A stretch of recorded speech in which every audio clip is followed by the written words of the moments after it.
changing, and this is the next big step. Total Chess is a new FIDE-approved World Championship Tour. Created by the team behind Norway Chess, it combines Fast Classic, Rapid, and Blitz into one title. A pilot is set for autumn 2026. In 2027, the inaugural tour begins, and we will crown the first ever FIDE World Combined Champion. 4 events a year, hosted in cities around the world. A clear season structure, a bigger audience, and a stronger presence for the sport. We are partnering with sponsors, investors, host cities, and media partners to build something with long-term global impact. If you're looking for a global platform with real momentum, this is it. Let's talk about how you can be part of it.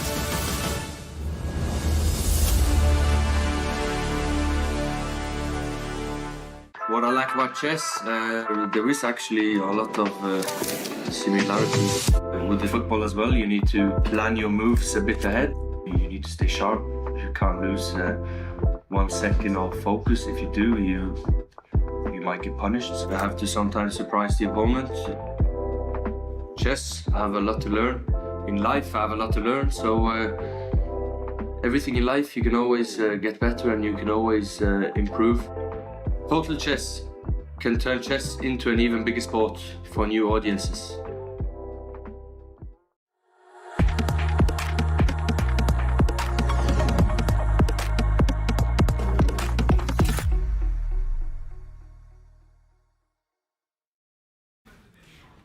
We are officially in the second half of Norway Chess. From now on, every point matters.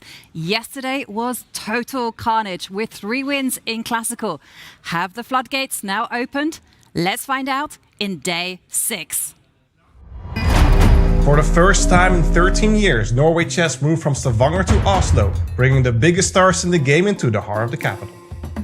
Over the next week, the world's best chess players attempt to keep their nerves together while the rest of us pretend we understand the engine evaluations.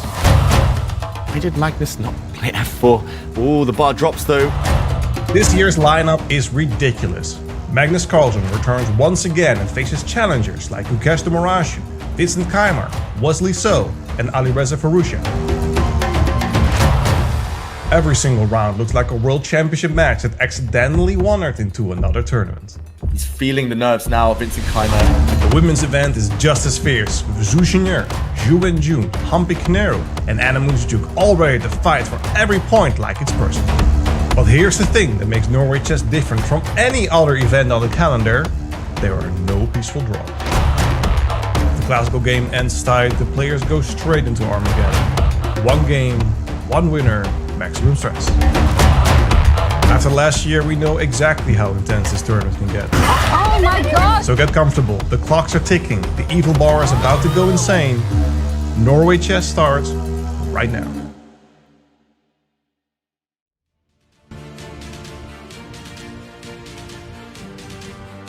From high above the skies in Oslo, the stage is set for our players. On the surface, the city is calm, structured, serene. But inside the Dijkman Library, the scene is pure chaos. We are seeing a battlefield littered with shocking twists, turns, and get ready for the absolute noise that is going to be made today. I'm your host, International Master Jovanka Hauska, and I am here with the icons of the game, International Master Tanya Sajdev and Grandmaster David Howe. Guys, it has been such a surprising event. Absolutely, Yovi. I mean, the opening phase of the tournament is over, and what a ride it's been. And I think with the narrow leader margins that we have, fights and drama are an absolute guarantee. To me, David, this starts feeling like halftime at championships, where the players need to readjust their strategies, go all in. Leaders must defend, chasers must bounce. Exactly. The format here is fantastic. It does feel like the stage is set for anyone still to rise up, create some history of their own. We could see some real comebacks, a tale of 2 stories perhaps, if some sleeping giants wake up now and perform better. But yeah, I'm hoping for more of the same today, because it's been dramatic so far. It has been dramatic so far. Sleeping giants, they do need to be woken up. Let's take a recap of day 5. 6 seconds for Bibisara. She needs to make a move right now. And finally, it's What's a she done? blunder. What's she done? She's missed. She's now down. 2 rooks against the bishop. This is over. Bibisara totally hallucinating due to the clock. 1 second left. No time. She's about to lose on time and she flags. Game over. Anna Muzichuk takes the win. All my Armageddon games are quite crazy, but when they end well, I don't complain. Gukesh is about to break through and win. He's just played a beautiful rook sacrifice. Prag is about to get checkmated. It's so close now. Gukesh is within a couple of accurate moves from winning this game. Another rook sacrifice, a brilliant one. He's about to get checkmated. That could be a tournament changer for him. Great result. I'm surely doing much better than I was doing a few months back or even a couple of months back. I feel much sharper, I feel much happier in general. And now Divya, who needs only a draw in the Armageddon, could jump in with the knight and simply trade the knight and the bishop and be guaranteed a draw. But she wants more. She wants the piece, and Zhuzhina resigns. I was very lucky that I won this game. I should have lost it. Queen d4. I think he finds it. And he reaches out. He's about to play it. Queen d4 is happening, and it's on the board. Wesley So playing this to perfection. And there's nothing to be done if you're white. You can never capture that d2 pawn. All king pawn endgames are lost. And that's it. Magnus Carlsen resigns. Wesley So takes down the world #1. I think it's my second classical victory against him. Wenjun just trying to flag Humpy. Humpy down to 3 seconds on the clock. Zhu Wenjun falls. She loses on time. Handshake. Humpy gets her first win of the tournament. I have lost a classical game, so that's a big drawback. I don't think it's going to make any big change. Yeah. It's coming. Vincent has to move his rook. He moves the other one. He hits the white queen, but big mistake apparently. There's going to be a beautiful finish to this game. There comes the knight, and that forces resignation from Vincent. I just tried to push and I managed to get somehow a fighting game. So Yeah, I don't know. It is difficult for me. That's all I can say. I will continue trying my best. 3 decisive wins yesterday and all those Armageddons. But today we're set for a new day, and we have, of course, like a merry-go-round. We see these pairings before. We saw them in round 1, but now we see them with colors reversed. And Tanya, the one that jumps to my eyes is Magnus Carlsen, Alireza Firouzja. Magnus Carlsen really struggling in this event. Absolutely, Yovi. And you mentioned colors reverse. The big question for Magnus Carlsen is, will his fortunes reverse as well as he takes on a tournament leader here right now? It's top and bottom of our leaderboard. Magnus Carlsen not used to with the number of, he's lost 3 games so far. I think he wants momentum. His only hope is actually to get those classical wins in. He starts with the white pieces. So much about the mindset that he comes in from. Is he feeling the fight in him, or has he just already tilted and given up on this tournament? I think that decides the pace of today's match for Alireza Firouzja. I mean, that guy in Oslo looks unstoppable right now. Exactly. We've been seeing some memes. We've been seeing Alireza so chilled, smiling here on the camera. He does have a long-term deficit in their head-to-head score against Magnus Carlsen, but that one win you see there, it's 5-1 decisive results in classical. That one win came last week. He's looking so sharp. He's looking confident, calm, collected. Magnus knows, on the other hand, that maybe today, if he wins, he's back in it. If he doesn't, winning the tournament is going to be a long shot. You know, all this while, everyone keeps asking, how do you take down Magnus Carlsen? How do you beat him? And I think Alireza has shown in this tournament, it takes an injured ankle. That's what's been missing from the chess world. Has been missing from the chess world. You need to lounge about in your chair, not be able to pace around. And for Alireza, this is proving to be a winning formula. He's currently in the lead. Can he keep up his winning ways as he faces off with the black pieces against the world #1? We have Zhu Wenjun on our screens. For her, she is struggling to find her form, not yet managing to score either an Armageddon win or a win in classical. But she starts with the black pieces. What is it about for Zhu Wenjun? To turn everything around. Another player who's looking for fortunes reversed and not just the colors right now. She takes on tournament leader from yesterday, Divya Deshmukh, after Divya's big win against Zhuzhina. And we saw in their head-to-head, they've just played once. It was earlier this week at Norway Chess. That ended in a draw. Divya looking in good form. Another player who's trying to find form, David Howell, is this guy on our screen. Vincent Keimer, 5 Armageddon losses. Exactly. He's looking sharp, though. Zooming in there, the camera on that swag. He looks like a film star out of the, I don't know, 1920s. He's a very classy customer on and off the board. But yeah, Vincent yet to strike form. He'll be hoping that he can get it done in classical because Armageddon just not his friend. And someone who is chasing down Alireza fresh off a win yesterday against world number 1 Magnus Carlsen. It's Wesley. So this time he's playing with the white pieces against Pragnananda. In their last encounter, Prag was the one who won in Armageddon. But Wesley now looks like everything is going to go his way. Absolutely. And that was in game 1 of Norway chess, and the only loss that Wesley has had. After that, a big, huge Armageddon streak till yesterday, where he took down Magnus Carlsen in the classical. So he's definitely got to be feeling all the confidence. To me, it just feels like Wesley somehow creeped up the tournament into the standings, is the hottest on the chase to Alireza, currently 2nd place. Yeah, it feels like the players who are playing with a smile, who are just enjoying being here, it's maybe no coincidence that they're in form. In the meantime, we see Gukesh. I should point out, he now has 100% score as a 20-year-old in his 20s. He has 100% score when he's visited the confessional booth. He has switched things up just this last 24 hours or so. Can he keep it going? He's got a great score against Vincent Long, historically 4-1 in their head-to-head. And the first player to give Gukesh a birthday gift was Pragnananda yesterday. What a roller coaster of a game that was. And speaking of roller coasters, I'm expecting a big fight in this one as well. Zhuzhina has got to be disappointed with what happened yesterday against Divya. But Anna Muzichuk, I mean, she just goes on to show what a big stage player she is. The Norway chess defending champion. Defending champion, also one of the most accurate players in the women's tournament.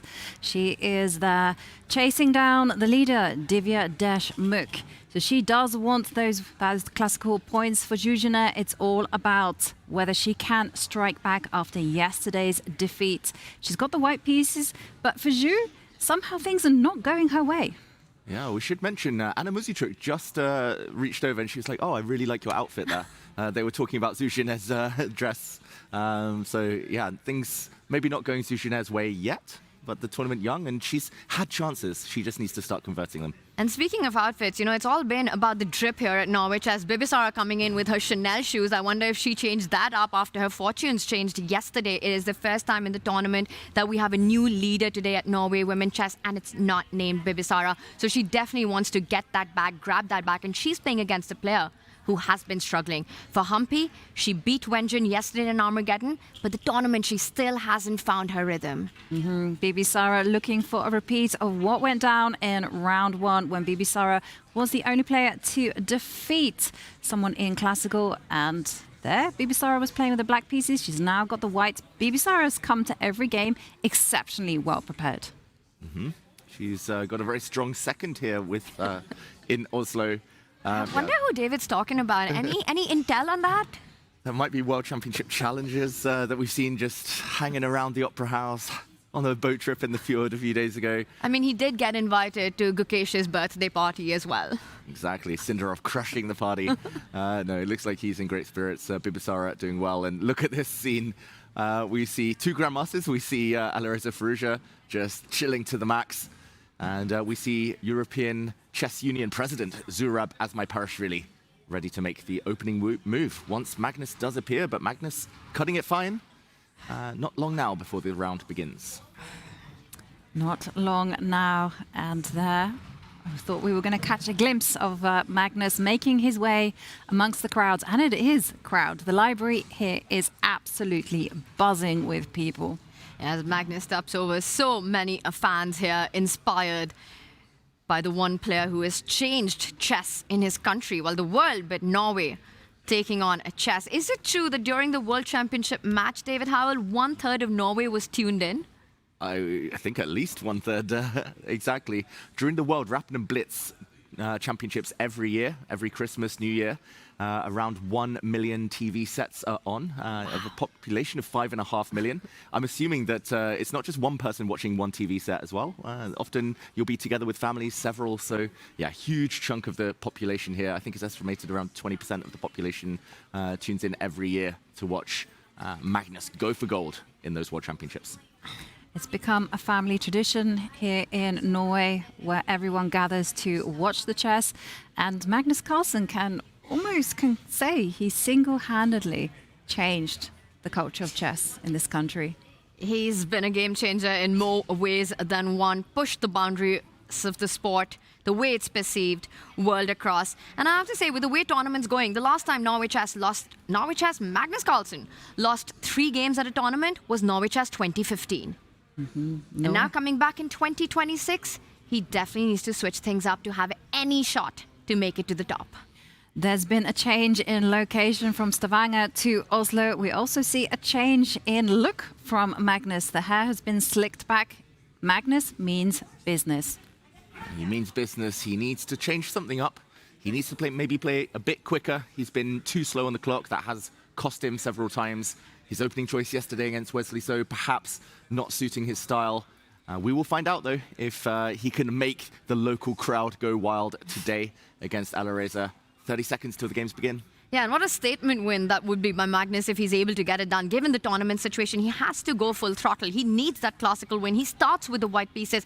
Alireza Firouzja has done it once in the tournament. He's taken down Magnus Carlsen in round 1. Can he do it again today? And given the standings, I think this one's going to be a dogfight. I agree. It's going to be a slugfest, but how do you unsettle a player that is in top form? Alireza, playing with the black pieces, has been one of the most accurate players in Norway chess, and he's at the top for a reason.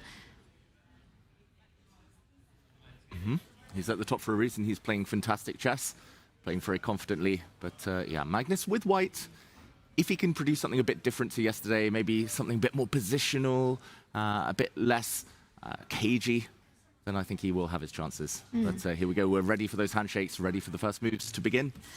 The ceremonial moves coming in, and it just feels like after the first rest day, players came out hungry. We had the maximum number of decisive results in Game 5. We might even have more today, considering how some of the chasers really need to get on the leaderboard. And this is going to be a fun day of chess. Sunday, fun day. It's going to be a brilliant day of chess as we get ready for the ceremonial moves to be made. We're expecting a lot of fights, especially as we start to near crunch time. And, okay, what do we think? We'll go into predictions later, I think, about how many decisive games we'll get, how many Armageddons. Ceremonial first move made on Magnus's board by the ECU president. And that will signal...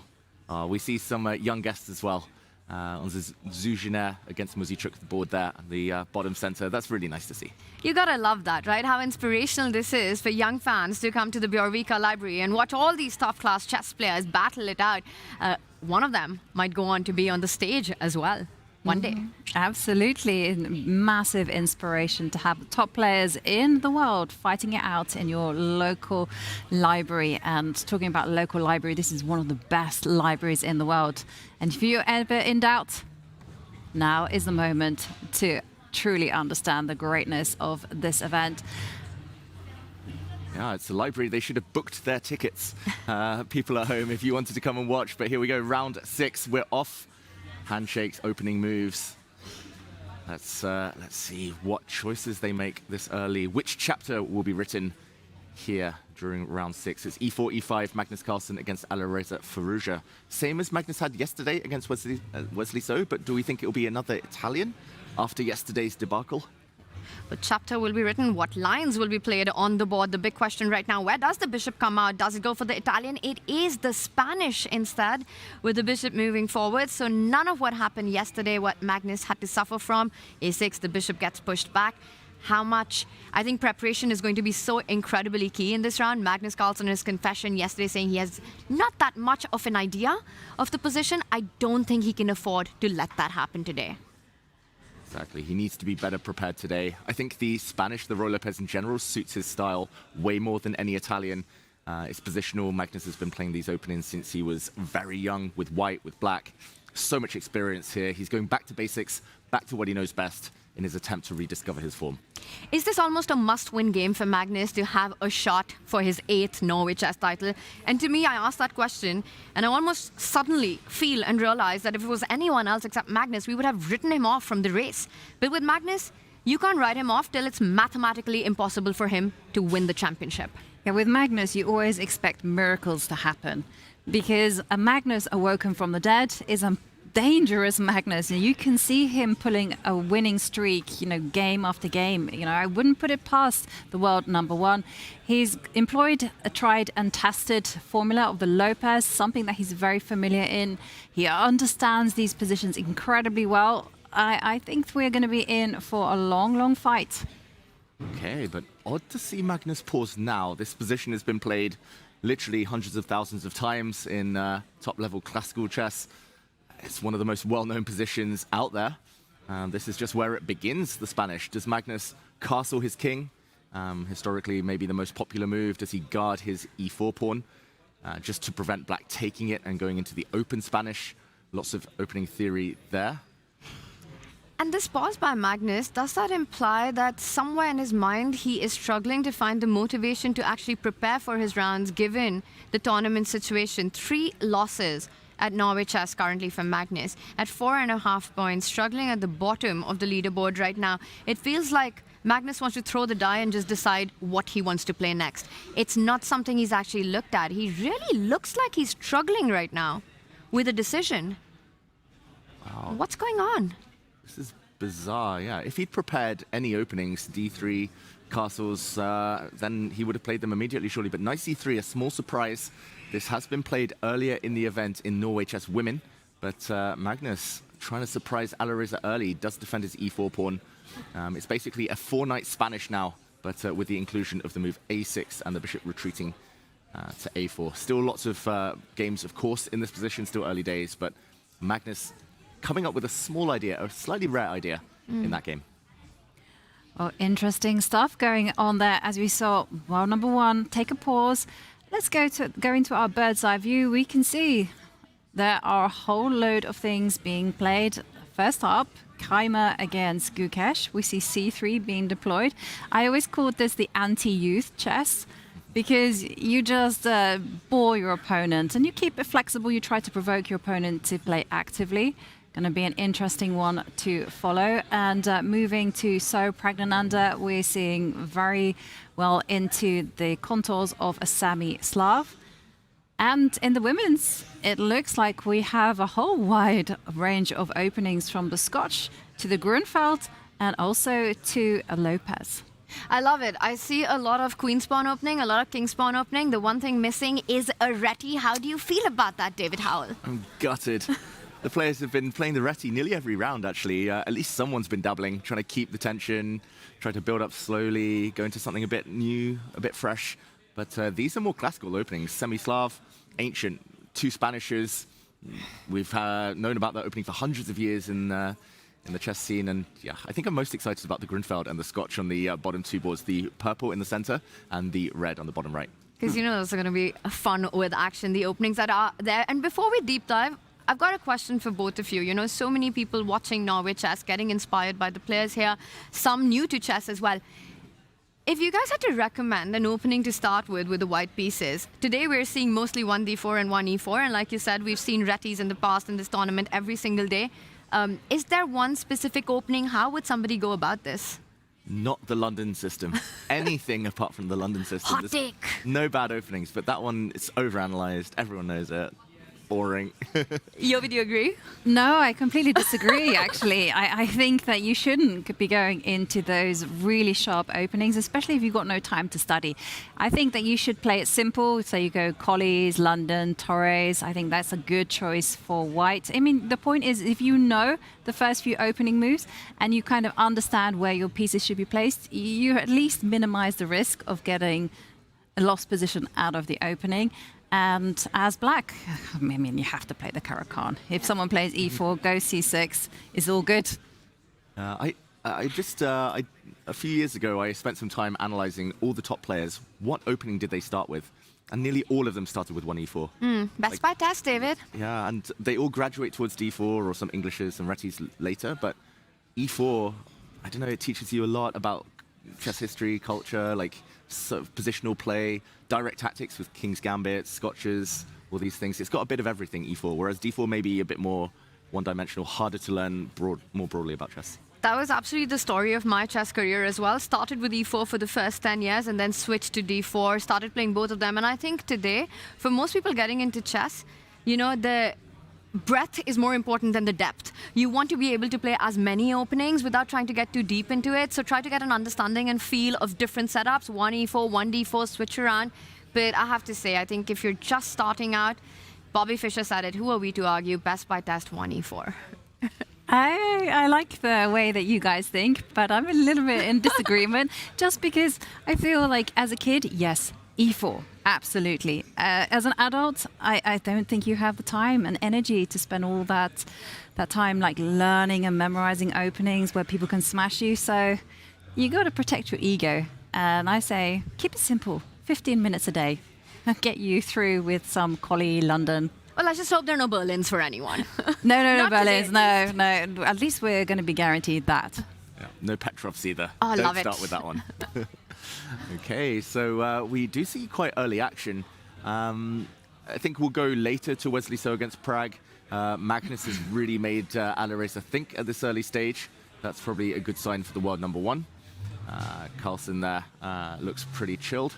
Divya against Zhu Wenjun, bottom left board, very well-known opening theory. Vincent Keimer, he has transposed it to a London system. So he started with C3 anti-young player chess. He's gone to that London. So my tongue-in-cheek joke that I could be eating my words come the end of the day. We'll see how Vincent Keimer does. Bibisara against Humpy, though, really fun. That kind of Scotch gambit. That's the purple board on the bottom center there. And the red board is a slightly different twist on a Grunfeld, or at least it's a mainline exchange variation. But Anna Muzichuk has swapped off pawns very, very early against Zhu Jiner. Quite a rare idea. Should we do a trip around the world, starting from the women's board, because you pointed out the purple and the red board and exciting positions on that, and then work our way up? Let's do it. Let's do it. Which one first, Tanya? Your choice. You know what? Let's start with Asubayeva versus Humpy. Bibisara has been leading the tournament from day one, getting that classical win in. And this looks like a really exciting opening. Black already has an extra pawn, but you can see the lead in development that Bibisara currently has. And I have to say, I'm kind of becoming a fan of Bibisara's style brand of chess. Regardless of what the result is, she always makes sure that there's excitement on the board early on with all her opening decisions. Yeah, I love to see it. It's refreshing. Like nowadays, in the age of like slower, stodgy Queen's Gambits and novelties coming at move 25, she's going back into chess history and plucking up these ideas and like just trying to revive them and going for the opponent. This has a scary reputation, and I mean, I'm glad you jumped into this one, Tanya, because story time with Dave. Woohoo! Best part of the broadcast. Quick action replay, e4, e5, knight f3, knight c6. Shout out to one of my first coaches, John Tuck, and the Sussex junior chess scene, because literally one of my first openings with white was the Scotch gambit, instead of taking back this pawn, which nowadays I do a bit more if I play this with white. Bishop c4, just gambiting the pawn. Black has a few moves. Black can bring the bishop out to c5, maybe the most popular, other than what Humpy did. Black can also check. But there are traps. There's so many traps involved in these lines. And yeah, the knight coming out to f6 was played. e5. The way I used to play it was a lot of fun. For anyone at home wanting to learn first openings, knight takes e4. You'll get many quick wins with this one. Rook e1, a pin, d5, and knight c3 is actually a surprisingly dangerous gambit here. But bishop takes d5, queen takes d5, and knight c3, double pin on the central files. And this means that white wins back a piece. Black actually has some difficult questions to answer in the next few moves. This would have been a lot of fun, but Bibisara goes e5 instead. Knight to e4. d5 is the main line, counterattacking the bishop. We would have seen a pin, and knight takes d4. Loads of theory here. Humpy goes a different way. Magnus has made this popular. Magnus played this against Fabiano Caruana a few years ago. Queen to e2, knight c5, and yeah, big lead in development. f7 a bit vulnerable. White threatening to put something on g5, a bishop, a knight. This could be fun, this game. If Humpy doesn't know what she's doing, then I do fear for her, thinking for quite a while now. And I guess White's plan is to simply gang up on the d-pawn. You play rook d1, take on d4, and just say the pawn on e5 is going to give me loads of nice space. That makes a lot of sense. And the thing is, you have to fight against that plan, as well as the knight jumping to g5, as you pointed out, with f7 being soft. And I think that being the more dangerous one, I would expect Humpy to either plant her bishop in e7, trying to get ready to castle to safety, or drop her knight back to e6, also doubling down as a defender on d4 and stopping the knight from jumping to g5. So taking care of both these ideas. Yeah, I believe that knight e6, I'll just quickly check the database. Knight e6 is the move played by most of the top players these days. But yeah, actually bishop e7 and knight e6 are the only two moves that have ever been played at the top level. And yeah, they're both very logical. Both covering g5, both dealing with piece development. And white, as well as rook d1, often plays the move c3 as a pure pawn sacrifice, just to try and accelerate the knight development. Exciting, and then that knight can land at the center of the board on d5. Also, look at the clock situation, right? Bibisara doing Bibisara things. We've seen it every single round. Comes with this hyper-aggressive opening preparation, blitzes it out, and that psychologically is also very difficult for your opponent to deal with, especially an opponent who's been struggling at the tournament so far. Absolutely. It's very unnerving. Yesterday, Bibisara only spent, 8 minutes in her game? And then she got a draw as black against Anna Muzichuk, just like that. And now she's definitely surprised Humpy. And we have a very unbalanced position in front of our screens. Rook d1, bishop takes e6 ideas. If a knight ever goes to e6, c3 in the air, gambits. And the pawn on e5 is signaling one thing. White wants to attack. Let's move away from this game and let's go to the other women's game that you mentioned, the Grunfeld, between Zhuzhina and Anna Muzichuk. Yeah, let's jump into this one. I mean, I don't want to go on about my childhood openings, but Grunfeld, I played it between the age of 5 and the age of 30, pretty much exclusively. I was like, Queen's Gambit, no thanks. King's Indian, nah. Slav, nah. Anyone starting with the Grunfeld, would you say that they need to look and check out every single game of David Howell? No. What, David? I've actually got a terrible score with the Grunfeld. I was looking a few years ago. In my mind, I was like, yeah, great opening. I did so well with it.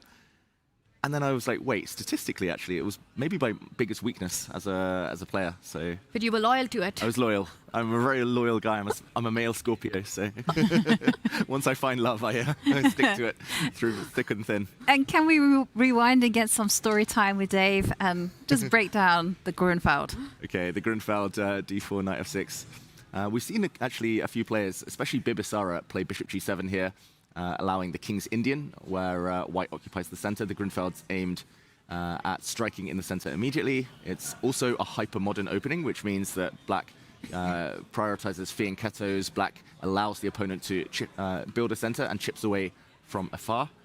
So this is the exchange variation, where we saw pawns, knights come off very quickly.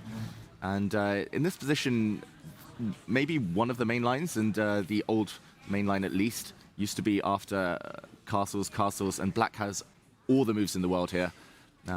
Black can play bishop to g4. There were so many Kasparov games back in the day after that one.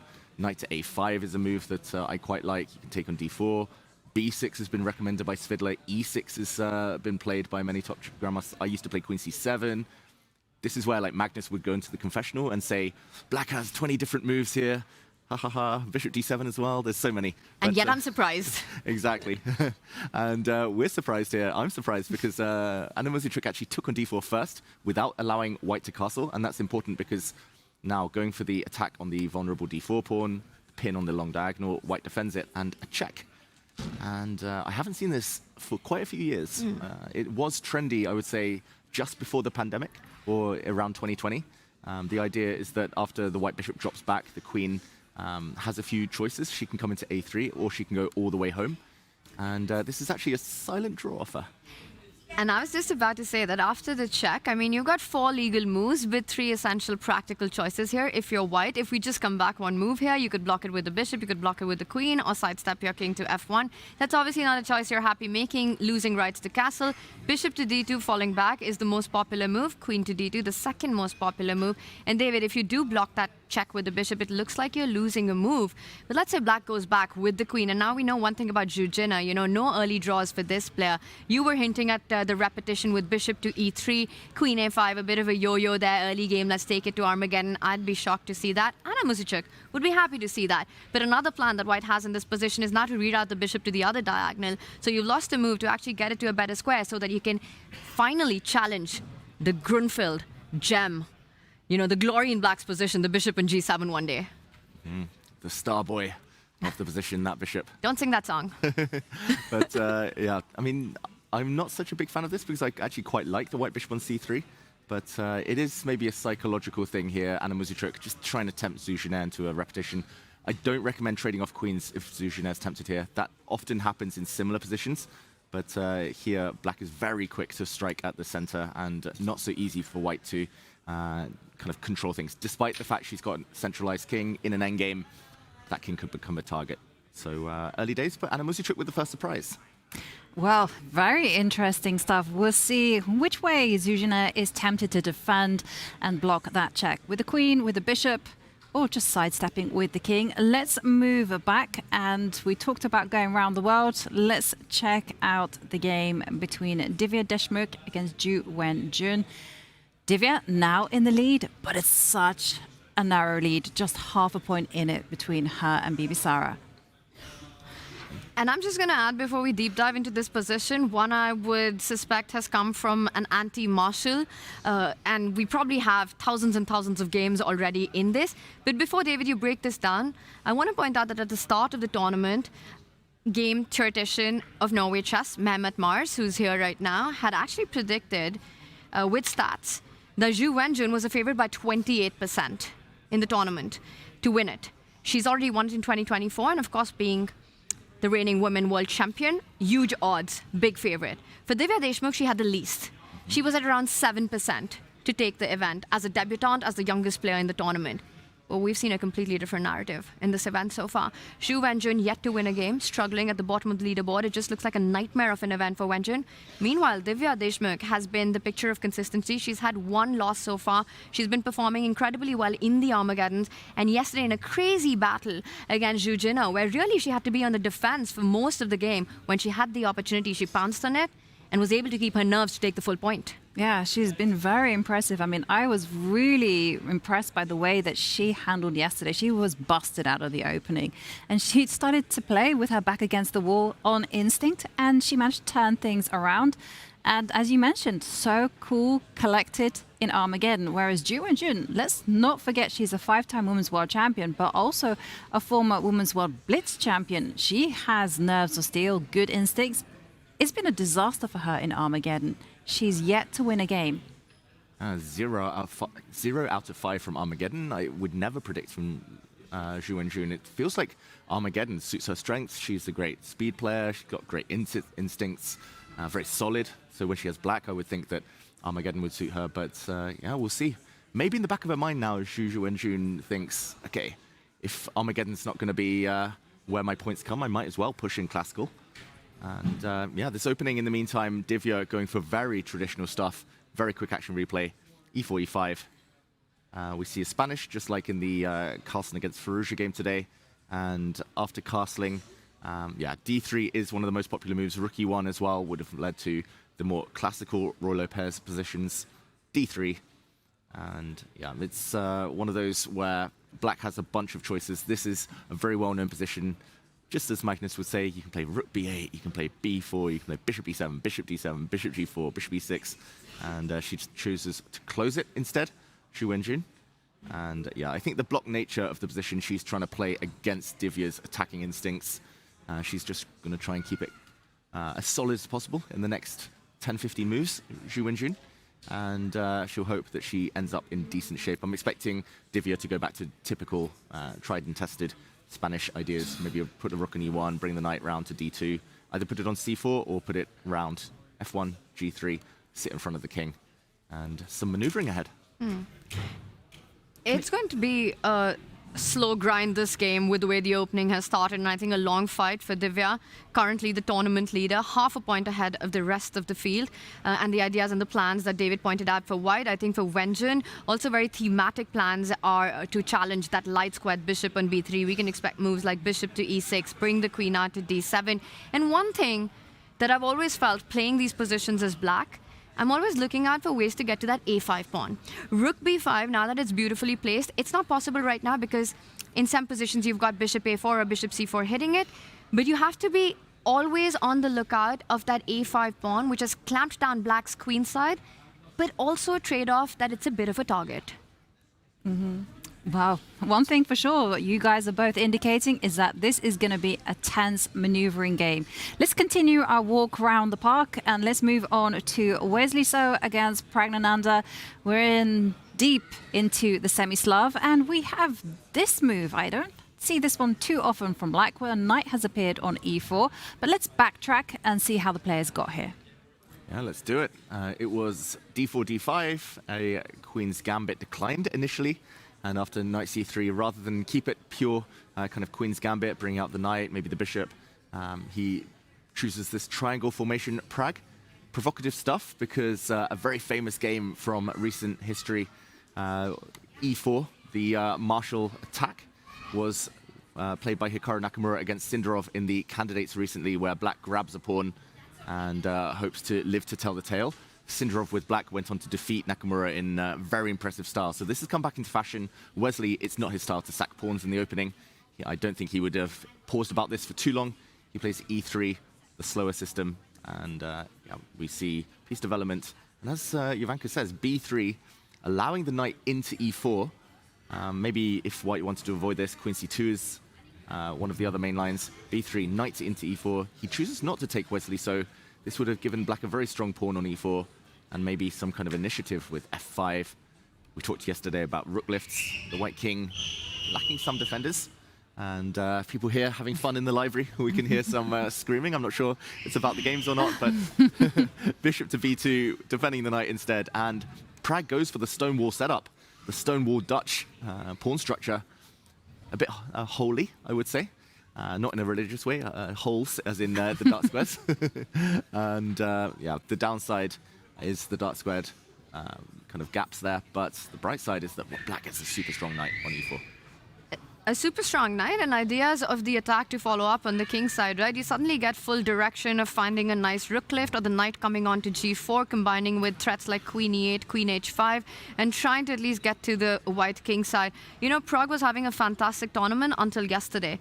A completely winning game against Gukesh, and then goes down in that one in a very nervy finish.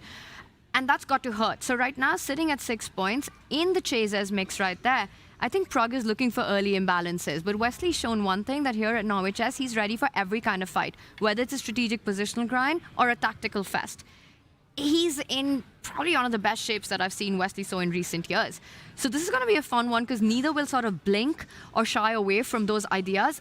That's what this structure also entails. I will point out, though, for Prague, with the stone wall, the light squared bishop is your problem child. That's the one that you need to solve problems with. So you're either going directly for the kingside idea, or even moves like b6, bishop b7 to improve the position. But Jovanka, what about white? Wesley's made the move like g3 here. What are the plans that we're looking for Wesley in this position? Because it just feels like the next few moves, whether it's b6, bishop b7, or queen e8, queen h5, queen g6, knight f6, going for the attack, it's a matter of choice. It is definitely a matter of choice for white. Sometimes a lot of the play revolves around just controlling the center square, the hole that has been left behind, the square on e5. So you want to be not necessarily occupying, but you want to be controlling it. And often what your white is doing is kind of like rerouting the knight from c3 to e2 to f4. But there's a bishop in the way. And that's not entirely pleasant. Another plan that white has is to kind of go, well, whatever's happening on the king side, I'm just going to hold firm, and I'm just going to go for what I described, the big clamp, c5, b4, b5, get that weakness, and just hope for some kind of advantage on the queen side. And just one final plan that I want to talk about in reference to the square on e5 is exchanging off the dark squared bishops. I wanted to mention that because so often you might see a little move like queen c1 to get your bishop to a3. In this case, might be queen c1, or might be done via a4, bishop a3, get those bishops off, reinforce the control over e5. For black, as you mentioned, kingside attack. I don't think sometimes you worry about the dark light squared bishop. I just want to follow up with that I'm already buying all of that. I want to stop c5, so maybe if I'm Prague, I'm looking at a move like b6 to solve the bishop problem as well as stop the idea. And speaking of kingside attack, my question to you, David Howell, is that once I've stopped your pawn avalanche on the queen's side, what are the chances that we see the g pawn rolling up the board by Prague? Oh, that would suit the way he's been playing over the last 6 months, 1 year, Prague, just going for it. Pushing pawns. Yesterday, he had all the passed pawns against Gukesh.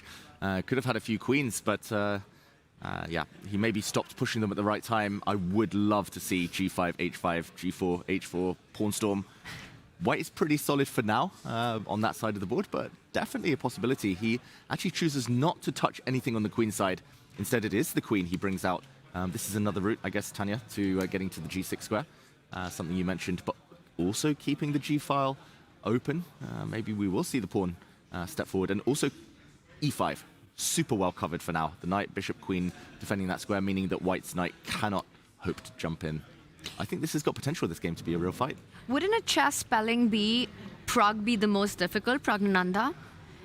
Yes. Nepomniachtchi, maybe. I think it's between these two. Nepomniachtchi is a little bit more tricky, I think. But what we are seeing here is the makings of a big fight. It looks set to be a very exciting day 6 in Norway Chess. We're going to go on our first break. When we return, we are going to break down everything that has gone on. We'll see you in a few minutes.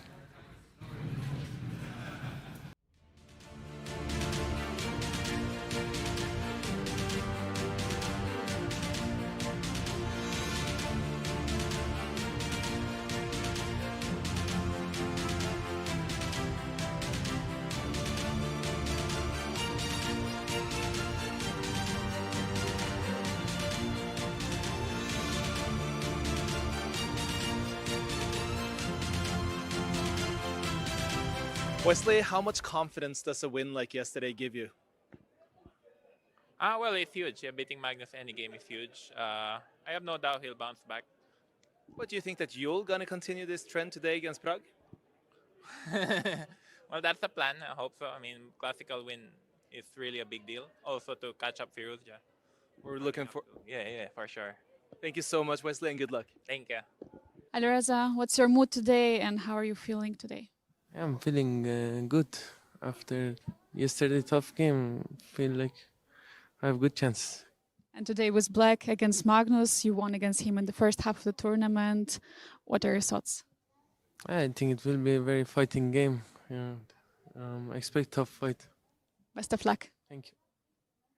How would you summarize the first half of the tournament for you so far? So far it's okay. So today we start the second half and I hope it will be no less interesting. Do you still think that you have to get 3 pointers to be able to fight for the win, or is it enough to win the 1.5 steadily? It depends, of course, not only on me, but also on the other results. So far, I think we have only 2 decisive games in the whole tournament in the classical games. I think the one who will win the tournament will definitely have to win some games in the classical. Good luck today. Thank you. Bibisara, you seemed frustrated yesterday. How do you recoup after such frustration? Yeah, in Armageddon everything can happen. Usually I take my emotions under control, but it was unpleasant loss because I was completely winning and I have very good, in general, game for Armageddon. But yeah, it's just what to do. Do you feel good today? Do you feel good coming into this game? Yeah, sure. Good luck to you. Thank you. Hampi, how are you doing today? Good. You're facing today against Bibisara. She was leading the tournament, now she's second place. Is it any way you're approaching this match differently than someone who is more experienced and not so young? No, not really. She plays many things and she's also in a very good form in this tournament. I lost in the first round, so today I'm playing with black and I'd be just playing as usual, yeah. Looking forward for the match. Thank you. Okay, I'm going to start with an off-topic question today, Vincent, and I apologize. You look so stylish. How much time do you put into your outfits? Not a lot. I had a lot of preparation to do for today, so it had to be like 1.5, 2 minutes, that's it. Yeah. You're playing against Gukesh today. You have the white pieces. And how much effort are you putting into trying to create more in your classical games here? Well, I don't need to create more, I just need to use my chances more. I had like at least 3 winning positions already, maybe even 4, depending on what you count as winning. So that's more than enough chances, I just need to convert them. And do you feel lucky today, or lucky on the conversion rate today? I hope so, yeah. Let's see, I don't think it's about luck, I just have to play well. I appreciate that, and I look forward to watching you play well today, Vincent. Thank you. Hi, Divya. Without wanting to build even more pressure, I was just wondering, you're leading halfway through this tournament. Is it easy to just refocus and think game by game in that situation?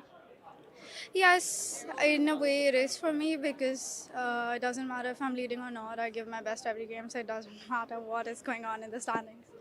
Any special preparations for today's game? No, no special preparations. And we've watched you listen to a lot of music before. When do you usually do that? Is that between this interview and the start that you use music to really focus? I start when I am getting ready. I think it kind of hypes me up. Well, then you should have the time to get ready now, so good luck. Okay, thank you. Wenjun, how are you today? Yeah, I'm feeling okay, and today it's the new round robin, so I will try. Yes, it's already the restart of the rounds, and you're placing against Divya, who is leading the tournament. What can we expect? I don't know what she's going to play, but anyway, it should be interesting game. Best of luck to you. Thank you. Magnus, did you have some rest, or were you following OKC versus Spurs live? No, I watched it this morning. But yeah. And final question, in how much in fighting mood are you for today, from 1 to 10? 1.5 maybe. Okay, best of luck.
We are back, and the opening stage has been set, and we have our two hot players of the round.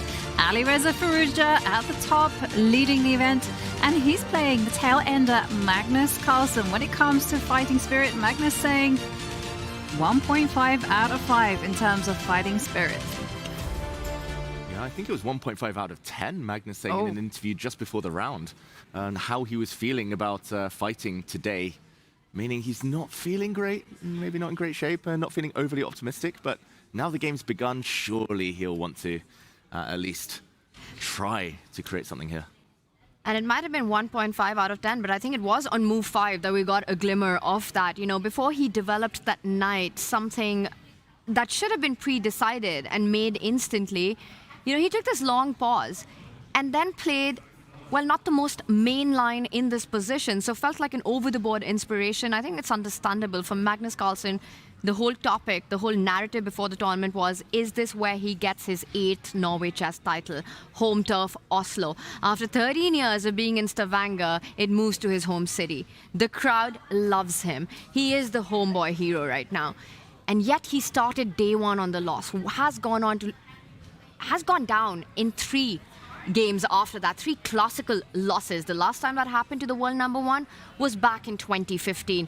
I think 1.5 out of 10, I don't think he's exaggerating when he's saying that. And until he gets that win in a classical, that score isn't going up anytime soon for Magnus Carlsen. Yeah, 1.5 out of 10. I thought it was so low. I could not believe my ears. I thought, no, it has to be 1.5 out of 5. You know, get 5-star treatment, but no, 1.5 out of 10. But the game, like you say, Tanya, has begun. And this is something that I have noticed with Magnus. For him, chess is like therapy. Like he says, he's feeling bad, and then you put him in front of a board, and he starts to kind of get a little bit interested, and then he's really becomes keen, and then suddenly everything is solved. Well, Magnus, deep in thoughts, he's also been, of course, to the confessional. What more could we expect from the world number one? So let's hear what he has to say.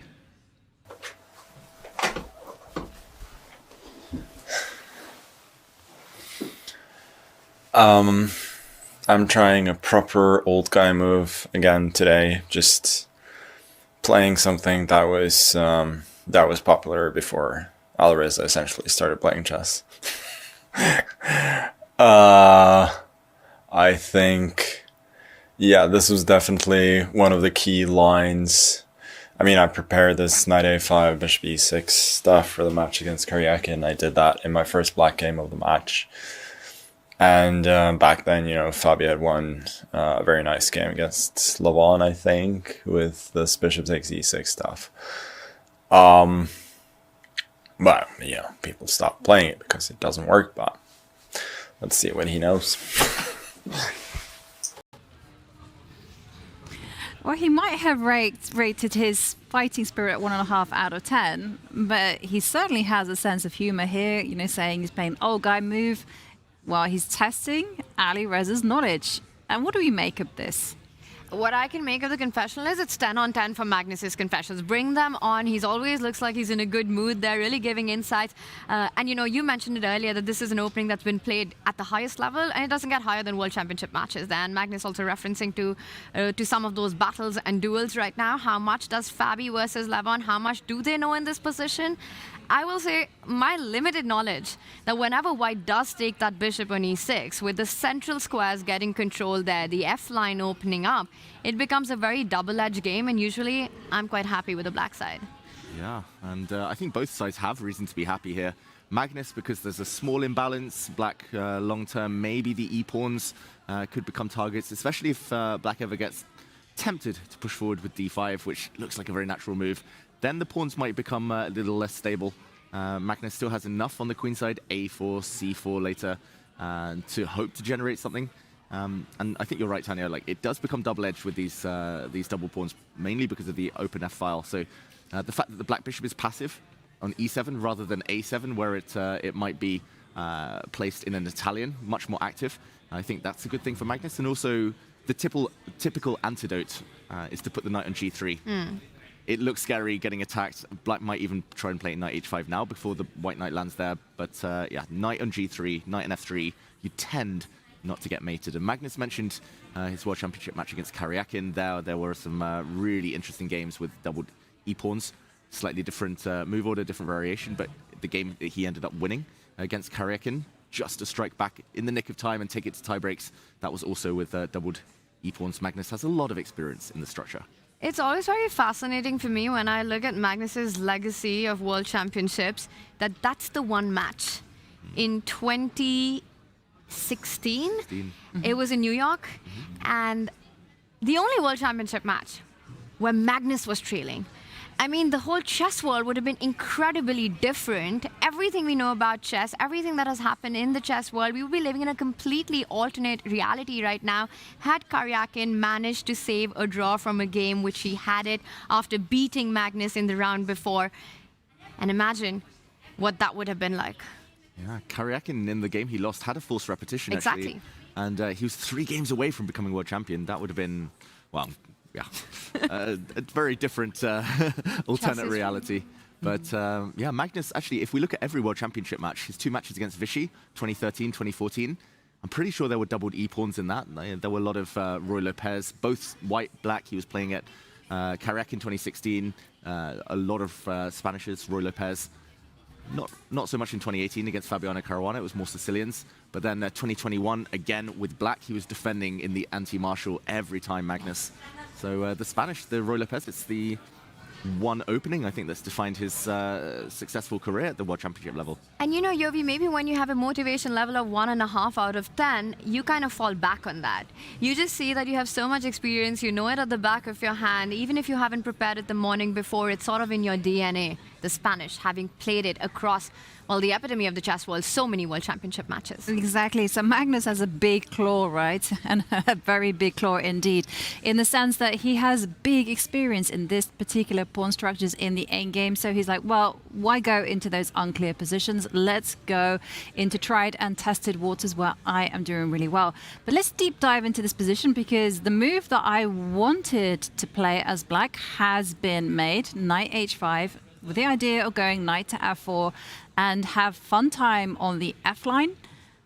I guess you guys have been saying knight to g3 is the antidote. Let's dive in and see what happens next.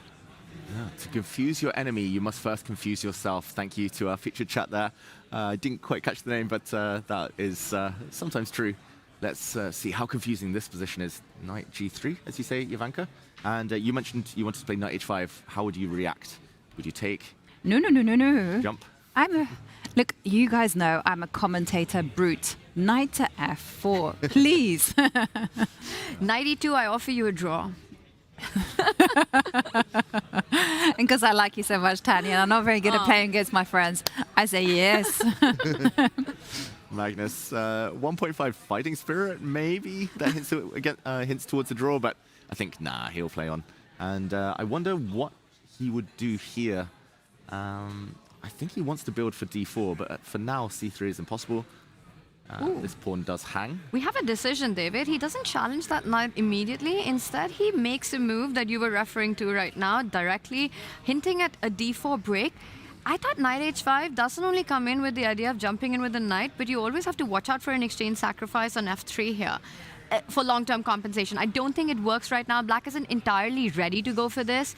You might need more pieces, but you know, the bar doesn't say it's completely lost, even though it's a whole exchange. Usually, positionally, strategically, you have to be careful about this option. Definitely.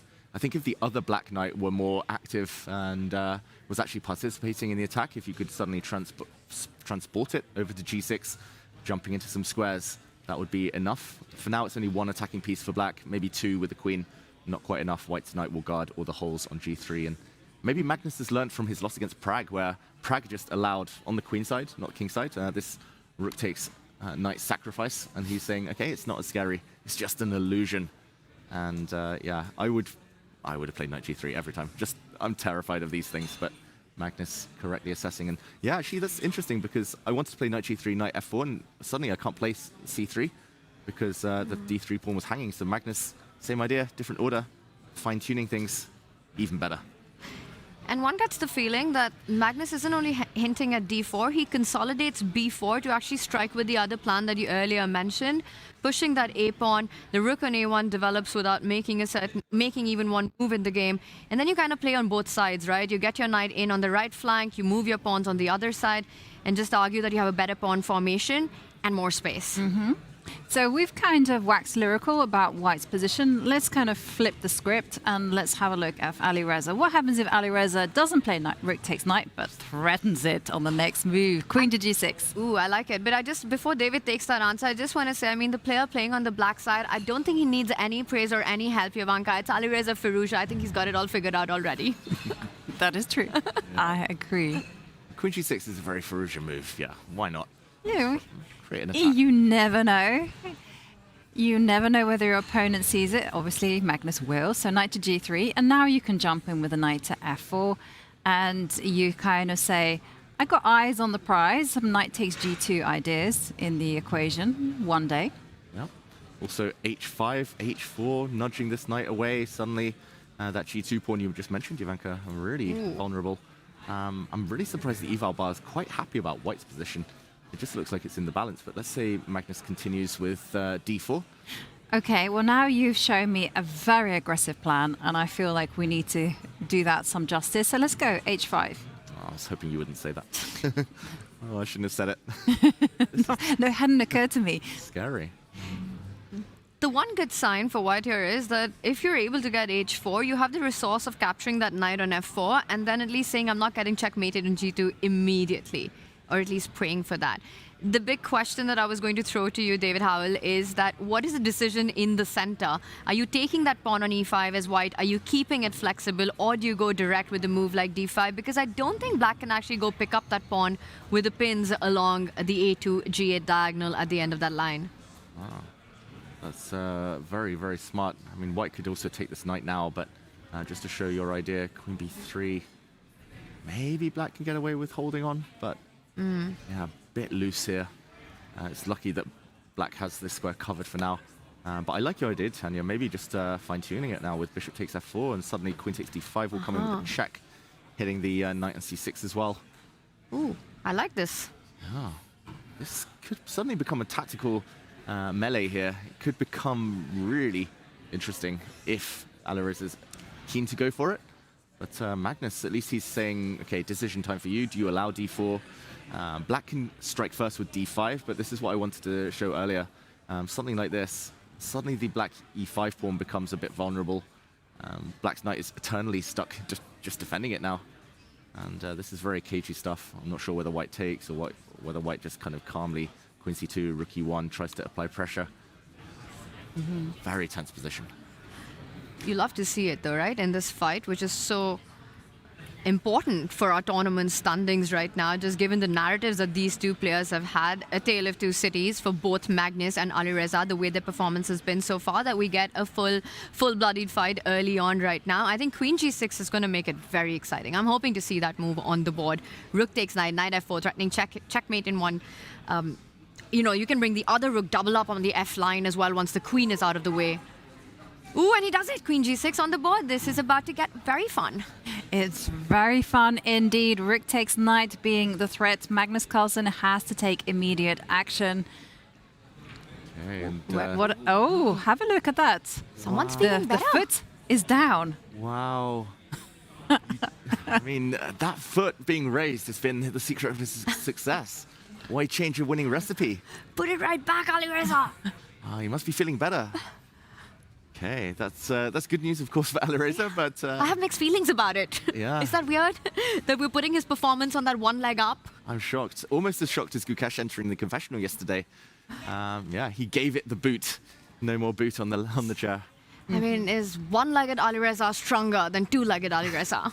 We will get to know the answer today at Norway Chess. But he always had two legs. You know what I mean. But I did like the expression. But you mentioned Gukesh being in the confessional. Let's actually go to Gukesh's game right now, because I want to see what's happening down in the London. You're missing home, Ivanka. Yes. What's happening in London? Oh. Let's check out the London system.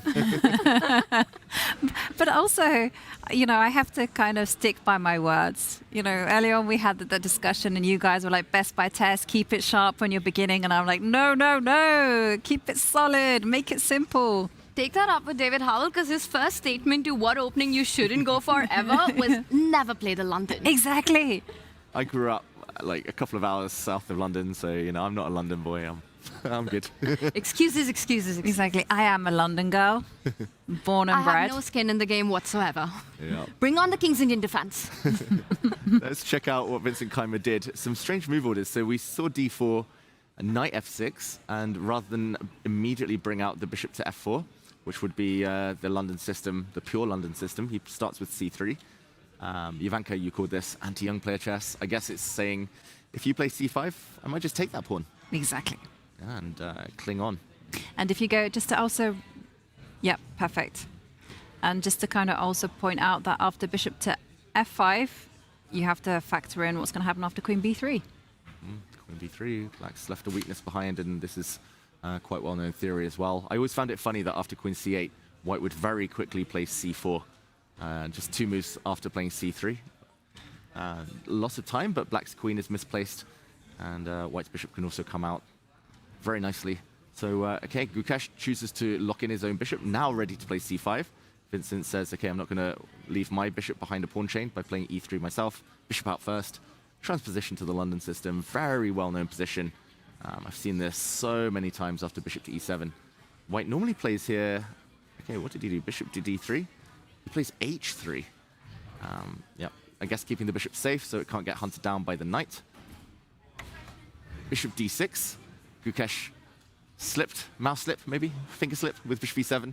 Now bishop d6. This is actually quite well-known stuff. Just to show everyone at home, it's not a loss of a tempo, or it is a loss of a tempo, but h3 not the most relevant thing. Essentially, Gukesh after bishop d6 would have been met by bishop g3, the main line, and now you never really want to take this bishop because the semi-open h-file might be an attacking weapon for white. So by losing a move, allowing h3, now bishop d6 doesn't give white anywhere good to drop the bishop back to, and basically saying, okay, you can take me, but then black is very close to breaking out in the center already with e5. It's all about the e5 square, the London system, control over that point. So Vincent says, okay, I'll deflect the bishop. The black bishops move 3 times in a row. Not normally good conventional wisdom, but black does have more central pawns. Bishop d3, castles, and we've just seen rook e8 from Gukesh in quite a rare position. It looks like black now with a big game-winning threat. e5 would hit the white bishop, and black would continue with e4 with a fork on 2 pieces. So Vincent needs to react here and now. It's the fight, right? As you mentioned, to get that e5 square under control, and that's exactly what Gukesh will do. Even if it doesn't immediately, even if Vincent was to fight that threat, retreat with the bishop, retreat with the knight, I think we're going to see the expansion at the center. The most critical response in this position, as time is really of the essence, you don't want to give black that space in the center, is start moving your own pawn forward. And it's a calculation game now, right? What happens after e4, e5? Because David, in these positions, if black simply trades the center pawns, usually white ends up with very active pieces in the center. It's still material balance. You take everything, even if you get the queens on the board. It's just an incredibly pleasant endgame to play from the white side. Yeah. Beautiful bishops, Ivanka. Yeah, completely. That's what I was going to say. Everything is going to hinge on the fact that the bishop on c8, there's no way out for it. So that's just simply going to be super unpleasant. No way going to allow this or play into it at all from Gukesh. So instead what Gukesh has to do is kind of like maintain the balance and find a way to get the light squared bishop out. So after e4, you have to hold the tension. So do you just keep it flexible as is, or do you go direct with e5? I think for me, that is the most attractive move to look at. If it works, you push that bishop away. The bishop has to fall back. I don't think you go to e3. That just looks like you're destroying your pawn formation. You could go forward to g5, which comes in with a direct threat on d5. And now the question for Gukesh will be, how is he responding to this? I do have a feeling that we'll see e4, e5 on the board. Better late than never. Maybe you were right all along, Tanya. Best by test. He forgot to play e4 move 1. He was like, oh, wait, London system, what? e4, e5 on move, 11 instead. You know, it's got 2 1s. Better than 1. 1. Exactly. I could definitely see that happening. And I think this will be the key, like what Gukesh has calculated here, because, I don't know, pushing forward is one option, but then the white knight will come hit the bishop. Now, can you take on e4? Question is, what about bishop takes knight? What about knight takes pawn? Some immediate exchanges. Who does that favor? Yeah, it's a very tense position. I think e4 has to be played, though, by Vincent. If you allow black to just get a free hand and start rolling down the board in the center, get that bishop out to e6, it just looks incredibly healthy, right? This position, e5, e4, bishop e6, bishop d6. You're a happy camper if you're Gukesh. I just want to zoom out of this game, Ivanka, and talk to you about Gukesh's mind state right now. Like, he's playing Vincent Keimer, right? We've spoken about how Vincent is struggling in the tournament so far, 5 Armageddon losses. I don't know if you saw that interview of Gukesh where he actually said that despite how the tournament's going, he got that win against Prague yesterday, but he's actually in really good spirits. He's feeling good about his chances. You know, he just turned 20, got his first win in the Classical, taking down a player who was very much in form. I think we're going to see a bit of a switch up starting from the 20-year-old Gukesh. I think the 19-year-old Gukesh did have a tough year. No doubt about it. Gukesh has really struggled since he became world champion. And I definitely think entering into a new decade, he's going to be feeling optimistic. It is, after all, like a big reset, a new chance. And starting yesterday with a win, however scrappy it was nonetheless a win. And Gukesh will be feeling very happy with those 3 points. For Vincent, on the other hand, yes, he's lost every single Armageddon, but it has been 5 draws in the Classical, and a lot of those draws should have been wins. So this doesn't necessarily tell you that Vincent is off form. We're talking about small margins here, where Vincent can, if things go his way, finally just turn things around and he can become a serious contender. Yeah, this could go either way. I mean, the Players' Tournaments. I just love the fact that Gukesh went into that confessional booth yesterday. He looked more relaxed. I think that gave him the edge against Prag when it got a bit messy later. I remember myself as well having rough stretches, rough patches. I used to play a tournament in Hastings in England every Christmas. And there was one year I was top seed, but I lost 2 games early. And I was like, it's the end of the year. I was playing terribly. Suddenly, January 1st, new year, new me. I started winning, and I was like, wait, I've got 100%. And I think Gukesh might feel the same. He's turned 20, 100%. He's going to want to keep the score going. He's got a great track record against Vincent as well. Yeah. Early days in this game, but I think both players feeling ambitious. And you start feeling, right, you get that first win in, that this is going to be a good year. And that's the kind of confidence and the switch up that Gukesh needs in his mind. He said that, he feels like he's doing the right things. The results will come if he continues on that path. For Vincent Kayama, touching on what Jovanka, you just said, the Classical games and the result just doesn't tell the full story. He's had so many opportunities, but kind of just fallen short of closing things down, somewhere choking just when it matters. And the Armageddon, he's mentioned it himself, he just hasn't adapted and adjusted to playing an Armageddon right after the Classical. He's had a 22 move loss, he's had a 17 move loss in the Armageddon. So I think Vincent as well feels that if he has to strike at the world champion, he needs to do it in the Classical. Definitely has to pile on the pressure in the Classical. Going back to our bird's eye view, well, take a look in the middle. We see that things have gone in the way that we predicted. Knight does come to G3 for Magnus. Knight appears on F4. And A4 was the choice of Magnus Carlsen. So going to be an interesting tussle there. And also is looking like A4 is going to be a big battle between squares between Wesley So and Pragnananda. I'm going to give you guys the floor because we have walked around the park and seen all of the games. Which game are you most excited about, Tanya? It's action all along. The one thing that I am noticing before we deep dive into one of them is that it feels like so far, it's a good day to be playing with the white pieces. Most of the bars highlighting right there that white has gotten out of the opening with a slight advantage, with a slight pull. And, I love that the top right board, Wesley So, Pragnananda, we do have G5 on the board, and that's something that we really wanted to see. I want to highlight about that opening whenever, I prepared against the Stonewall structure. You're always told that don't worry about this avalanche of the pawns coming towards you with the black side, G5, G4, H5, H4. You never get checkmated as white. But I've always been terrified to face it. I always get the feeling like I'm about to be checkmated any moment. What is everyone talking about? And I have to say, practically, it's not as easy as the engines seem to evaluate this position for white. Yeah, he's a very practical player. Pragnananda going for Wesley So, not caring about recent form, not caring about what happened yesterday when Magnus poked the bear, woke Wesley up. I love it. I love it. He's going for it. He's got enough G's in his name to get G5 going. Oh, nice. Nice. G5 from Pragnananda. And the pawn's not stopping there. It might be joined by a fellow pawn. And at the HG, Black will at some point move the king, swing the rook behind the H pawn. Something about this knight. It's the same with the London system and these kind of Collet systems, the Torre attacks that Jovanka was talking about earlier, just with colors reversed. In D4, D5, it's all about whether white can get a knight to E5 or whether black can get a knight to E4. And forget the C8 bishop. That can come to life later. That may move this game. Maybe. Like 20% chance it moves. But for now, it's all about the king side. And that is black's target here. Checkmate into the game. Prag's going for the king. Okay, let's be super objective about this and say, what happens if white reacts a little bit? And let's see how play develops. So during the break, our producer Bick said, hey, in this type of positions, he's normally going knight E1. Just to get that knight out of Dodgetown, let's analyze that.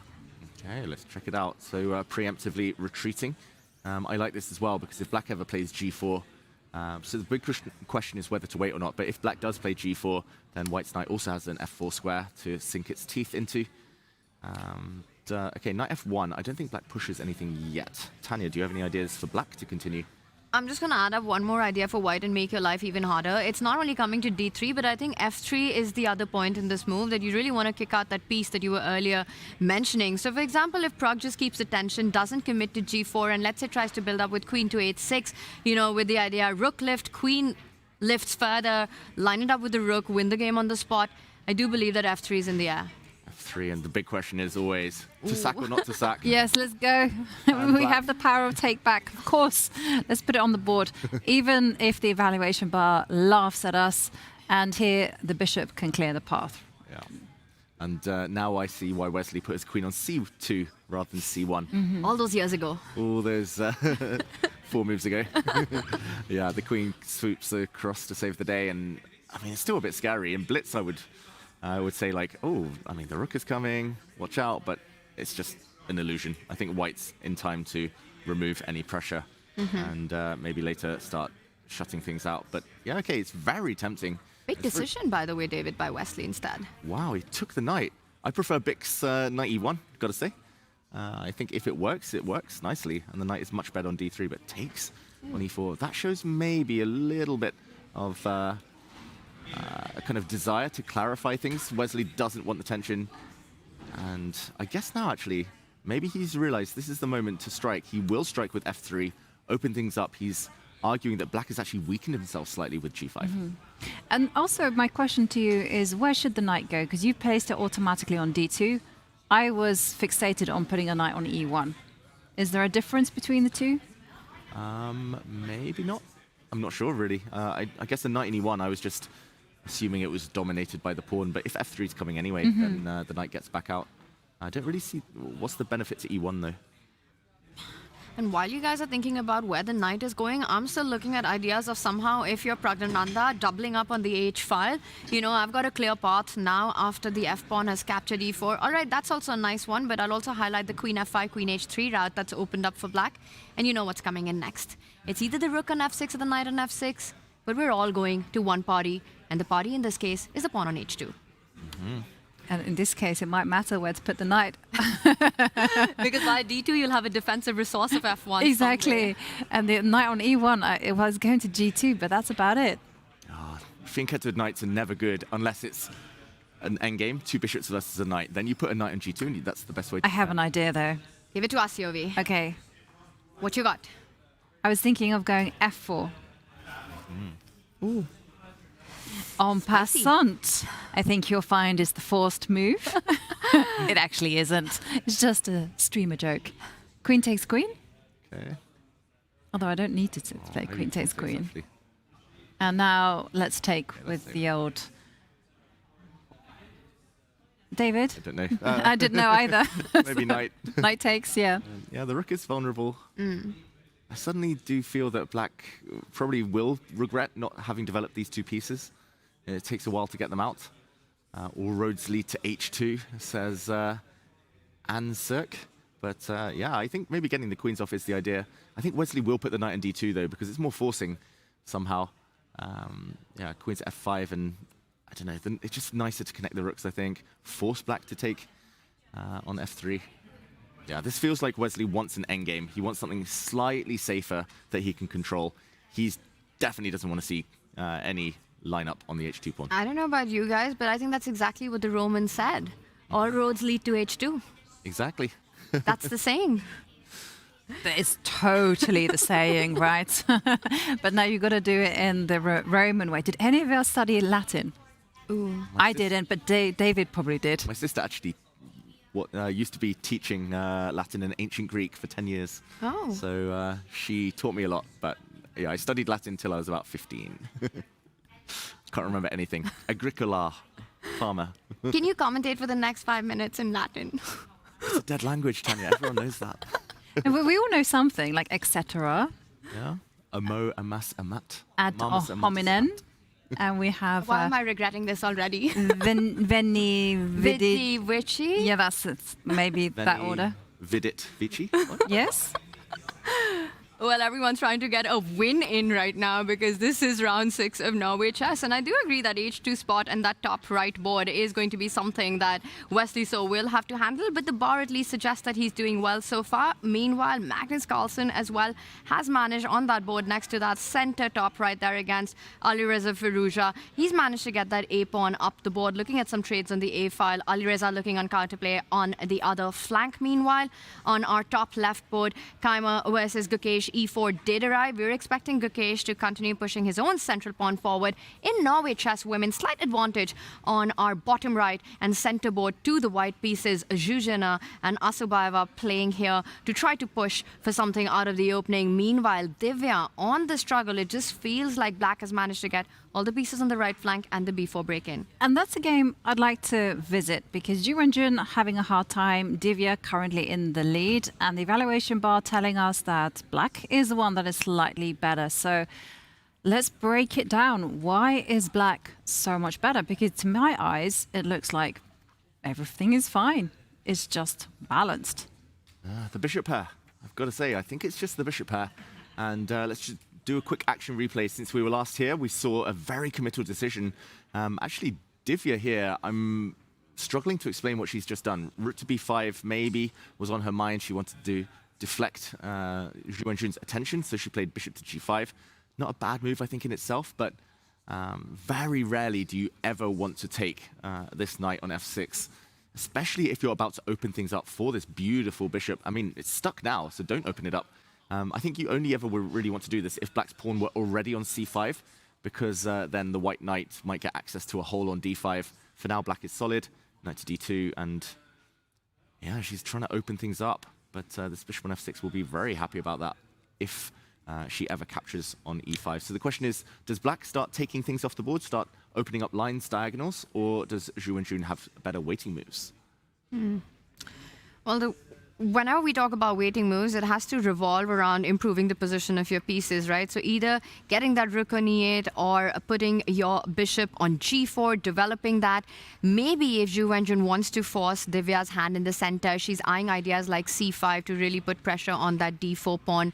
But big decisions here to be made. And I wonder, with Magnus saying, you know, as world number 1 is 1.5 out of 10 motivation level coming into round 6, what's going on in Wenjun's mind as well. Winless in the tournament so far, has lost every single Armageddon game, has taken all of them to Armageddon, by the way. 5 of her classical games ending in a draw, 5 losses in the Armageddon for the 5 times women world champion. And it's funny, actually, because although Ju Wenjun and Vincent Keymer are in the same kind of boat, they've all lost their Armageddons, I would say that Ju Wenjun is actually struggling more because her classical games have been more shaky.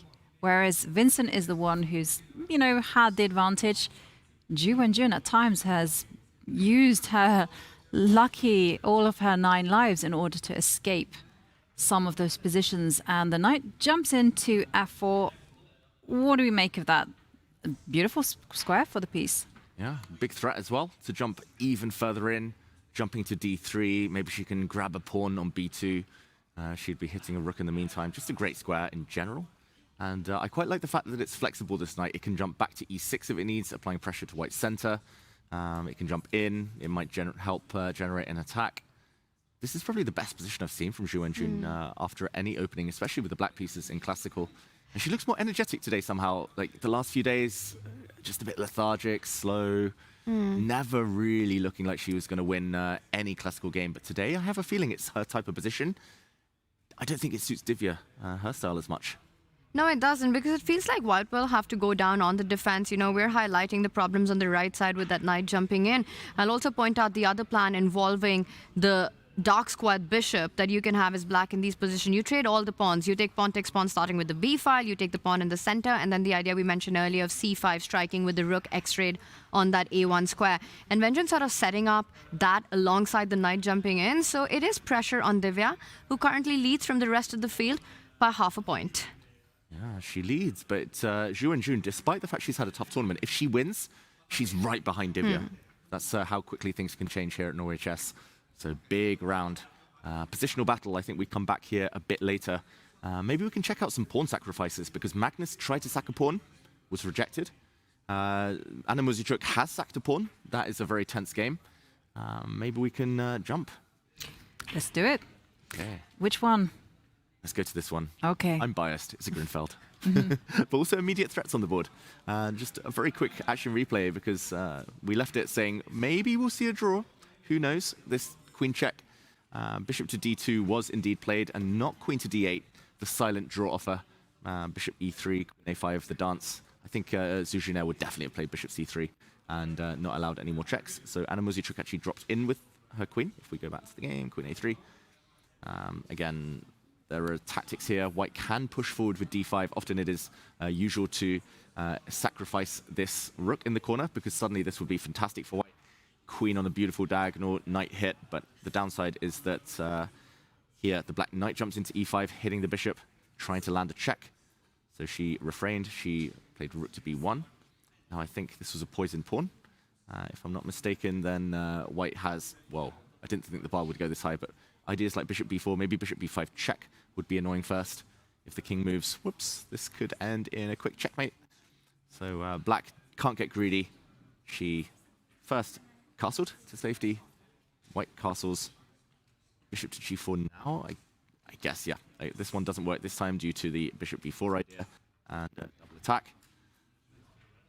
Instead, bishop g4, and here we are, b5. This must be preparation from Anna Muzychuk. I'm just looking. She's barely spent any time until this moment. b5 you don't play unless you're well prepared. She lures the white bishop forward. And now in pin. Who's better? Very complicated game, and I completely second that speculation that this has to be part of preparation. You know, sacrificing a pawn on a square where it can be picked up by two pieces, moving the knight in, but also let's point out that now the a2 spot is tender once white has taken that with the bishop. The knight on e2, as you pointed out, is pinned, and I think we have a move here by Zhu Jin, who did unpin herself by pushing the pawn, hitting the black bishop, which doesn't have too many squares. If you look at it on the board, you don't want to place it on h5. You can end up getting trapped on that square. The only other move, bishop to c8, that's definitely not on your radar, disconnecting the two rooks, which means that Anna has to play something on the counter offhand. She starts with a trade on b5. I'm expecting rook takes bishop, and the difference here is that black gets one more retreating square. Now it can fall back to d7, hitting that rook on b5, and still keeping contact with the pawn on a2. But the kind of line continues because after rook to b7, bishop c8, and what I'm worried about as white is that, yes, white has this beautiful pawn chain, connect 4, but the beast on g7 for black is so strong. And after queen takes a2, it's just going to be elementary for black to just go a5, a4, let's go.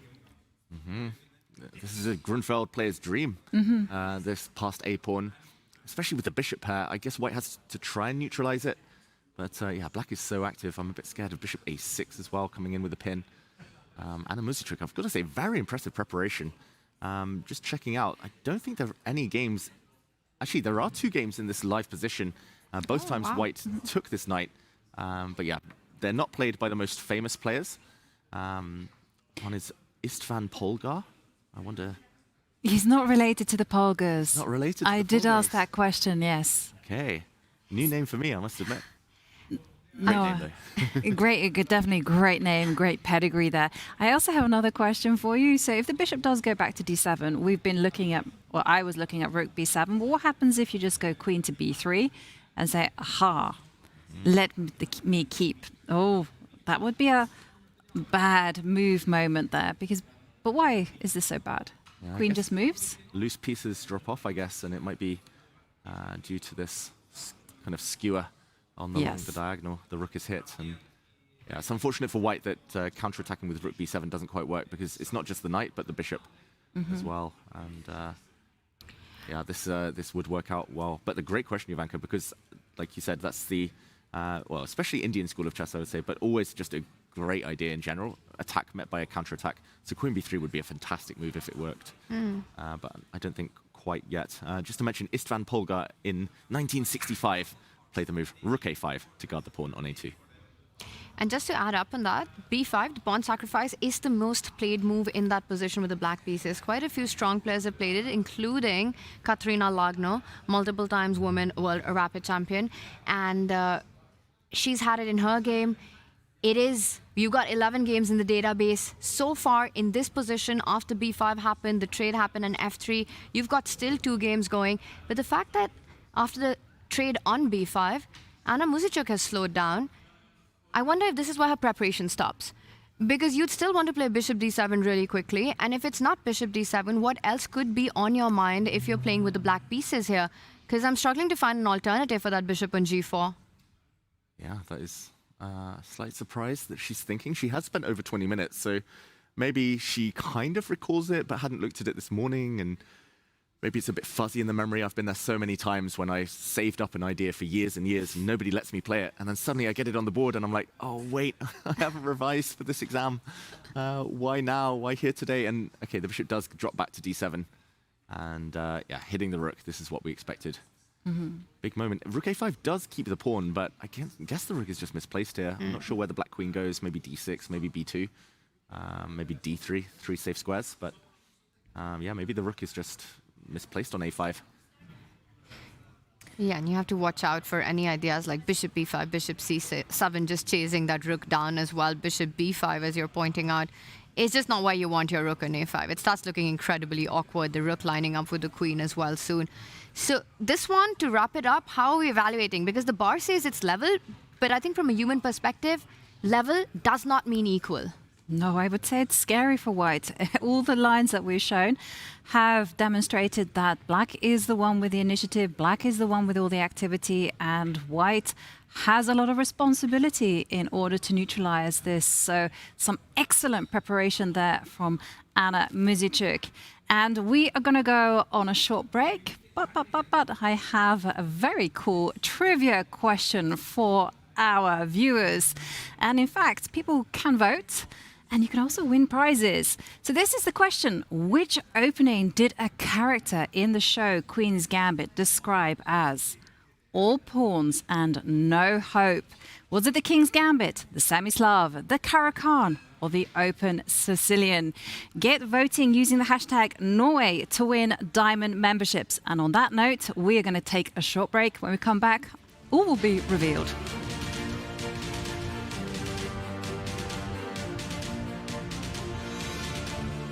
What I like about chess, there is actually a lot of similarities with the football as well. You need to plan your moves a bit ahead. You need to stay sharp. You can't lose 1 second of focus. If you do, you might get punished. You have to sometimes surprise the opponent. Chess, I have a lot to learn.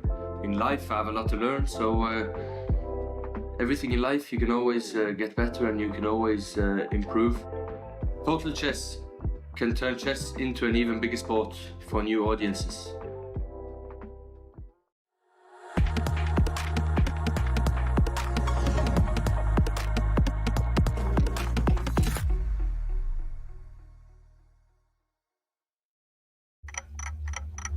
Chess is changing, and this is the next big step.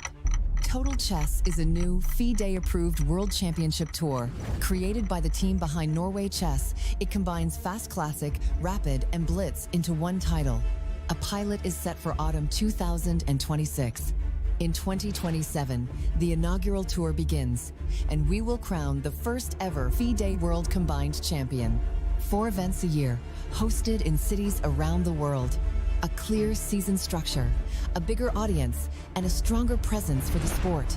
We are partnering with sponsors, investors, host cities, and media partners to build something with long-term global impact. If you're looking for a global platform with real momentum, this is it.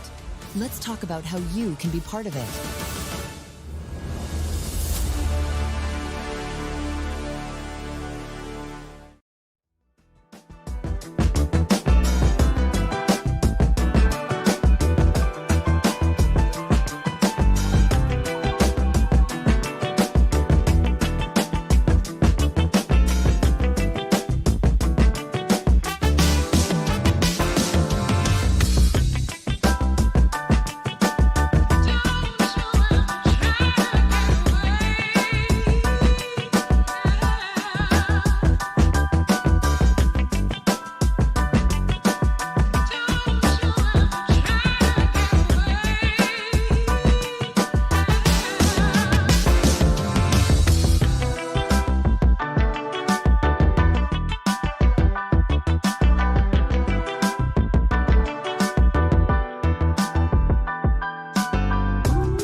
It's good time all round as we return to day 6 of Norway Chess and Norway Chess women here in Bjørvik in the Dakeman Library. The games are super exciting. They're tense.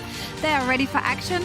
And before we break, I actually left you with a quiz. Now, here, this was the question. Which opening did a character in the show Queen's Gambit describe as all pawns and no hope? And I must admit that when this character, Benny, described my favorite opening as this, I was a little bit triggered. As I'm going to throw the floor. What did you guys feel about this? Ooh, I played this opening too, Jovanka, so I was equally hurt.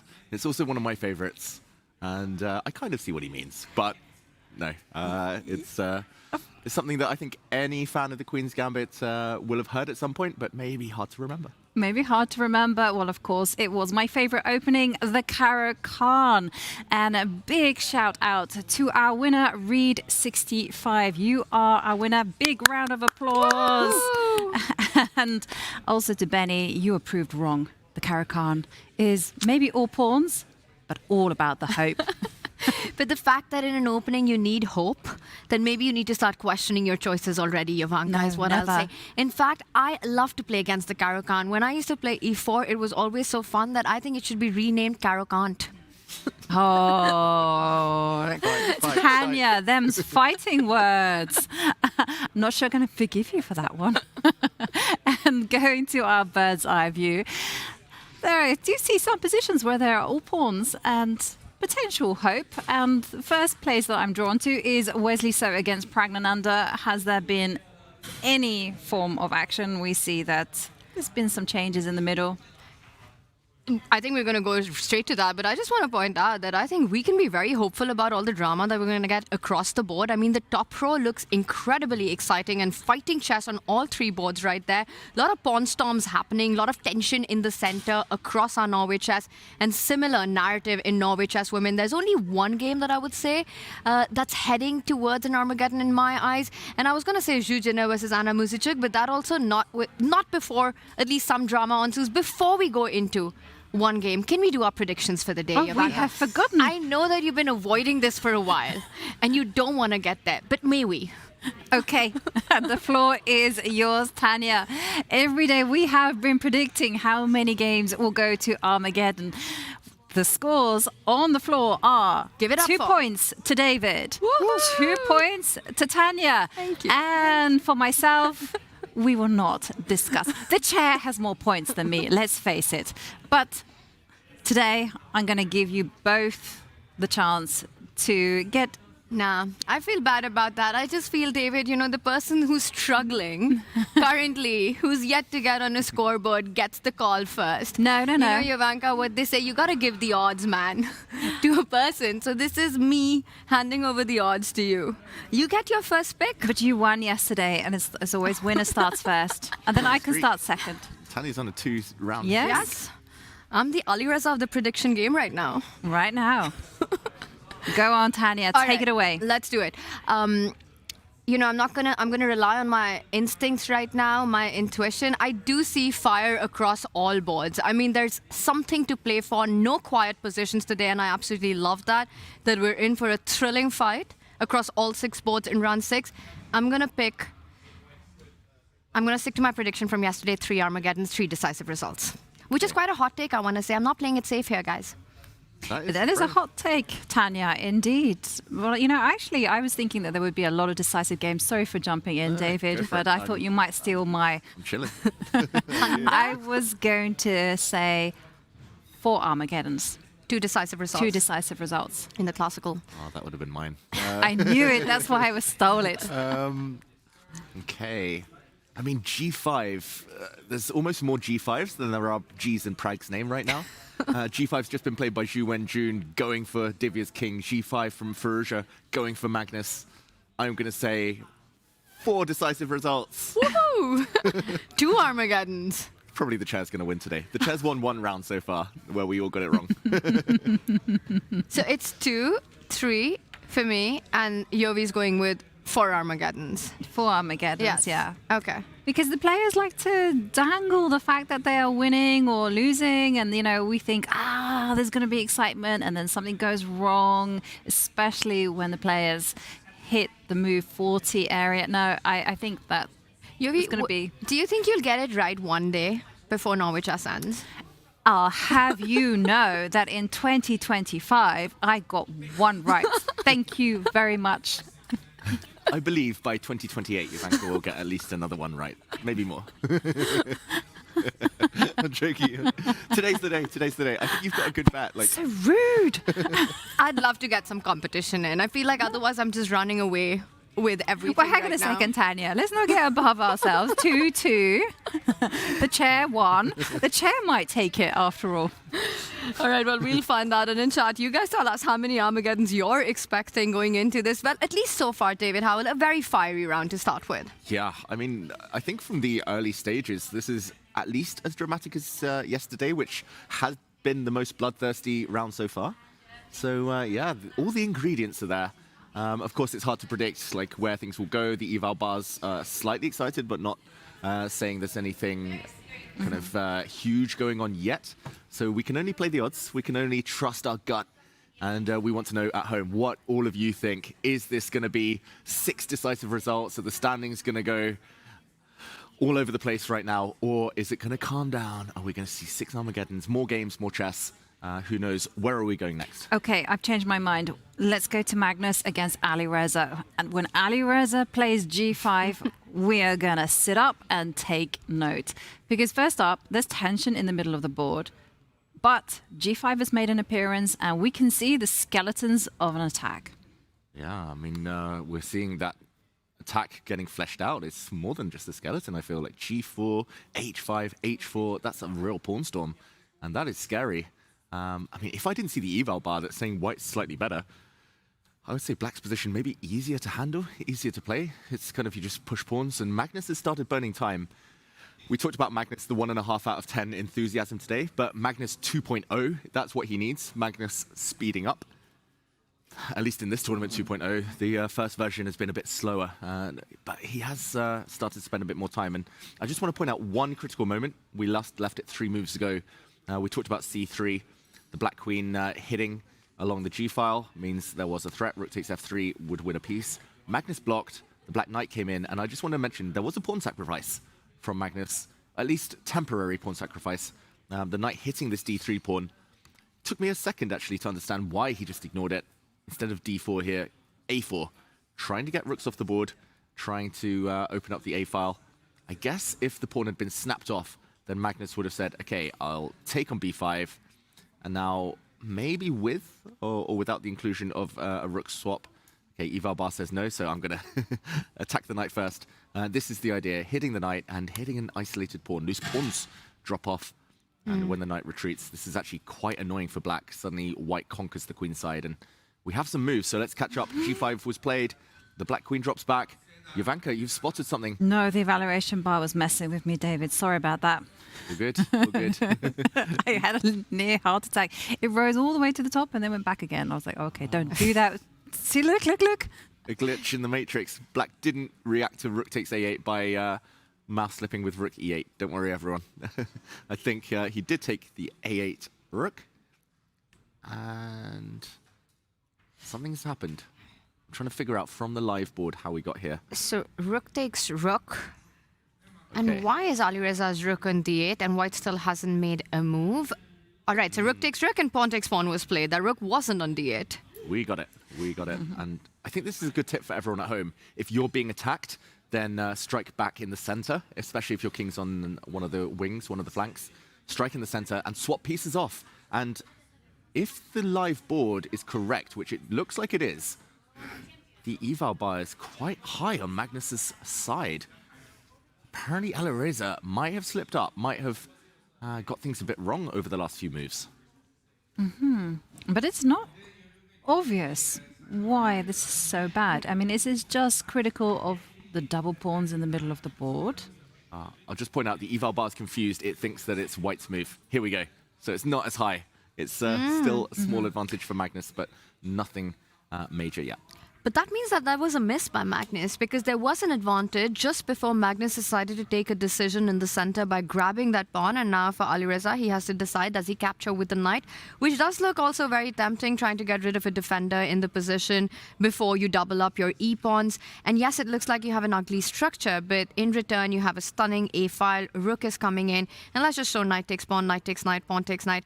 At some point, you can strike with c5, force White to take a decision. Bishop will come to c5, join in the attack right now, and I just feel like it's a dynamic position. I see Alireza's got his leg up, back up, which means there's no hope for Magnus left now in this position. Pawn takes pawn, a big miss, but what was it? What was the right approach there for White? Yeah, let's dig a little bit deeper. I'm going to take a shortcut here and check what does the all-seeing oracle say. I mean, okay, never going to happen. Apparently the best move was just h3. And I say never going to happen because it looks like a blunder. It looks like black is allowed to just take this pawn with a check. The white g-pawn overworked. Black is going to win the knight, but at the very end, there is this little annoying move on the a-file, and the pin wins back the pawn with interest. Apparently just slowing things down, taking a chill. h3 was the best. Magnus could have done this with or without maybe including taking on b5. I think the computer feels that white is just better long-term. And just to point out, h5 here, trying to continue the attack.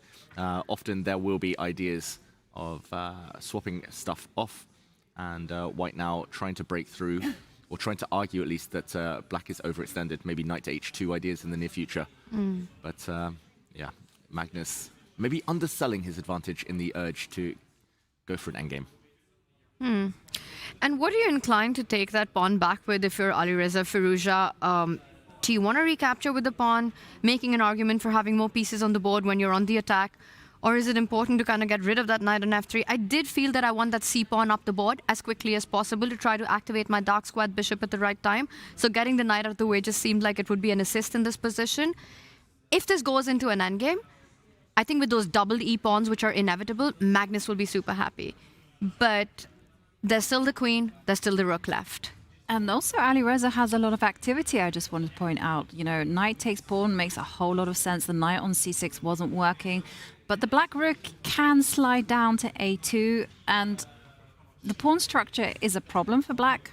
But in terms of activity, everything is working in Alireza's favor. Yeah, he can even go into solid mode, just kind of put the bishop on d6, protect everything, and say, okay, my knight in f4 is super strong. If you ever take me, then the pawn structure problem, never an issue. White nearly never wants to allow e takes f4, undoubling the pawns. White's knight, therefore, can't really get back in the game. The white rook still struggles. I think in the live position, it's, of course, a 50-50, which way Alireza takes back. I think taking with the d-pawn would be a strategic error. Although the one upside would be that g4 is still a threat to hit the white knight. I think it is the fact that the knight in c6 is dominated by the c3 pawn, typical in the Spanish. And also the b5 pawn can't really defend it if it gets hit later. You want a c6 if you need to hold that little guy. So I think knight takes, yeah, definitely, as Tanya mentions, the move to play. And he's taking his time right now. Do you think if these trades were to happen, very likely this goes to Armageddon, or a lot of complicated stuff coming up? I just want to point out that today has been one of those days where Magnus has handled his clock better than others. Yeah. You know, we've seen those time deficits happen, and as the game continues, that's something that's come to bite back the world number one. But so far, it feels like it's pretty much in the level territory. If anything, Magnus has those extra 10 minutes in the clock. This might be the first game of Norway chess when Magnus is ahead on time after the opening. Yeah, he's ahead in time, and he also has his kind of position as well. You know, he has a structural advantage. He has something to target, and he has a lot of time to start maneuvering his pieces. For Alireza simply taking decision which way to capture the pawn. We are predicting that Alireza will do it with a knight. But let's move on from there, because we mentioned that there had been a whole load of g5s in the other games. And I want to check out what's going down in Wesley So against Pragnananda. We jump, we go over to the other board, and I think we predicted some of these moves. But things could still get out of hand. Wesley with a big decision. Prag away from the board. Clock's roughly level. They've played 15 moves. I think a very high quality game so far. But no longer a stonewall pawn structure that black can boast Okay, maybe we just show very quickly, if we jump in, the last few moves. We last left it after this G5 show of aggression here from Prag.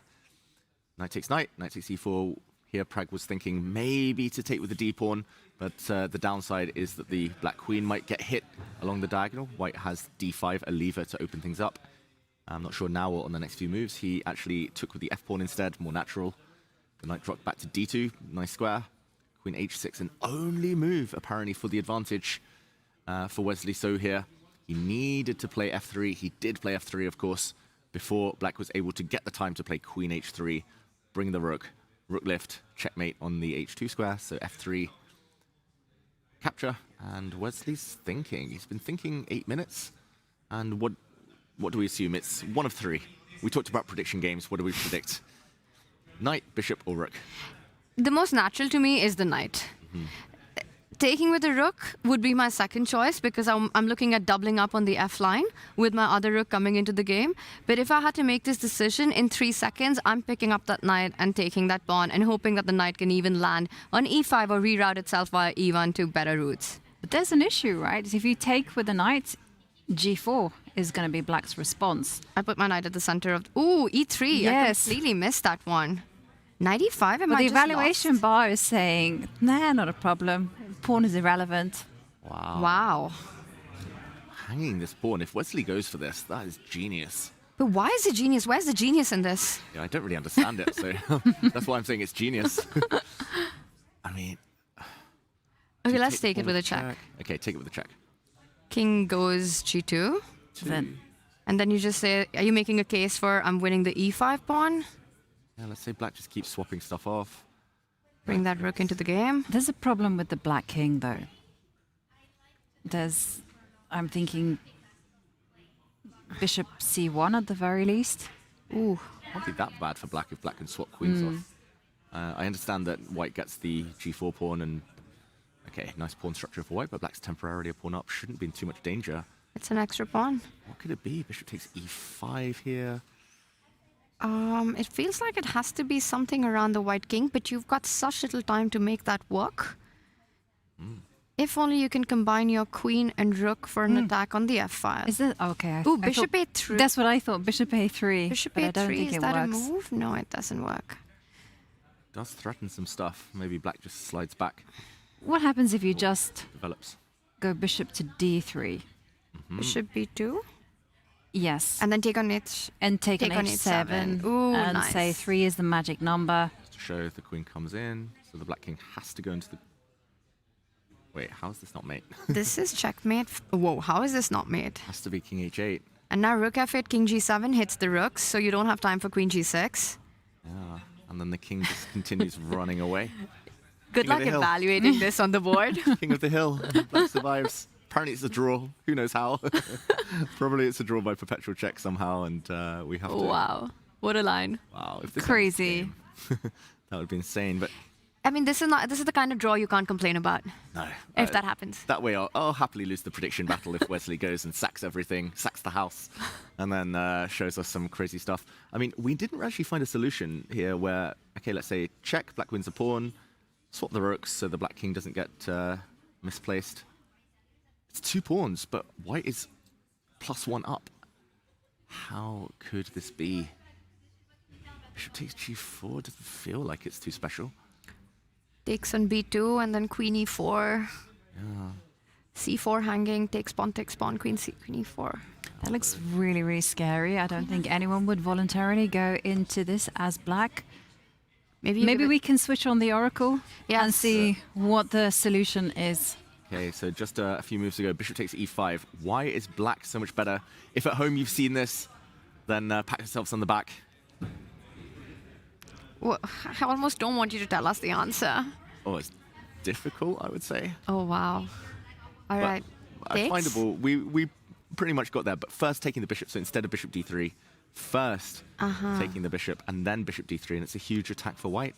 And let's say black defends that pawn with the queen. Yeah, and this is where the fun comes in. Bishop takes pawn anyway. Oh, wow. Check. And rook f8, check, deflection. And the queen will drop off next move. If the king continues trying to hide, then check. forcing the king to finally part ways and break up with that queen. Love it. And white gets a winning advantage. So, okay, attack might be on Wesley So's mind. What do we think, though? That is difficult. Yes. I mean, you see knight takes pawn, you see g4, you see e3 hanging with a check, and you kind of stop calculating the line. Then you're just looking at ideas of picking that pawn up another route. If you take it to the bishop, then g4 at least is not such a power move because it can simply be snapped up. Although black can still go for it because queen takes pawn comes in with a check and you're kind of restoring the material balance. Knight is coming to f6 next and you're kind of feeling happy about your position. You know, the way Wesley handled his game against Magnus yesterday, going for these direct ideas, not bailing out, not pulling the brakes, but wanting a fight. And the fact that Wesley has been thinking now for about 13.5 minutes, I won't be surprised if he actually finds it and feels like there's something to play for here and goes for it, because the black king does feel naked and friendless at the end of those lines. Yeah. Well, the spider senses are tingling for Wesley because he hasn't yet recaptured that pawn on f3. Some genius lines there available to Wesley if he finds them. Let's move to another game between Vincent Keimer and Gukesh. We saw Vincent employ an anti-youth opening. And as we see Gukesh not looking entirely happy, let's actually hear direct from the man himself as Gukesh has entered the confessional. Ooh. Interesting game so far. I didn't recall the opening exactly, but I remember I played a game with white where my opponent went bishop e7, so I thought it might be interesting to try it out. Then thought I was making logical moves, but suddenly after he played bishop g5, suddenly started seeing a lot of ghosts, and d4 knight b3 I couldn't find a nice reply, but I think after an awfully long think I managed to find this bishop d6, which I feel should be equalizing because I have cd, d, take everything and hit 6. But yeah. Yeah, that took a lot of time, but I think I'm pretty comfortable right now. The world champion saying he is pretty comfortable right now. Well, let's actually break down the position and see whether his feeling is correct. And let's check out that line he was telling us there. The justification behind that long think that he mentioned. He did spend quite a long time over the last few moves, and he is sacrificing a pawn, Gukesh. So the world champion about to go down a pawn if Vincent wants it. Gukesh said, okay, knight takes d4, knight takes d4, knight d4, and at the very end, to break the pin, he's going to play h6. And the justification is either white has to give up the bishop pair, or if the white bishop steps away, bishop to h4, I guess he'll just continue with g5, break the pin, and then, well, here black just totally wins a piece. The knight is hanging, so bishop e3 probably the best retreat. Knight takes e4, and it does look a bit loose for black, but level material, symmetrical pawn structure, you can see why he feels he's okay. It feels like black is just one move behind in development, and if white can make something of that initiative, maybe make something on the d file, then it all works out. But give Gukesh the time to get his bishop out of the way, and you're absolutely healthy as black in this position. I want to point out the interesting dynamics of this opening play where Gukesh said he wasn't feeling comfortable, but feels like he's fine now. Vincent was part of Gukesh's World Championship team against England, right? And in fact, he was responsible for many of the ideas that we saw being played out during that match. And I wonder how much of that comes into play, because as a player who's been in the World Championship team, you kind of understand the psyche of Gukesh so much better, the kind of positions you want to go for. And I think this is a more Vincent position than Gukesh position, quite simplified. We know that Gukesh can get provoked for a fight quite easily. So I'm just thinking in my head, if for Vincent that's part of the plan, to kind of make Gukesh go into lines where he tried to look for a game. And Vincent, by the way, has risen to the challenge, Tanya, because we were kind of debating whether Vincent would capture the pawn. Yes, he has, which means we're going to be seeing Gukesh's idea of going h6, g5, asking the questions. And just to point out, he can keep the extra pawn, Vincent, here, but black's hitting the knight, hitting the pawn on b2 indirectly. Black's bishop's now suddenly coming to life, looking strong. Watch out, there are inroads in to the white king side. Yeah, I don't think Vincent wants this. A pawn isn't the most important thing here. It's maybe black's activity. So yeah, Gukesh maybe found a good solution. Very dynamic solution. So let's break that one down one more time. So knight takes knight, h6.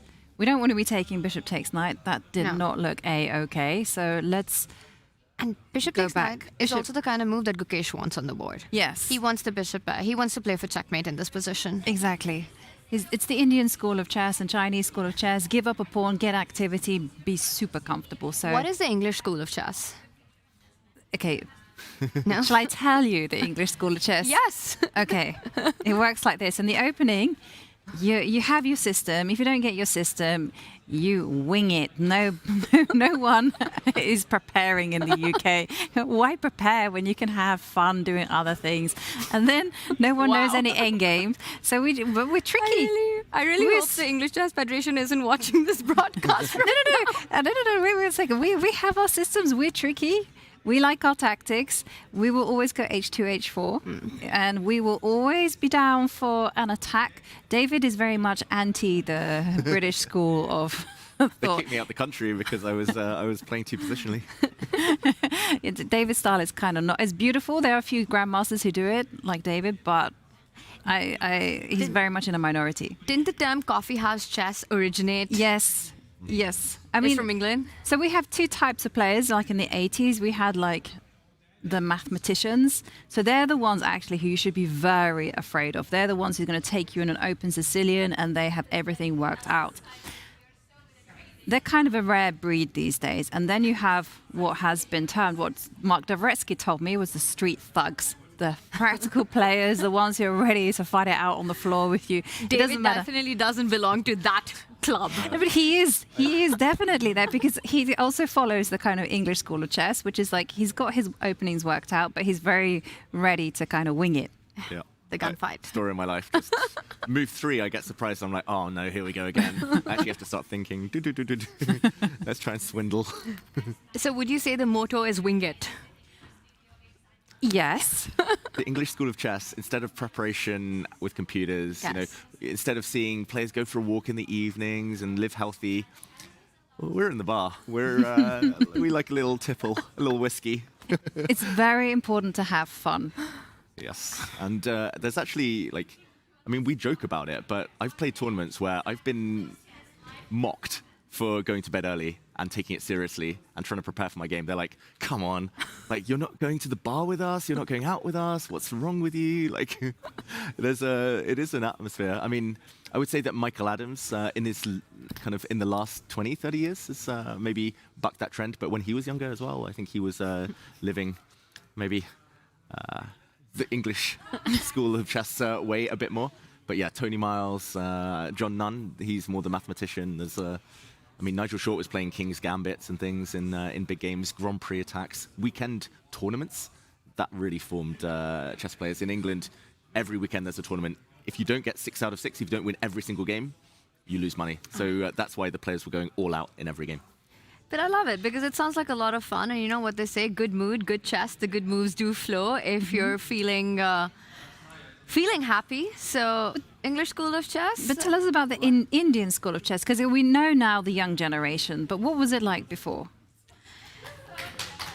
Ooh, that's for the question, Ivanka, all the applaud that you're getting right now. Well, I think it's always been calculation focused and very actually on stark contrast to what we were just talking about. You know, the idea of just having fun and being in a good mood and going all out, fighting it out for the attack. I feel like it's very calculation based and very hard work based from a really young age. And we see that a lot now, especially, with Ramesh, his prodigies. It's always also with Vishy, everything that he's, Indian chess kind of rides on him, everything, everywhere, every player that comes out of India inspired by all that he's done. And it is really all about just sitting down and working out those lines from a really young age. You sit with these kids in any training camp in India, any part of India, and it's incredible to watch them, Ivanka. Even before the entire position has been set up, they're already writing the lines in their head. They've already like achieved 20 moves of calculation in, and you have about 5 seconds to race, and you know one of them is going to get it right. Right. They don't care what the computer evaluation is. They only care about sitting down and seeing, is this position playable? If I feel this position is playable, if there's no repetition to this moment, I'm going for it. Yeah. No principles, no traditions, no sort of ideas that have been planted by us through books, through classical study, I think hold as much value anymore with the calculation generation. You know what? I saw a very interesting tweet by Ramesh, the coach of Prague and a fantastic trainer. And he gave some advice, about how teachers should be conducting their classes. And he said, try and have silence, when the teacher is talking, everyone should be listening. And I was thinking, very, very good. Good luck in England, though. It would never, ever work. But one thing I did want to add to your point was my observation of the Indian chess players, both from before and now, is that there's always been a good sense of friendship amongst the top players. Yeah, and not always the way, I would say, in England, where maybe more lone wolves, we work together, we work alone, training camps just non-existent. English players, I think we see each other as rivals maybe, so more isolated. I mean, talking of the Indian school of chess though, let's jump into the games, because Divya Deshmukh might be on the back foot. And it's a question, can she calculate her way out of it? Or does she have to maybe wing it a bit more here? She's on the back foot against Zhu Wenjun. Zhu Wenjun finally with an advantage in a classical game. That hasn't been the case for most of the events so far.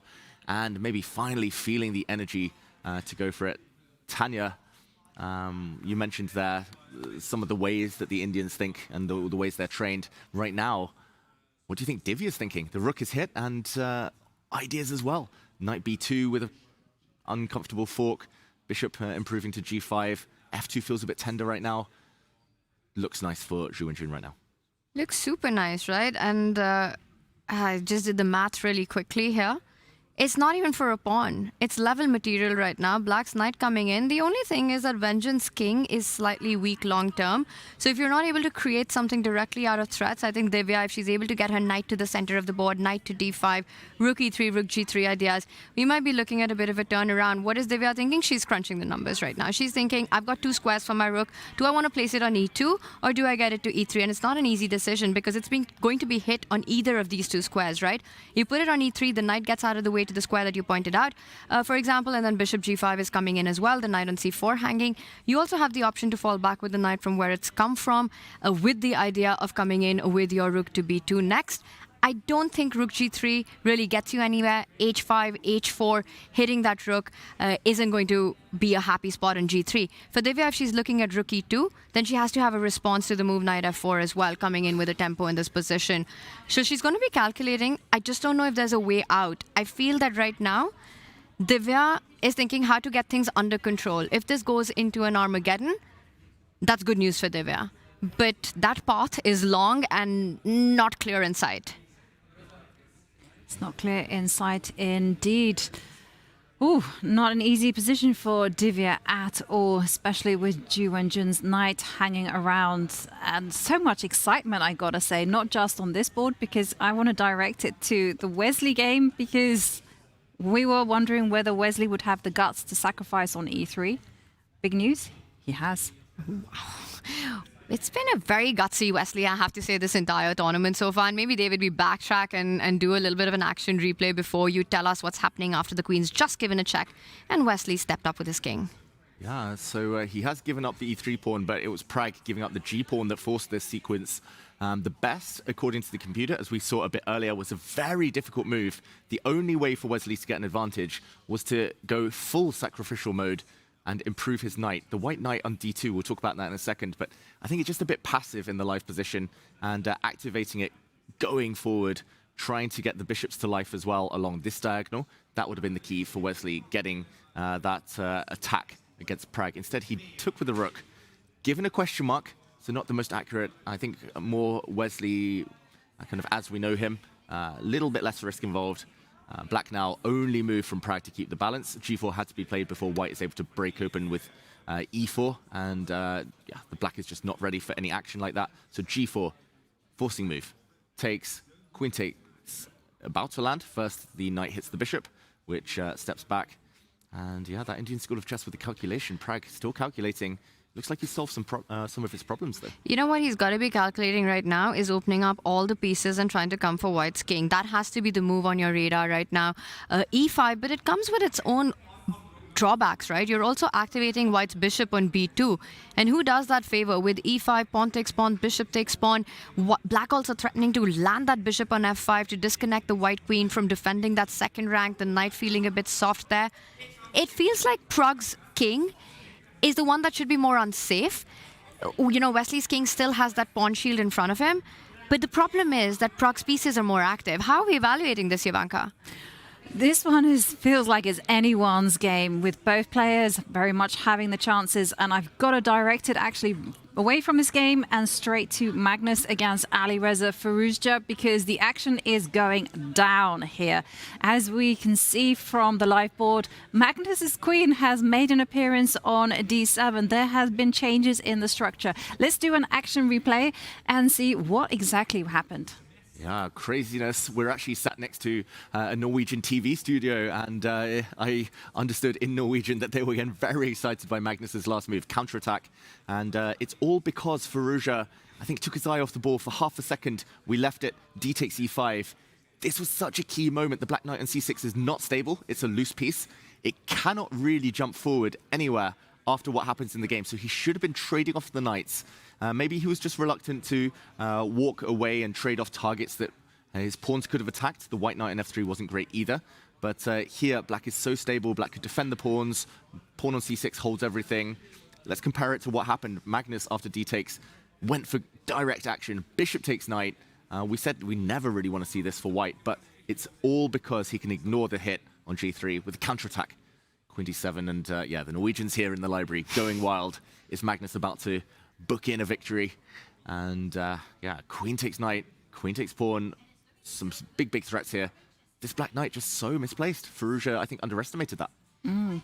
I think the Norwegian School of Chess has one book which is called Greatest Games of Magnus Carlsen, and this one might go down in that, with the way he's handled the pressure and kind of turning things around.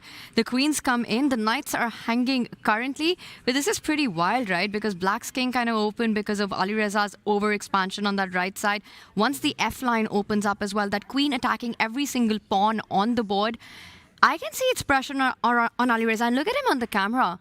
It felt like he's trying to navigate his way through, but isn't finding a clear path forward. He's not happy at all, because you can't move that knight from c6. As soon as you touch that knight, a white knight is going to spring into the middle of the board, start asking the questions. And if you're forced, as you guys have been indicated, to go pawn takes knight, yeah, let's look at F-line that. Let's look is going to be opening. Yeah, let's definitely look at it. Queen takes knight, obviously, is going to be the move, attacking the rook. And then the question is, like, why take on f2? Can we not take on h2 and try to close the lines? And, oh, wow, you see, that's already a huge misstep, because the white king uses that pawn as a, what do you call it, double agent? Shield. Umbrella, under my umbrella. Under my umbrella, absolutely. And there's, how to handle this. All the pawns on the queen side can fall off. Alireza, Reza. Eza. Yeah. Yovi, you got to know that one. No. You can't blank out on that. I can. I do not know that song at all. Take it away, you two. The umbrella pawn on h2 actually really helps the white king here. And yeah, it's actually, like, I'm shocked that it's such a big advantage for white. It does look nice. Queen and knight work well together, but yeah, let's say the black rook lines up on the f-file. Suddenly, I mean, white can start munching on everything. I'm not sure which one to take. There's so many juicy pawns. Knight e5 as well, very tempting. Actually, maybe knight e5 is a clincher. I just realized, because the black queen can't stay in contact with e6 without allowing some even nastier things. So it looks like maybe black in the live position. I did check, by the way. Black can resign if he doesn't take on g3. Oh, wow. It has to be f takes g3. Only move. Okay, can we show why? Yeah, if knight to d8, it's, as you said, Jovanka, knight into e5. Queen moves. I've got to stay connected to the bishop. Where are you going? F6, F6. G7, F6. Oh, so many tempting ones now. Knight g4, knight h5, maybe. Takes on e5, takes on e7. Yep. Okay, knight f6 is incoming. And Queen e8 is checkmate. Oh, mates. Black can defend for a little while with knight 2. f7, but there must be a clincher here. There must be a finishing touch. If not, then maybe Firouzja plays this. Where is the win? Maybe a check. No. Ooh. Okay, the bar's still high, but there's something better. Can we just go rook to d1 and just argue? Nope, that was a bad move.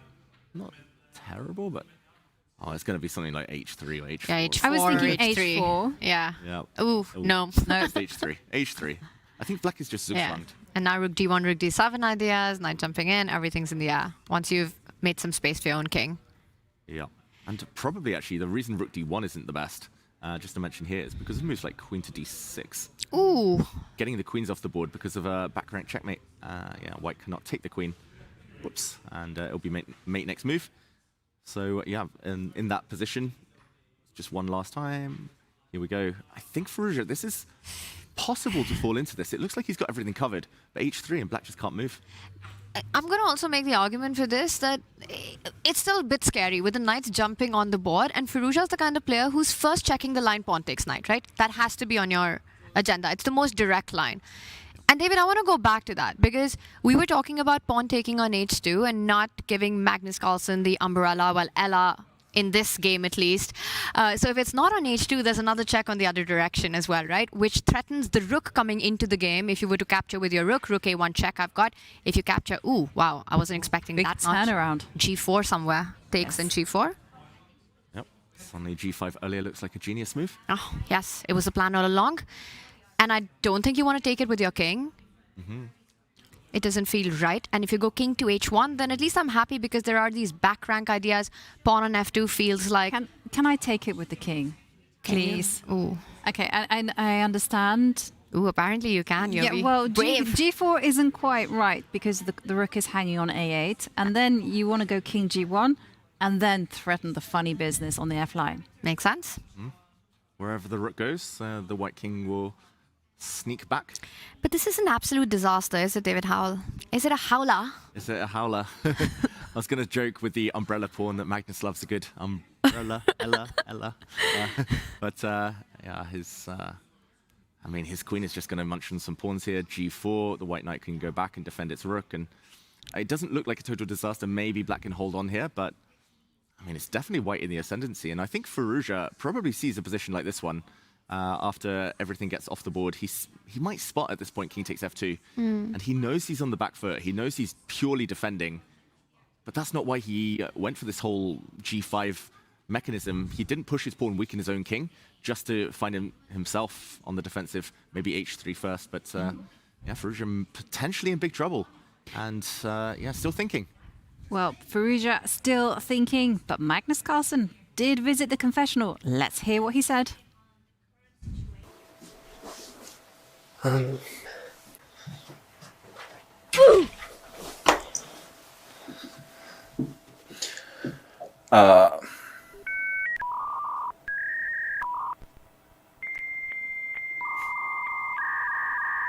don't even remember. I think maybe it was yesterday. So 2 days in a row I'm mentioning Kramnik, but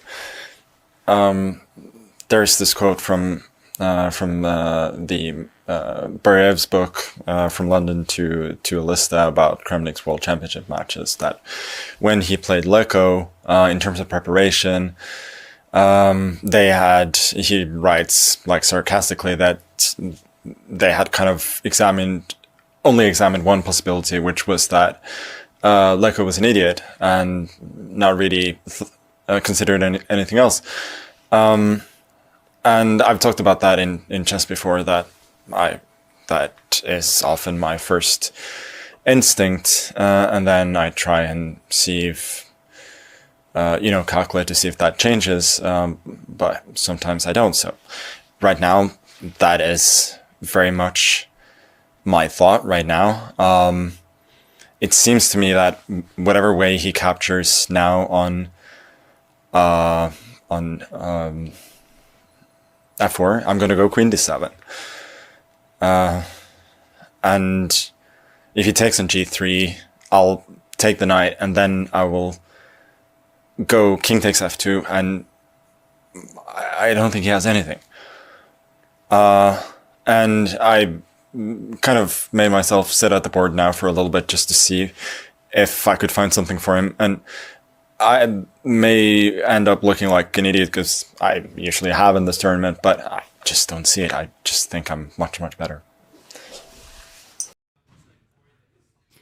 Magnus there saying that he thinks he's much, much better. Could be wrong though, could look like an idiot. We know Magnus is definitely not an idiot and his instincts are 100% spot on. He can take a pawn on f2 with a king and he will be much better. He's seen it all, he's worked it out, and I think it's a noticeable difference today. Magnus with time on the clock, more relaxed, he's actually seeing things. He's playing openings from over 10 years ago that he knows really well. I think this is what has been missing the last few days. He's been trying new things. He's been trying to push himself. He's been trying to get really curious about new positions early on and burning time, blunders later. He's learned, Magnus. It's a kind of conscious effort in what he's done today, and it's so far paying off. The fact that he's nearly half an hour up, he's about to win a pawn, most likely, in most variations. Yeah, it's looking good for Magnus right now. But it's all about whether Firouzja can create some counterplay somehow. It's looking good for Magnus, and we have a result, a draw between Bibisara Saubaeva and Humpy Canary, so we'll be seeing our very first Armageddon. They definitely found a way to repeat the moves because I don't think it would have reached move 30 so early on. So that's going to be a fun one. I will put Bibisara as a favorite in that Armageddon just given the form that the two players are. And I think Bibisara's style of play more suited to faster chess formats where when you're on the defense, you need those extra minutes and Armageddon just doesn't give you that luxury. I think right now the big question is what kind of luxuries does Alireza Firouzja have in this game to defend against all these ideas. And as Magnus was breaking down the variations and the lines we were looking at, it also makes it very clear why Alireza indeed had to capture an e5 with his knight. And that would have defended against all the problems that he's facing currently. Exactly. It's something that we've talked about in chess. I think you've mentioned it to me in the past, Jovanka. It's a tactical weakness, the knight. It was always a target. Like, it just gets in the way. The reason that white always has a small advantage in many Spanish openings is because the knight is simply dominated on c6 by a pawn on c3. That's why in the Spanish they often relocate knight back to b8 to d7, the Breyer defense. That's why often knight a5, get that c-pawn out and then drop the knight back to c6. Knights don't want to be in front of pawns if you need those pawn breaks. So the knight was always bad. Like, I really don't understand why he didn't trade it off earlier while he could have done. And this wouldn't have allowed Magnus to gain tempi here, get a hit on, win some pawns, and yeah, it looks like Magnus has worked this out, but self-inflicted by Alireza the last couple of moves. Is there a massive difference between the evaluation after taking the knight or retreating it? Because we've checked out both lines, and I think you mentioned it, David, that it's the only way to stay in the game. No. Taking this knight now for black, and white is better. It's exactly what the eval bar says now, 0.7 for white, according to the computer. If black's knight moves, the only other logical explanation, knight d8, apparently knight takes b4 is a move, but either one, and white is winning by over +3. Oh, wow. It's a huge difference. That's a lot. Okay. I should put on a blue arrow here. I'll try and make it happen. Well, I think a red one is very appropriate, though, because it's the only move. And Alireza, deep in thought.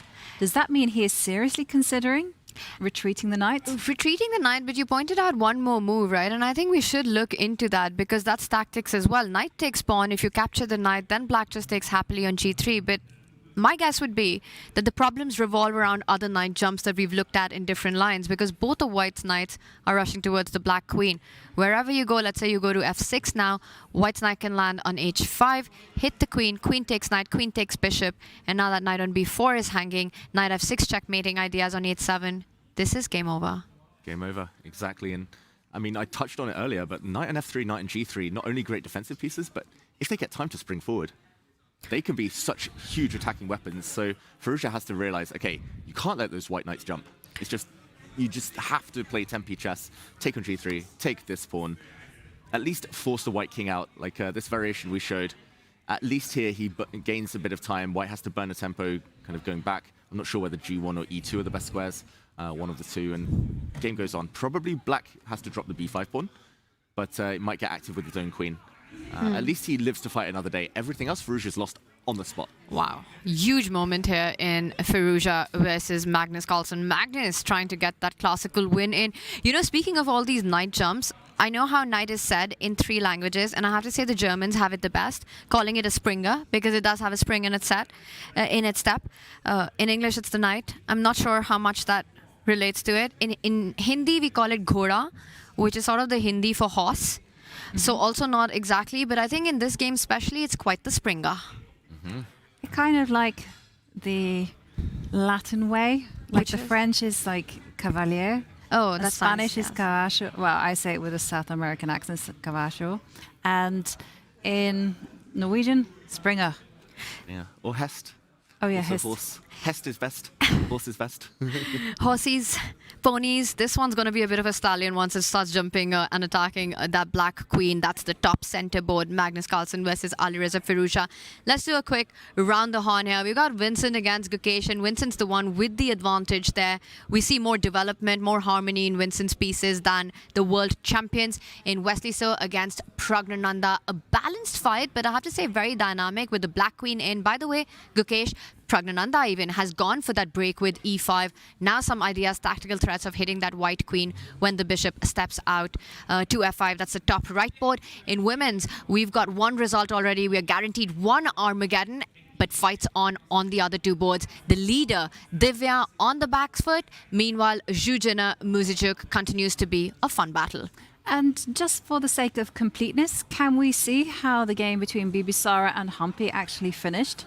Yeah, let's do it, because I was super excited about this, the Scotch Gambit, and we actually left it quite a while ago. We left it, well, it didn't last too long, only 15 moves this game, but we left it at move 7, white had just castled, and we were saying, okay, black needs to deal with the idea of something landing on g5. Bishop, knight, you have to prevent that from happening. Black went back with the knight, great move from Humpy, and I think modern engines, or at least modern theory, says that c3 is maybe the most testing move if you want a full fight. Instead, she took the knight, Bibisara, trying to get her pawn back. Black up the d-pawn due to the earlier gambit. And Humpy with a new move. I believe that this is a novelty, queen to d7. I remember Magnus playing Fabiano Caruana, b6. I think b6 is a Norwegian specialty. Ariane Tari has played that move as well, just trying to fianchetto the bishop, since the light square bishop is a bit stuck. Queen d7, mysterious from Humpy, but not a bad move at all. The knight came out utilizing the pin, so black cannot do anything on the d-file yet. b6 finally, bishop to e3, hitting the central pawn, and after bishop c5, this is where the draw started. I believe that it might have been possible to take on d4, and in this position, use the queen to come out, hit g7, hit d4.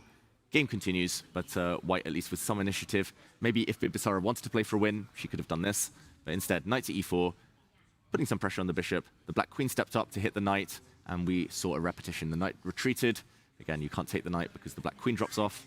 And yeah, the dance continued. Queen d7, knight e4, queen d5, knight c3, repetition and draw.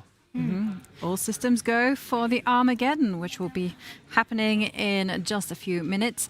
Let's go back to the bird's eye view, because it's getting really exciting in the women's. Not much in it in terms of the chase between the top. We have Divya with 8.5 points. We have Bibisara on 8.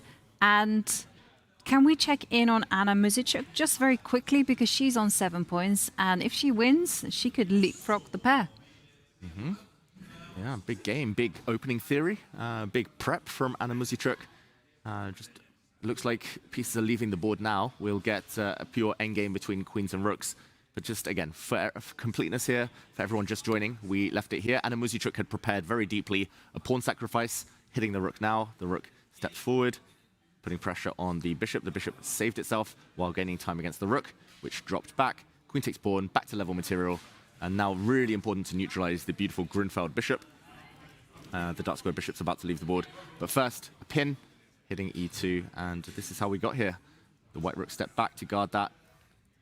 Trade, queen stepping back, and okay, we'll ignore the last couple of moves. Bishop e5 definitely wasn't played. It was bishop takes g7, and what do we make of this? Because it's pawn structure, I think, the main imbalance here.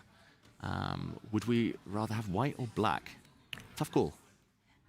I do like that black doesn't have to work for a passer. The A-pawn has a free route ahead of itself, start moving up, but I just don't believe that without the presence of minor pieces, you can get too far ahead. I think there's also going to be the problem of queen trades and queen challenges coming up, which means that white can line up both rooks on the A file. Maybe you can even immediately start with rook A2, plant a piece on A6 and just make sure that pawn doesn't go anywhere. The thing is, before it becomes an asset, it starts looking like a liability. The moment you double up, triple up on that A line. Meanwhile, Connect 4, David Howell loves it. It's 1-0 in his book already. I'm sure there's a chapter in Grind Like a Grandmaster, all about just get the Connect 4 in. It's already there. You've got to be feeling better about your pawn formation, right? Imagine, the thing is, if it's a king-pawn ending, you're really happy with an outside passer. But as long as pieces are on the board, it feels like white defends d5, starts pushing e5, d6 in. You know, you've got a direct target, a weakness to play for. I do like white just a slightly bit more, so that's my pick. Jovanka, what about you?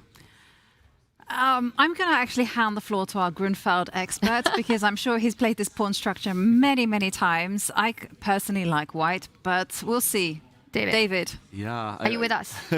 I am actually with you here, and I feel bad because I'm trying to be loyal, trying to be a Scorpio and say Grunfeld, Grunfeld, Grunfeld. But I think there's a big difference. Normally, if we just go back one move.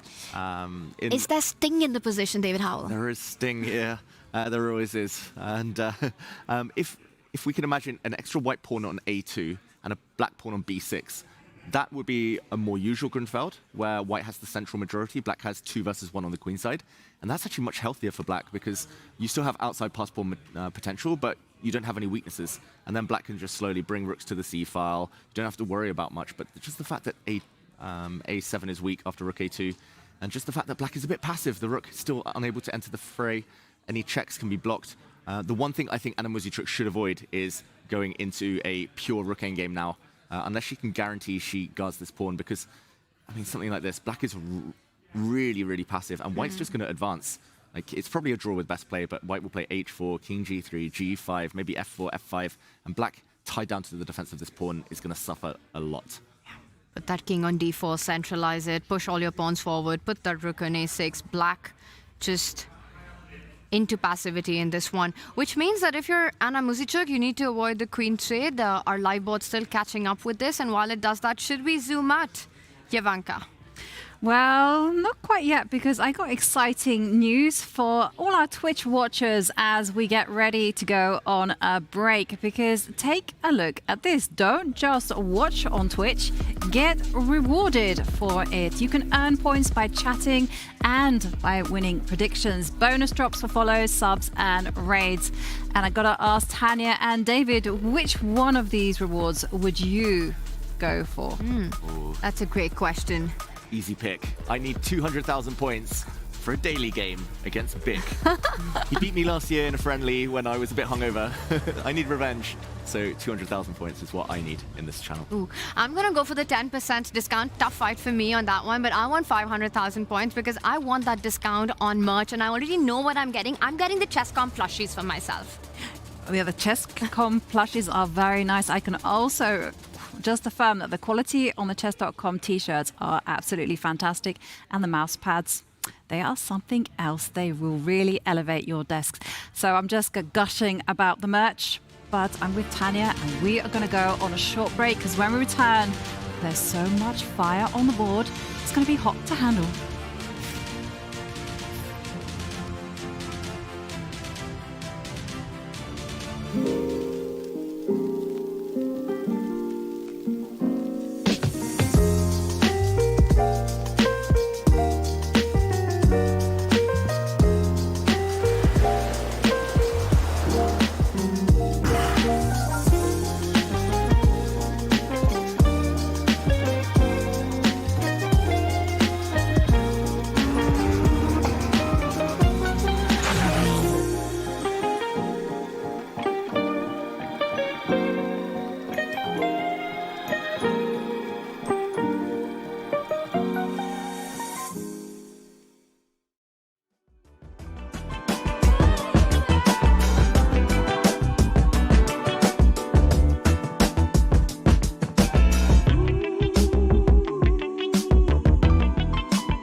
It's that time when things are getting dramatic, when there's so much expectation on the board. We already have one result. It was a draw between Bibisara Asabieva and Hampi Koneru. We're going to be seeing Armageddon there, but on the other boards, my goodness, is it turbulent. Absolutely anything could happen. And as we have our bird's eye view here, Tanya, David, so much excitement. I love it. I love what we're seeing all around. The Armageddon is already something that we're looking forward to right now, but there's so much action on the board as well. I mean, you can see on the Kaimer board, the bar says that Vincent is doing very well against the world champion. You can't say Vincent without saying a win, but he's been winless in the tournament so far. Does he break that curse right now? Magnus versus Firouzja, also a firefight on the board. Wesley Sopragnananda, though, in the balance, at least according to the evaluation bar. Yeah, let's jump. Vincent, is it vintage Vincent today? He has a big advantage, but it might only be temporary. And just as we jump in, the eval bar drops. Question mark from the German Grandmaster. And we have to do an action replay. We have to show Gukesh how he maybe went astray for just one move, and that gave an opportunity. We'll get the players' cameras up in just a second. But if we backtrack, we last left it after h6, nudging the bishop away.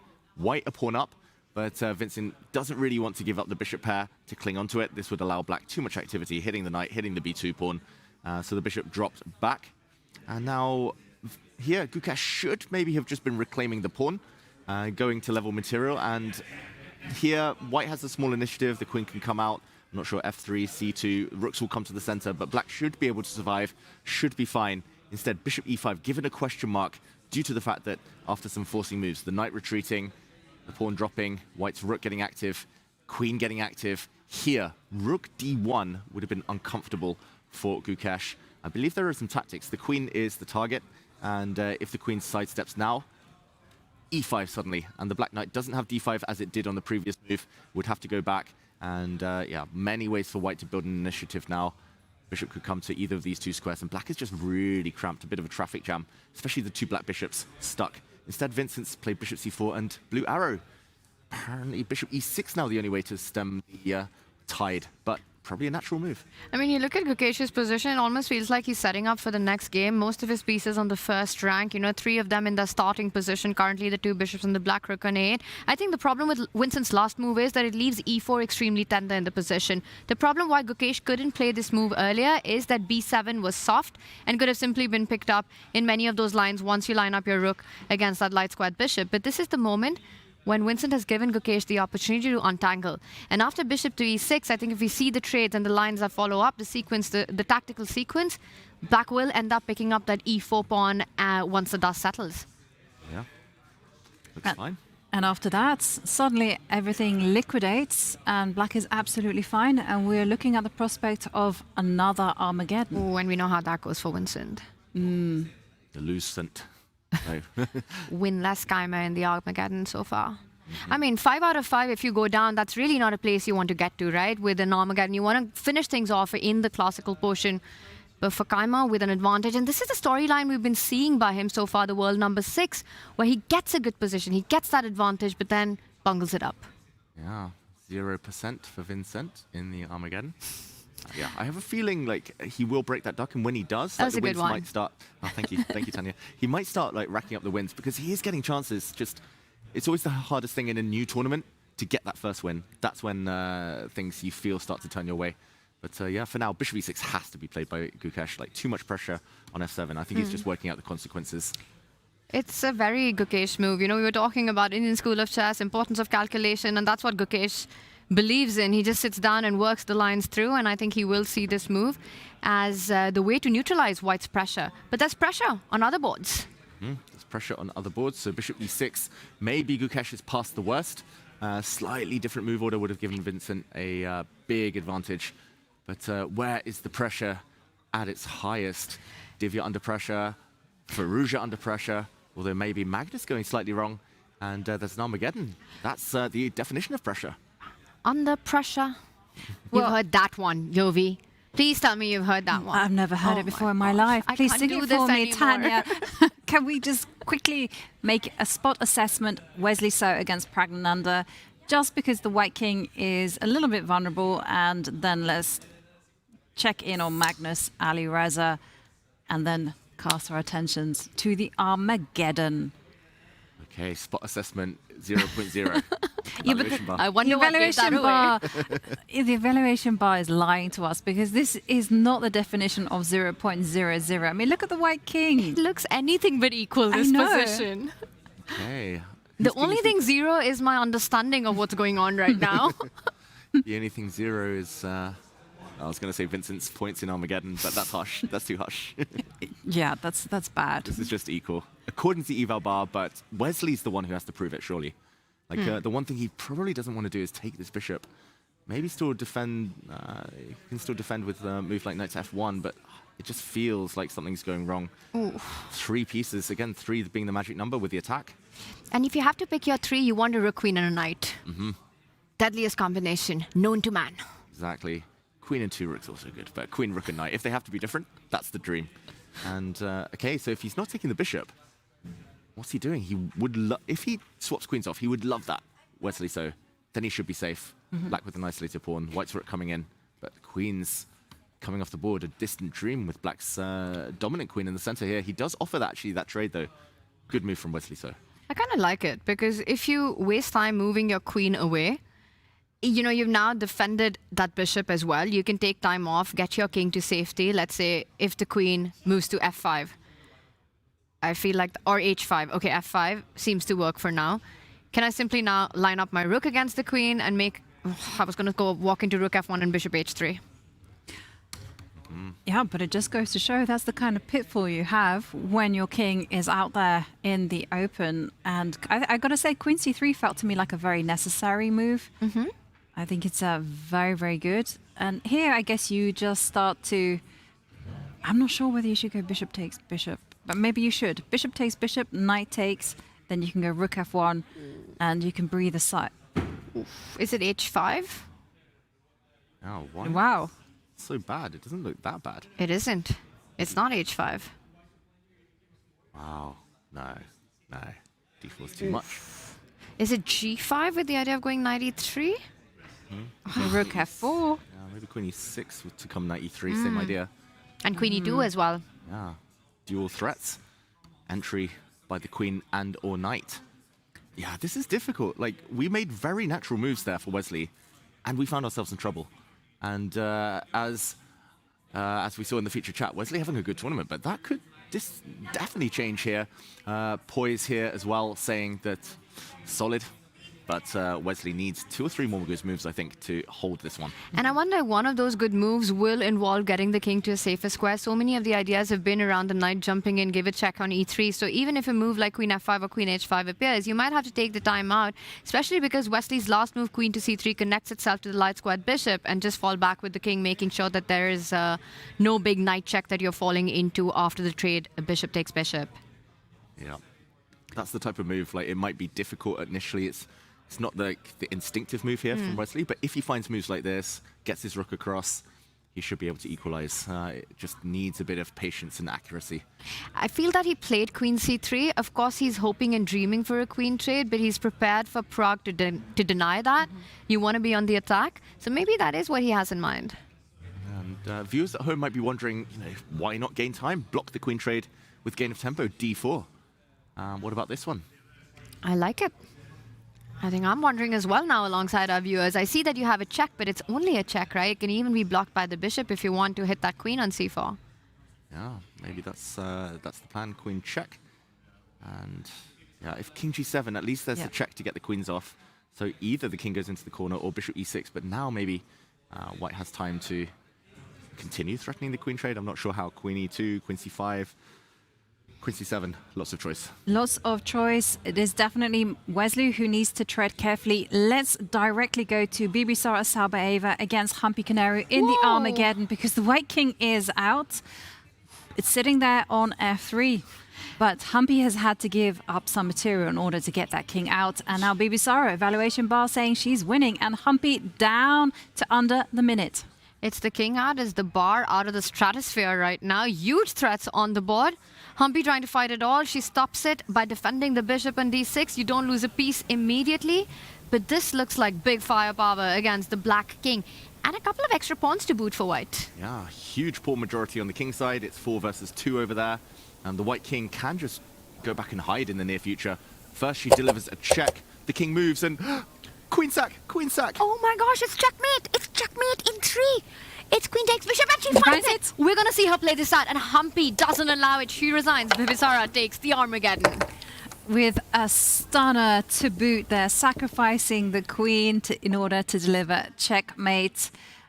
Bibisara is so good in the Armageddon format, so dangerous. Maybe we can actually show on the screen exactly how the game would have finished in checkmate. Let's do it. Let's have a quick action replay. A beautiful move. Queen sacrifice from one of the in-form ladies of women's chess right now.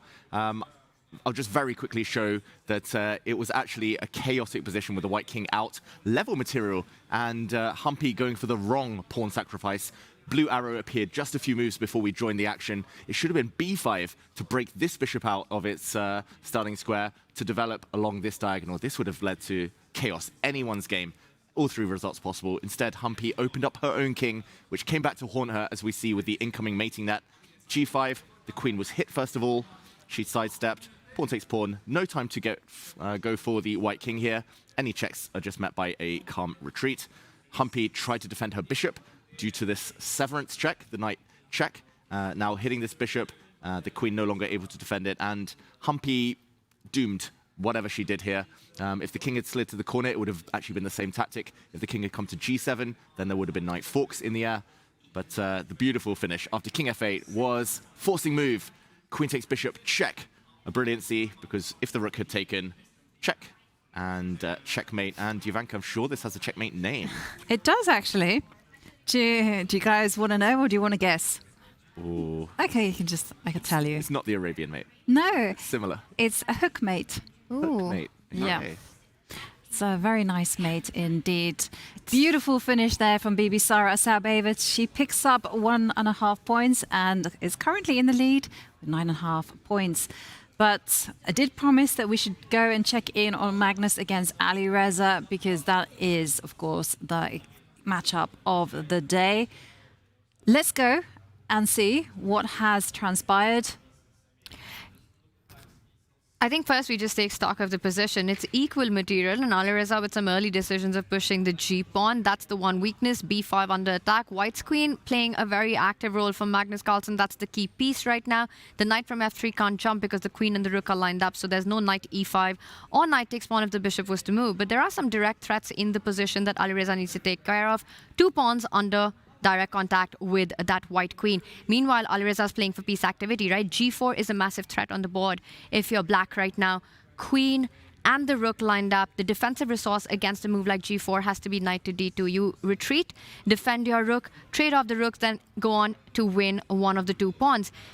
While I'm saying all of this, Alireza's down to a little less than 17 minutes on the clock. Magnus with a huge time advantage there. Looks pretty chill on the camera as well right now. David, how are you defending one of these? How are you defending both pawns? Oof, I don't think you are, if your name is Alireza Firouzja. I think he has to go active. He has to find a way. I'm struggling right now, I must admit, because the white queen is so active, tying black's queen down as well. But the eval bar says it is possible. There is a way to stay in this game. You mentioned the clocks there, Tanya.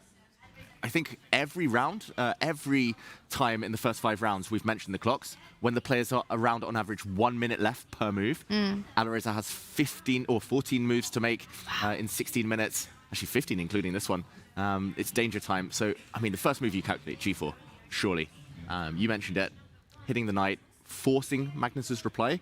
We saw with Bibisara, the forcing moves are always the best. The queen would be hit, though, and she needs to keep her e6 pawn defended. And I just wonder something like this. Like, I'm not sure which way black captures, but can black try to get active with the bishop? So let's just take one of the 2 pawns. I'm kind of tempted. Wow, I see you want to go towards b5. I was tempted towards c7. Feels closer towards the black king. Bishop g5, and I want to put my knight as close to the white king as possible. But I'll also point out that bishop takes knight is not exactly a threat, because there are ideas, tactical ideas like queen d8, falling back and picking up the bishop. Could you work that idea as well? Go queen to b8 check. And if you step in the wrong square, like for instance, if you go king f7, isn't there Tanya's idea in play? Queen takes b5, bishop takes knight, queen to d7. Love it. Beautiful. Teamwork makes the dream work. Absolutely. Nice. And yeah, I mean, black can't even take this pawn anymore, because there would be queen exchanges, and white, a pawn up in a king, a pawn endgame, would end up winning. And Alireza has finally made a decision after a long think. He's going down a pawn anyway. How to get active is the question. Bishop d6 is his choice, and the eval bar doesn't move. So best move. Good choice. Good choice. In the position.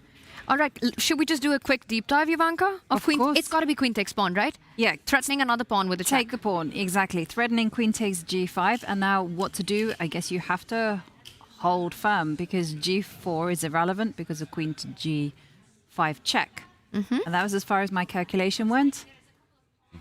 I wonder whether black can swap queens, though. Yeah, I was assuming no. Because there's a problem. White's knight doesn't have many good squares. It has to defend its rook. If it goes forward, which would be a winning move, normally, ordinarily, there's a deflection. Bishop takes h2 check, drawing the king away. I love where Alireza's put his bishop, because now the rook would fall. So if the white knight has to drop back, then maybe we could see an exchange. Or is it bishop f4? I'm not sure. Actually, maybe bishop f4. f4. Yeah.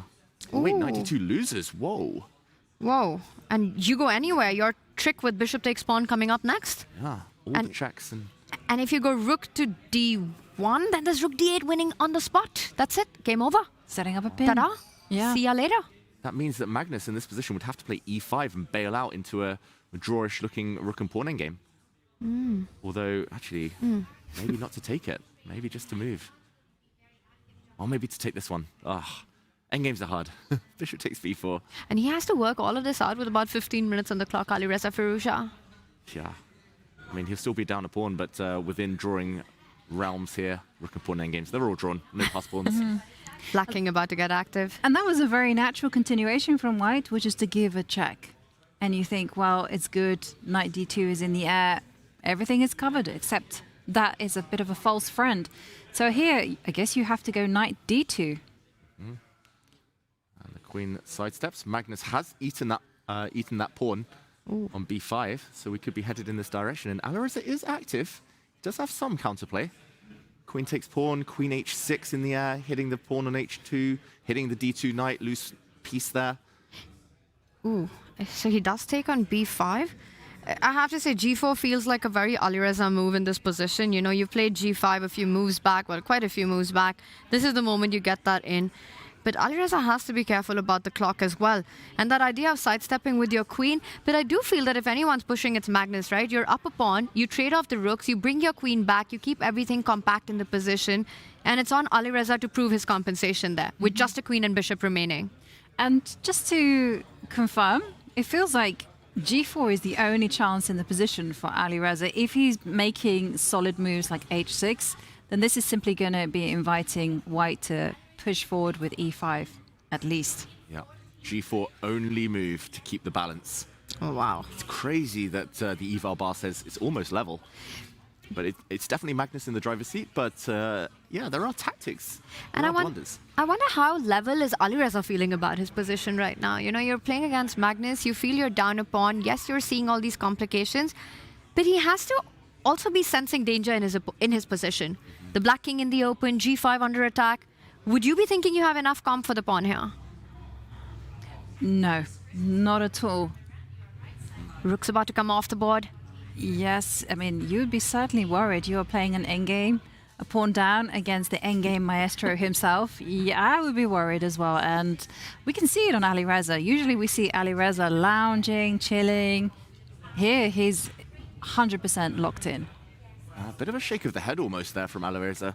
He looked like he exhaled really heavily, like, oh, the position's tough, pawn down. But yeah, if he knew the eval bar was level, it would be a total different demeanor from the young Alireza here.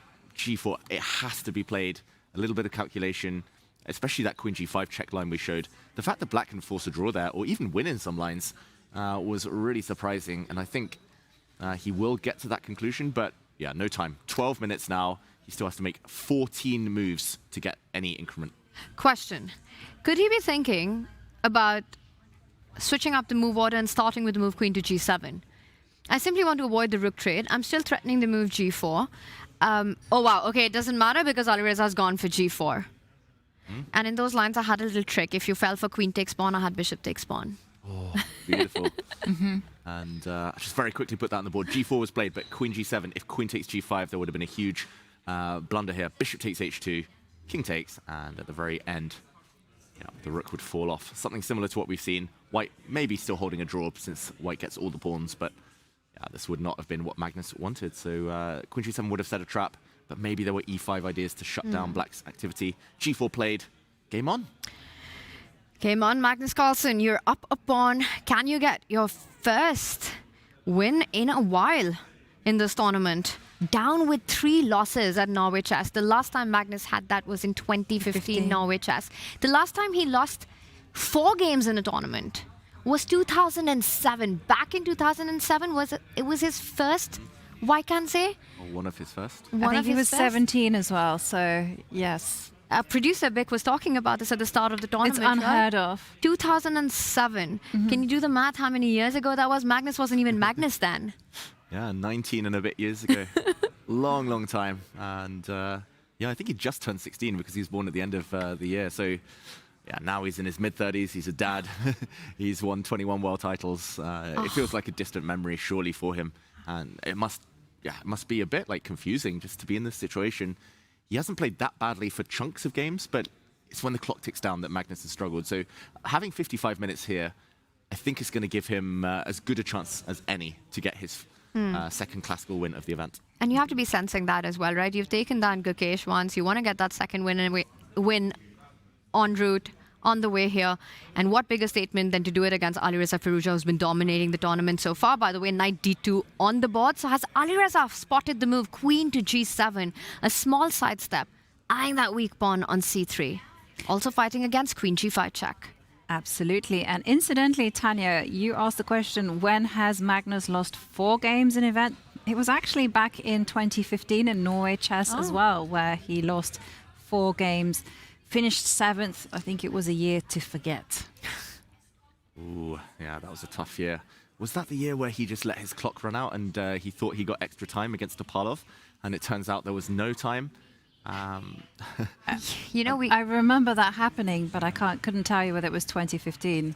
Maybe we can fact check that one, but I remember there was once, it was move 61. Magnus just assumed that the players got more time at move 60. He didn't read the regulations.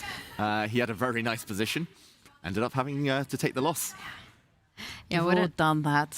Haven't we? And what a nightmare that tournament was for him, Yogi. Yeah. And then 2023 as well, right? When Magnus wasn't in the race to become champion of Norway chess. He's won it 7 times. He's looking for his 8th. And I was just seeing in that note that you had there that he lost 4 games in 2015, but his rating was 2876.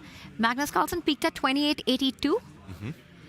The highest ever rated player in the history of the game. Not too bad. Not too bad. 2882, just 18 points away. And if he hadn't played Norway chess that year, who knows? 3,000. And that actually reminds me that so far at Norway chess, Magnus Carlsen is losing 16 rating points. Yeah, he's still well over 2,800, but yeah, if this rate continues, people might be talking a bit more about those ratings. Alireza, the fact that he was kind of wiping his eyes there, not really looking like he fully believes. He doesn't look so locked in yet. A pawn down against Magnus Carlsen in an endgame, that is psychologically tough, but he's still alive and he's still got decent chances if he moves his queen across. The most natural move in the position, so I think he will find it, but the idea is to hit c3 to threaten queen h6 in many lines. There is counterplay. It's not obvious, but he has to fight for those dark squares. And he goes in with his bishop instead. Big mistake from Alireza Firouzja. He's hitting the knight in some variations, but the bishop is pinned. What is his intention then after the move g3, trying to make use of that pinned bishop? He's counting on a check on e3. It's the only way to survive the pin and not lose the piece on the spot. And then he wants to move the queen away, but clearly there's something very wrong with what Alireza has played. What's the follow-up there? You move the king away, and the black queen and rook still under fire in that line. Yeah, it's a very interesting move, right? Because I had assumed that grandmasters never like to self-pin without exceptional reason. And here, you know, like so when many you have moves. to win a world championship, for example. Then you Exactly. self-pin Then for you immortality. self-pin, but otherwise they hate it. And here you have king h1, g3, as David is indicating. I mean, what is going to be the answer after king h1? Mysterious, very mysterious from Alireza. I think this is just born out of desperation. I think in his mind, he's clearly worse or lost. He doesn't know that Eval Bar said level, and we have to break it down because, yeah, bishop e3 might be a threat anyway. I don't really like the idea of giving black time to move the queen, like queen g7, getting out of the pin. So let's try and profit now. G3, as Ivanka says, king h1, king g2, unclear where's best. I think I would play king g2 just in general terms because king h1 feels like it's a mating net. And there's no sacrifices yet on f1. Luckily, f1's well defended twice. But let's say king g2, and the black queen has to move. Let's put it on g7 anyway. Yeah, rook takes rook. And I'm almost tempted to pick it up. Queen d3, huh? Oh, I kind of want rooks off automatically, but queen d3 maybe does cover everything. Rook takes a rook, let's say. Queen takes, and I wanted to just come back, but now I realize that I've left a check open. Black gets back in the game. So maybe queen to d3. in this position. Tricky stuff here. I think Alireza is going for these tricks in the position, trying to get his queen to infiltrate around the white king. Bishop f4 played. Magnus Carlsen not rushing with the decision to go g3. I mean, that line doesn't even end at that moment, right? At the end of that, when you pick up the e4 pawn, David, if you just have that quickly on the board, it feels like the most natural moves. Queen takes pawn. There's a check on d8. You're going to pick up c7 with the check as well. I mean, how are you evaluating this as completely equal? Yeah, I guess because there are no checks on the black king, white's queen struggles to get back to block any perpetual ideas. So, I mean, you could make an argument for the white king starting to run, starting to try to zigzag its way to safety away from the checks. Queen into f4, for example, as well, might be worth considering, although here pawns will drop.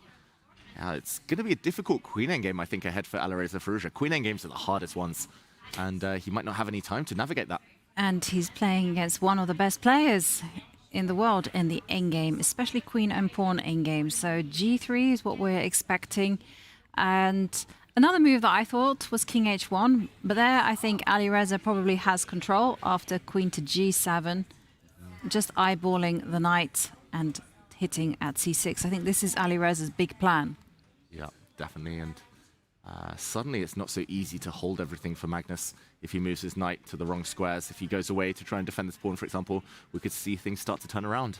Black would start getting counterattacks against h2. So it does feel like Magnus, I mean, his king wants to hide on a light square anyway because he's facing a dark squared bishop. So he can build that light squared refuge on g2. And I think he will do that.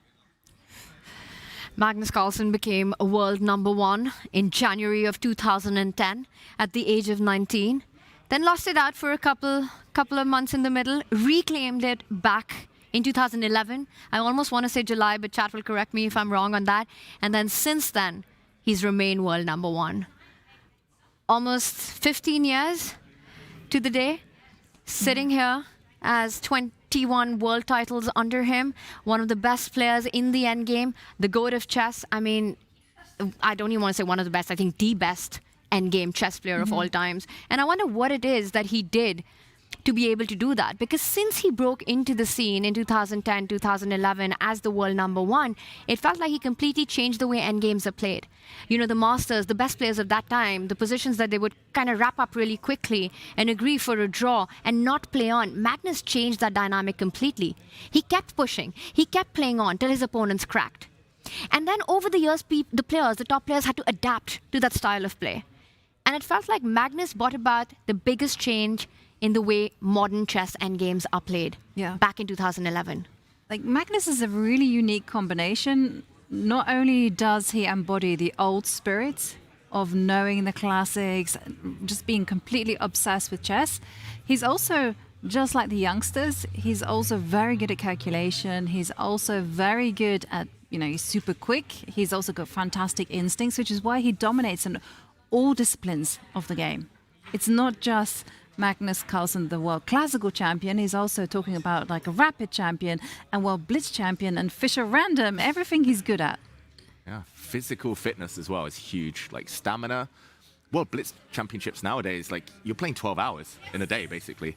And to stay focused, to stay fresh, he plays g3, great move. Alireza gives the check. Yeah, Magnus, he's just slightly better than most people in a lot of areas, and that's why it's hard to pin him down, hard to beat him. He can slightly last longer in these long endgame grinds. He can memorize a bit better in openings, maybe. He understands very deeply. We're seeing Queen G7, everything play out. And just the ability to keep the game going, to keep playing on when most people would just wrap it up with an offer of a draw on the board. Magnus just has never done that. And I think as we see more of the pieces come off the board in this one, you know, we get closer towards those endgames. I think we're in for a Magnus grind. Yeah. It's headed in that direction, Tanya, absolutely. I mean, he's going to be embracing those endgames we saw where he'll be playing a pawn up. Okay, black has some activity, but we've seen time and time again, he is so good at just holding the position together, placing the queen on the right squares, and just converting the advantage. He's very, very patient, and it's his bread and butter. Whilst Magnus is thinking about queen to d3, let's peek at the bird's eye view, because I want to just have a glance at what is happening in the other games. We've had big developments between Zhuzhiner and Muzichuk. It does look like Black's activity is going to guide her to a draw. But between Wesley So, Pragnananda, Vincent Keimer and Gukesh, I'd love to have your opinions. Ooh, yeah. Very tense position still. Wesley So clinging on. I'm not sure I love his position, but that could still go in any direction. Magnus playing Queen D3 meanwhile. We see that on the camera. The best move in the position. Yeah, Vincent Keimer against Gukesh. I think that could fizzle out very quickly, or Vincent could find a big advantage maybe in the next 2-3 moves. If he doesn't, then it's going to fizzle, I feel. Tanya, where do you think we might get those 3 decisive results this round? Good question. I think Magnus Firouzja are very likely to be decisive in the favor of Magnus. We speak about him squeezing water out of stone in these end games, but I think in this one he's going to be up upon, and I think Alireza will need a miracle to survive it. But Alireza has been making his own miracles on the chessboard here at Norway Chess, so still far from over, but I'd predict a decisive result in that one. Wesley Pragnananda, I'm predicting the second decisive result in that one. I see the bar says it's pretty much level, but look at the position. It's absolute chaos for both kings, the pawn formation, the pieces, everything. Lots of fun there, and I think Divya versus Vengeance. Vengeance just piling on the pressure. Look at the traffic jam with that bishop on g5. And David, I'll let you take the pick of where we go to next, but a lot of excitement all around. Oh, it's such a tough call. I'm looking at the clocks. Does that give us any hint? Some time trouble, mainly for Firouzja right now. The others all still within healthy-ish bounds. Muzichuk low on time, but yeah, that's deep in the endgame now. Let's check in with Divya. Yeah, you know, with Bibisara having won her game against Humpy, she's taken 1.5 points in this match, and she was half a point behind Divya. If Divya goes down, Bibisara will be back reclaiming leaderland. Yeah, and if Ju Wenjun wins in the classical, she'll net 3 points. She'll move to 8, and she'll be within striking distance. So everything could turn with just one win in the classical. Yeah, the classical, it's so weighted in towards those games, and Xu Wenjun, we've been critical, but this game, she's played so well so far. Question mark has appeared, queen to f1. The MVP right now, we should mention, is the Black Knight on f4. Such a glorious piece. If you ever kick it, it's going to be a thorn in white side. Knight to h3 check, and lots of mating nets around there. I guess questions about queen takes e4. I see a pawn hanging. That does allow white's b3 knight, which is sidelined, to leap into the action.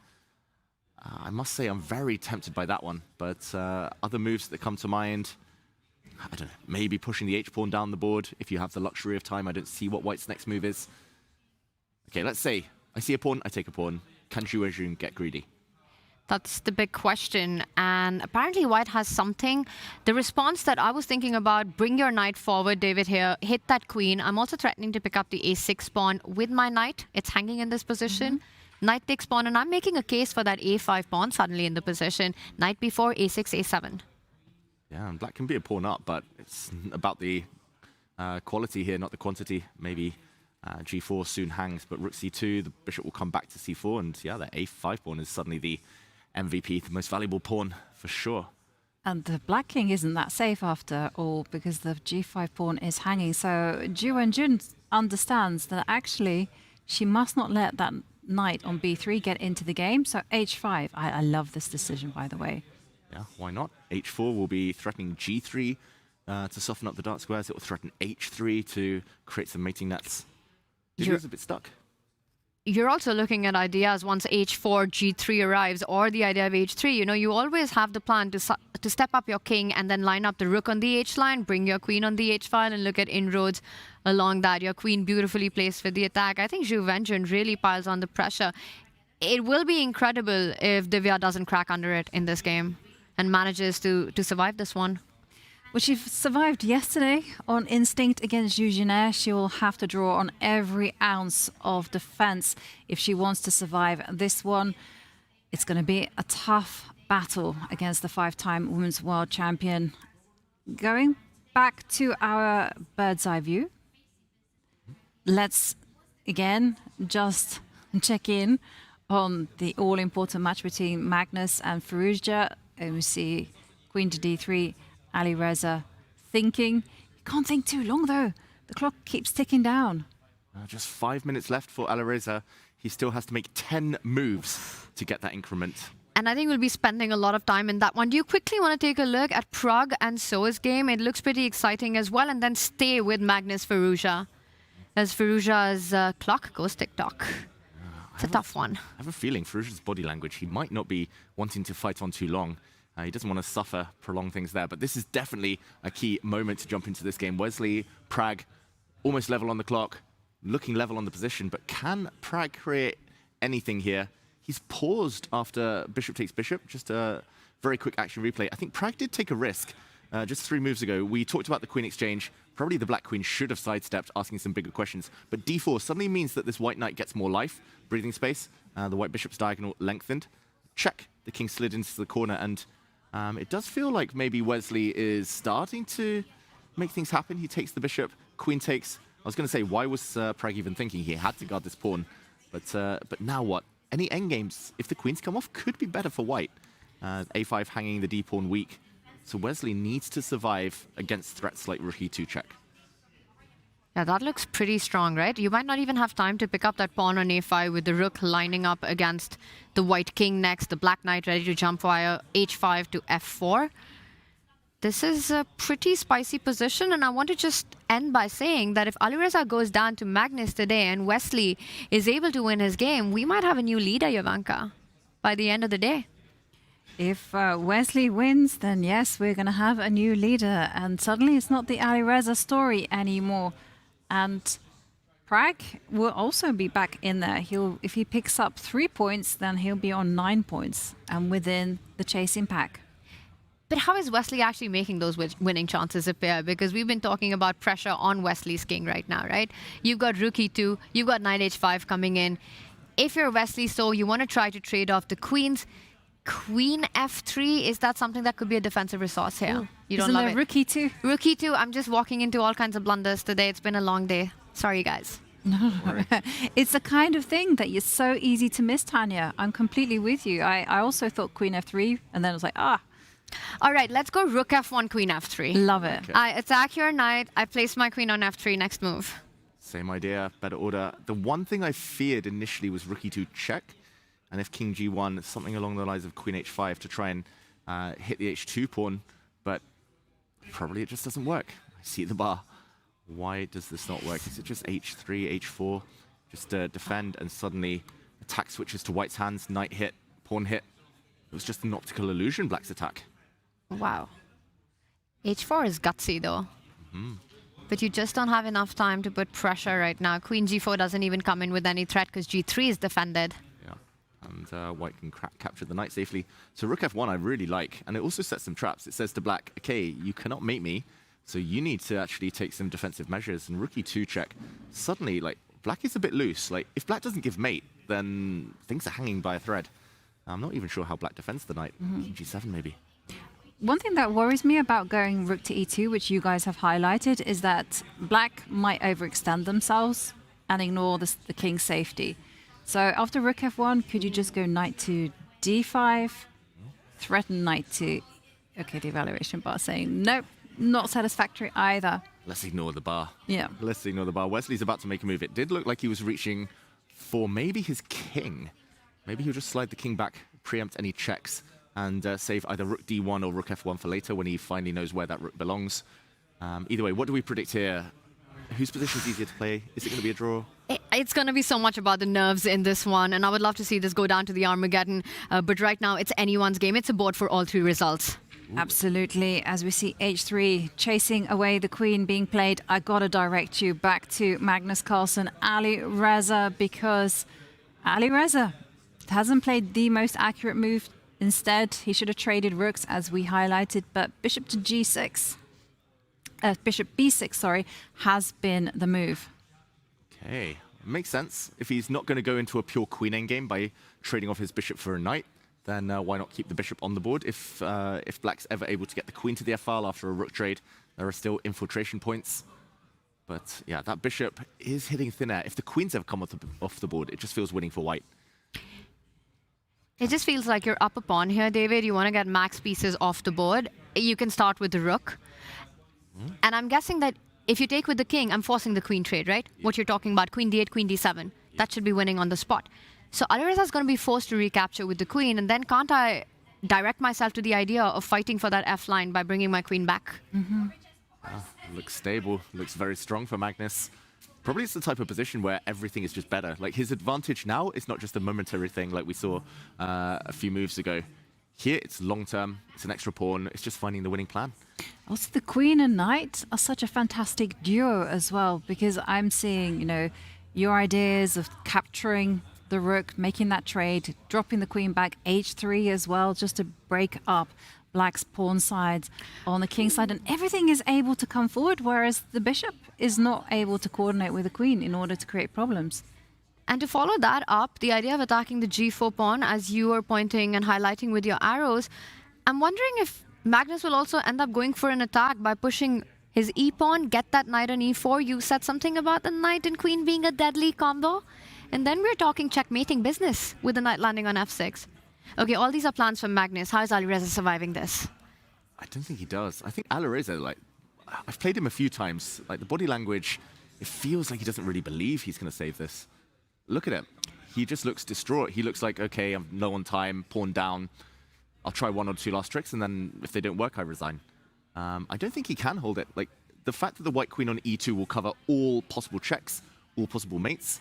Like, white can start pushing pawns. I love that e5, knight e4 as well. I love h3 as well, just breaking that mating net just in case.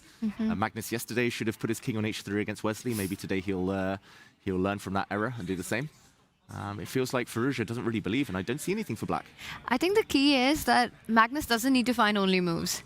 And for a change, he's got enough time on the clock to work everything out. Usually by this point, Magnus is the one playing with the big deficit. He's the one playing on minutes. And we are currently on move 31. Alireza Firouzja still has 9 moves to make with 4 minutes on the clock in an extremely difficult position against the world number 1. You're down a pawn, you're playing for tricks, kind of failing to find them. Ooh. And the leg is back up for Alireza as he finds himself in a very difficult position because Magnus is now in his element. Not only is he ahead in time, he's got an extra pawn to boot, he also has a concrete plan. We've discussed many times that there are targets that white can start attacking pawns on g5, e6. The knight just needs to get mobilized. And for Alireza, it's so difficult to coordinate the pieces. But there's always hope. In a queen endgame, there's always a chance of a perpetual check. It's the hope that kills you, though, as my favorite Ted Lasso episode goes. Yeah, sometimes you just have to hope. You just have to play for tricks. But yeah, Alireza, I did see a featured chat from Ozymandia, I think it was, saying, okay, at least you have the bishop. At least you have the bishop. It's an open board. But yeah, the fact that the queen and bishop can't really connect and queen and knight just generally work a bit better as a combo, I think that's going to be the clincher. But yeah, I think Magnus should start maybe with a rook exchange, put the queen on e2. First step, covered all the squares. Second step, maybe improve the knight. Maybe start deciding which pawns to trade off. Put a knight in c4 if you want to really go for a pure queen endgame if you're worried about the bishop. But yeah, first step, get the rooks off the board. Right. I mean, actually, I can see some chances for Alireza if Magnus doesn't trade off rooks. I can see the rook moving away from f8, going to a8, a2, and suddenly, that's anyone's game. Yeah, suddenly pins and discomfort for Magnus Carlsen. If Black gets more moves, maybe h5 is a useful one as well. The Black king can hide out on h7. No more checks. If the white queen moves off d3. Yeah, it's really tough to be Alireza right now, and I'm not even talking about his injured ankle currently. You know, it's fine if you're down a pawn, but you want to make counterplay. You want enough pieces to be able to set up those tricks. And the more you look at this position, the more you realize that g-pawn, it's vulnerable for Black in so many positions. The bishop on b6 sits on a nice diagonal, but no piece to really assist it. For Alireza Firouzja, he needs a big helping hand from Magnus Carlsen to survive this one. And what a turnaround that would be on our standings if Magnus finishes the job in this. He gets 3 points. Suddenly he's back up on the leaderboard. Alireza Firouzja for the first time will not be leading Norway chess since round 1. Yeah, if Wesley wins, Alireza is the one that will not be leading, as Tanya's indicated. Everything is going to be hinging on those two. Now it's very interesting because if Wesley So draws his game to Pragnananda, wins in Armageddon, then we're going to see a tie for the top. But Wesley So, as we've seen, has a very sharp position. And Magnus Carlsen, if he wins, suddenly he will start rocketing up the standings. You gotta love the leapfrogging that happens in the standings at Norway Chess simply because of the scoring system. 3 point for a classical win just incentivizes the players to play so much more fighting chess, to not go for those quick draws, because sure, in the Armageddon you get a decisive result, but not enough points. Exactly, just 1.5 points. 1 point minimum. So yes, the players cannot play it safe when a win in classical has so much impact on the standings. Magnus doing some great things, and I love the way that Magnus just now takes his time. He doesn't need to rush it. But I want to point out his match against Pragnananda, completely winning, was Magnus Carlsen. And then started to get a bit too creative and things went out of control, ended up losing that game. Yes, it was a very different fight, a very different battle. But David, form has been a big question around the world number one. Yeah, and it's the fact that he's lost 3 games this tournament, but they've all been different styles. One of them was in the balance against Firouzja, then just kind of panicked as soon as the first sign of tactics started to appear. Against Prag, up and down, tried to be too creative, no time, total self-destruct. Yesterday, just slowly outplayed by Wesley. The lack of form, normally that shows in a kind of a lack of killer instinct, so that's the one thing. Magnus has had some small chances. Prag couldn't finish him off.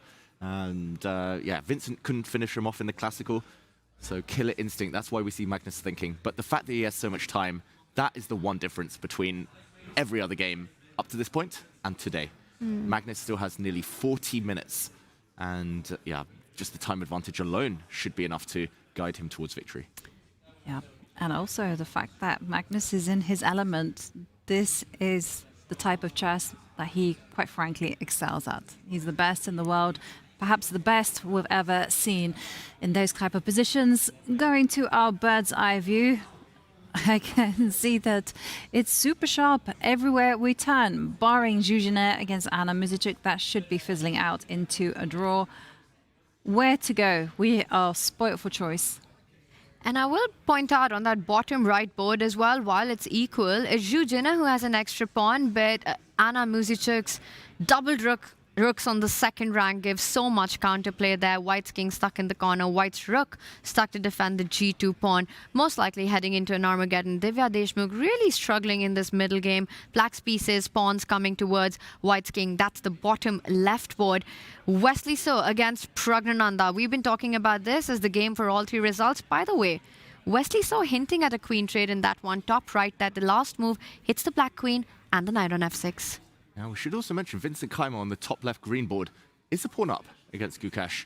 There's a big threat on the board as well, so I just wonder, maybe we quickly visit that one, just because there is a material imbalance. But for anyone at home wondering, this is a good scenario for the bishop versus the knight, if the bishop can stay on the board.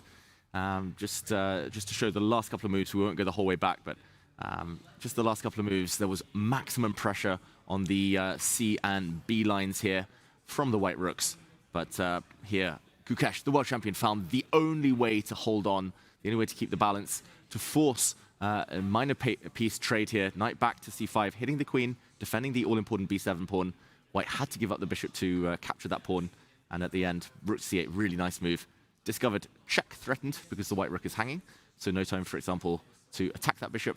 Bishop takes f2, check would win the white rook on c1.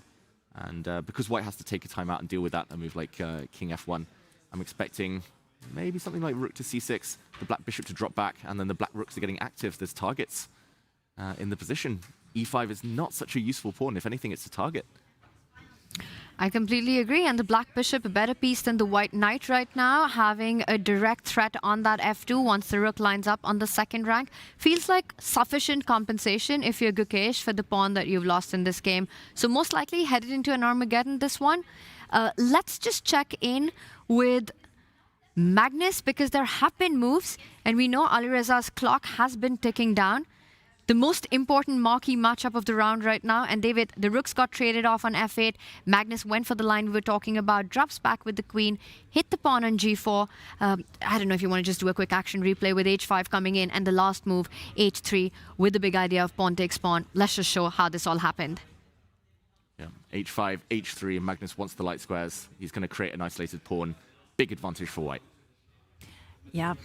And we are going to go on a super quick break. Give you chance to top up your teas, your coffees, your popcorn, because we are going to break everything down and follow along the action right as it happens. See you in a few minutes.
It's getting critical here at day 6 Norway chess, and the big news of the day is, will Magnus Carlsen win in the Classical against Alireza Firouzja? He has the dream endgame, but there is still hope left for Alireza Firouzja, who's fighting hard with his queen and bishop, even though he's material down. But will Alireza's clock be his enemy? Oh, you would have to think that at some point that clock is going to haunt him. For everyone at home, Alireza has 2.5 minutes left to make 5 moves. That is basically half a minute a move. But after that, he only gets a 10-second increment, and queen endgames, it's like a lucky dip. Basically, you have 5 moves on every, or 5 tempting moves on every turn. You never really know where you're going. Queen endgame's so hard to navigate, and he's a pawn down, and he's on the back foot. Right now, he does have kind of a threat, maybe, to take the c3 pawn, although g4 would fall with check. But yeah, it's just, I don't know, his general demeanor, Alireza, just the trend of the game that's been going, it's been getting worse and worse. I think Magnus is very close now. I'm going to put the demeanor on the ankle, or at least I hope that it is, because we've seen Alireza turn things around in this tournament so many times as well, right? From positions of weakness, of struggling in so many games where he's managed to draw them into Armageddon and then go on to win it. His match against Winston comes to mind. So he's extremely sneaky. And he's very tricky. He's going to try to set up those ideas where he activates his queen, tries to give checks to Magnus's king, which perhaps is not the safest king. I mean, I can imagine if the black queen can somehow get to h5. David, there are makings of ideas of infiltration via the h3 square. You want to get towards that white king, try to attack those weak pawns. For Magnus, on the other hand, how easy is it to activate his own pieces? That knight on d2 needs to get into the game. Maybe he's got plans of going c4, c5, but c4, you're giving me a nice square on d4 for my bishop, if I'm black. It's not very easy, right? And I was just wanting to point out that your queen h3 is a checkmate as well. So it's always nice to have a... Let's show it. But it's not possible right now because g4 is hanging, unfortunately. But you could set it up with some kind of queen g5, queen g6. Yeah. David's trying so hard to make it happen. Oh, no. There you go. You got it. Where there's a will, there's a way. There's a way. Oh, wait, not here. Okay, this would be checkmate if black's queen gets in. So white, I mean, to my eyes, the candidate moves here are c4. Yeah, c5, such a big threat that bishop d4 is forced. Here, he just has to weigh up whether he feels it's annoying or not that the bishop is stuck in the center there. e5, ever since you mentioned it earlier, Tanya, it's just been on my mind. Maybe knight coming into e4, f6. Although hard to get it to e4 now without dropping that pawn. I guess it's on a dark square, so maybe Magnus reluctant to make weaknesses. Yeah, other candidate moves at some point to move the knight round. I kind of want to go f1, h2, just pick up this pawn, but I don't really want to hang c3, so maybe this is best of both worlds. Something like c4, and then can Magnus go round and try to just take this Isolani, this pawn? Can Magnus not do that immediately without... Or you want to preserve... He wants everything. David doesn't want to give anything. No, he doesn't want to give away the c3 pawn to black. No, okay, I understand. All the muffins. Okay, I'm not even kidding, but the muffins have disappeared from the snack table here. They don't exist anymore, Jovanka. They're all in my my belly. No, it's a weekend, so there's like sold out tickets, loads of fans here. They've eaten them all. It's not. I only had one. How was the apricot pastry? Yeah, I also had an apricot bun. Yeah, that was also good. I begged our producers for a break, especially so I could. Well, you know, chess burns all the calories, Tanya. That's what we tell ourselves. So maybe Magnus wants it all as well. Maybe he just wants to snack on all the black pawns. You know, why not? Makes a lot of sense on the path that you pointed out. You know, first you defend that c3 pawn, you push it, you're coming in with the idea of c5. And the drawback is you lose out on a square at the center of the board, but it gives you enough time to start rerouting that knight. And it feels like a clear plan, and that's exactly what you're looking for when your opponent is down to about 2.5 minutes, right? Easy move to make, pass the ball, ask questions. And actually, the question is how to handle this. You can't magically transport the queen to the h5 square. So it's just another pawn to boot. Yeah, I saw that bishop d4, I mean, it's the most natural move here. But the eval bar did collapse for black, so I wonder whether there's anything else. I don't really see anything else. I mean, c5 looks like it kills that piece, totally. Definitely don't want to see that on the board. But if you're saying it's not bishop to d4, I need reinforcements, Yovi. Any plans? I'm not seeing anything. Queen. This knight to f1 idea is very nasty, and you don't want to... Maybe you should go c5. c5, blocking your own bishop. Or do you want bishop c7, queen e5? To be honest, I didn't know what I wanted. I just didn't want to lose. Yeah, I think the problem for black is like the queen is just stuck. Okay, and then I make a mistake, but the queen is stuck defending her pawn here on g4. So yeah, it's difficult to get this this whole queen e5 structure. I'm telling you, David, it's not as, I don't think it's as easy or trivial for Magnus this position. The fact that he's been thinking for a while, he's not blitzing out his moves, he's up a pawn. And, Magnus is the kind of player who wants to put the pressure on the clock, on the board. And of course, one can question the confidence, motivation that he spoke about earlier, and maybe he wants to double check the lines. But there are these ideas, Yovi's pointing out bishop and the queen lining up to hit g3, queen g5, queen h5. Magnus wants to be careful about everything, and like you said, he doesn't want to give even an inch to Alireza to come back into the game. Yeah, he would take any opportunity he's given Alireza with, with maybe a bit of gratitude, but he would take it without hesitation for sure. So yeah, I think c4 would be maybe my bet here, but e5 must be what Magnus is looking at, the main alternative. Question, do you want to go knight c4 and trade off a knight for the bishop in this position? Trying to fight all those ideas of the checkmating, net around the white king, trading more pieces, I'm up a pawn, and then start pushing your queenside majority? Such a hard question. Just to show that, Tanya, queen here, for example, oh, sorry, knight c4. For example, okay, maybe white has better, but something like this. How winning is this? Like if, I don't know where black should hide. I mean, if you go on the f king file, f7? then you've got queen f3, right? You just go into a king pawn endgame. Yeah, and that's just winning for white. So king somewhere, let's say king h7. Snacky, snacky, snacky? Yeah, you can take pawns, but I can also take pawns.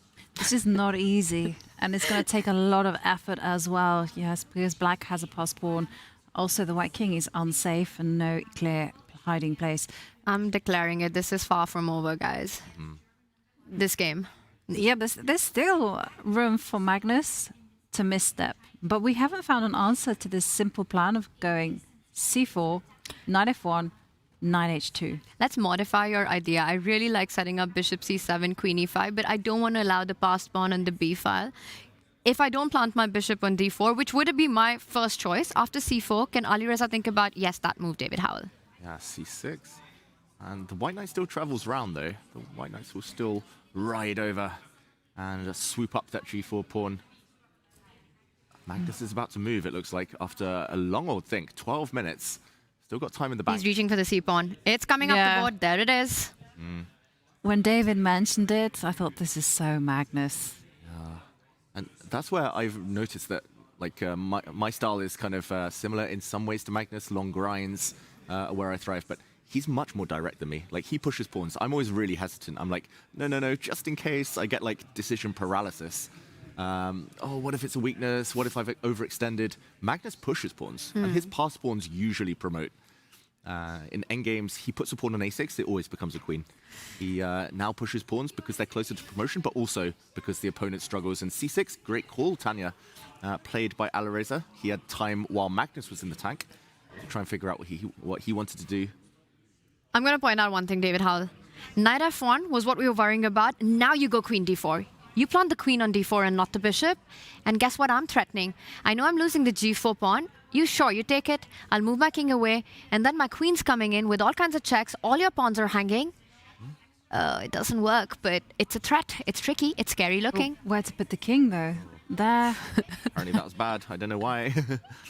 Assuming that you can just c4, c5. Yeah. C5 will shut the door.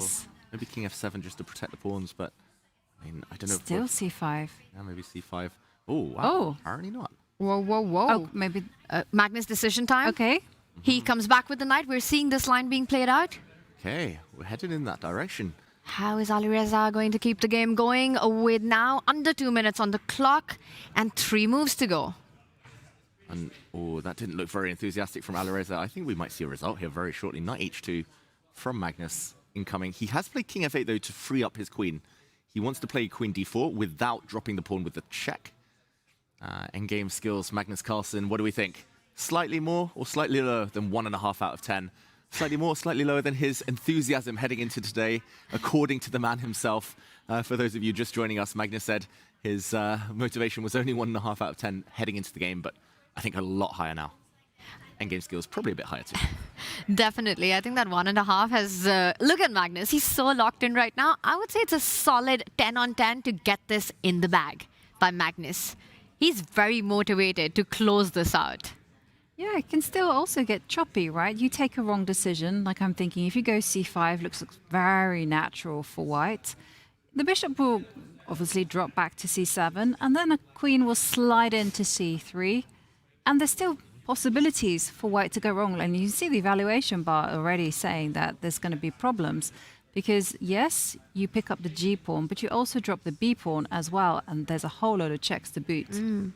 Yeah, it's funny that white just can't find coordination here. If white had 2 more moves and was able to take e6 as well as use the knight as a defensive/attacking piece soon, then I think white's winning. But black's just in time to grab pawns, maybe just in time to deliver some checks. We could see some perpetual checks depending on where the white king goes. Yeah, definitely not over. I don't think Magnus wants to put pawns on dark squares. I don't think he wants to see the queen arrive. So Alireza, it's so deceptive just that the way he made that move looked like he was defeated, but he's actually still alive. Absolutely. And we've got one more move on the board. The knight did step forward, hitting g4, and Alireza's queen swooping all the way to c3 right now. So knight h2, queen c3 on the board. And this is about to get very fun in these final few moments, reaching up to move 40. Knight h2, queen c3. Let's have that, David. Yep. Knight h2, queen c3 played. It's on the board. And now if you take on g4, it will be Alireza's pick, whether he goes on the offense or starts picking up some of Magnus's pawns, with b4 hanging currently. Magnus, as David's mentioned, is a greedy guy. Can he just play to keep everything preserved? b5. b5 and then pick up g4. And well, it's tempting, but the evaluation bar saying no. Yeah, saying it's good, but not winning. It's weird. It's like, if you're going to be 2 pawns up, surely you're either winning or black can force a draw. Like, how can it be somewhere in between? That's the confusing thing about this position. It looks like white's about to take this pawn, and black can threaten some mates, like queen d4, threatening a mate. Apparently bad. I guess you can take. White just takes and hides, but how does black fight on after b5? Is it... I guess I was going to say focus in on the g3 point. Even then, you've got to check on f2 and g4, and I was trying to work this out, and I'm not finding a way forward for black in this position. Let's say you take on g4. I never know where to put the king. Like, it looks like they're all the same, and then I put them on one square, it's equal. One square, it's totally winning for white. King e7.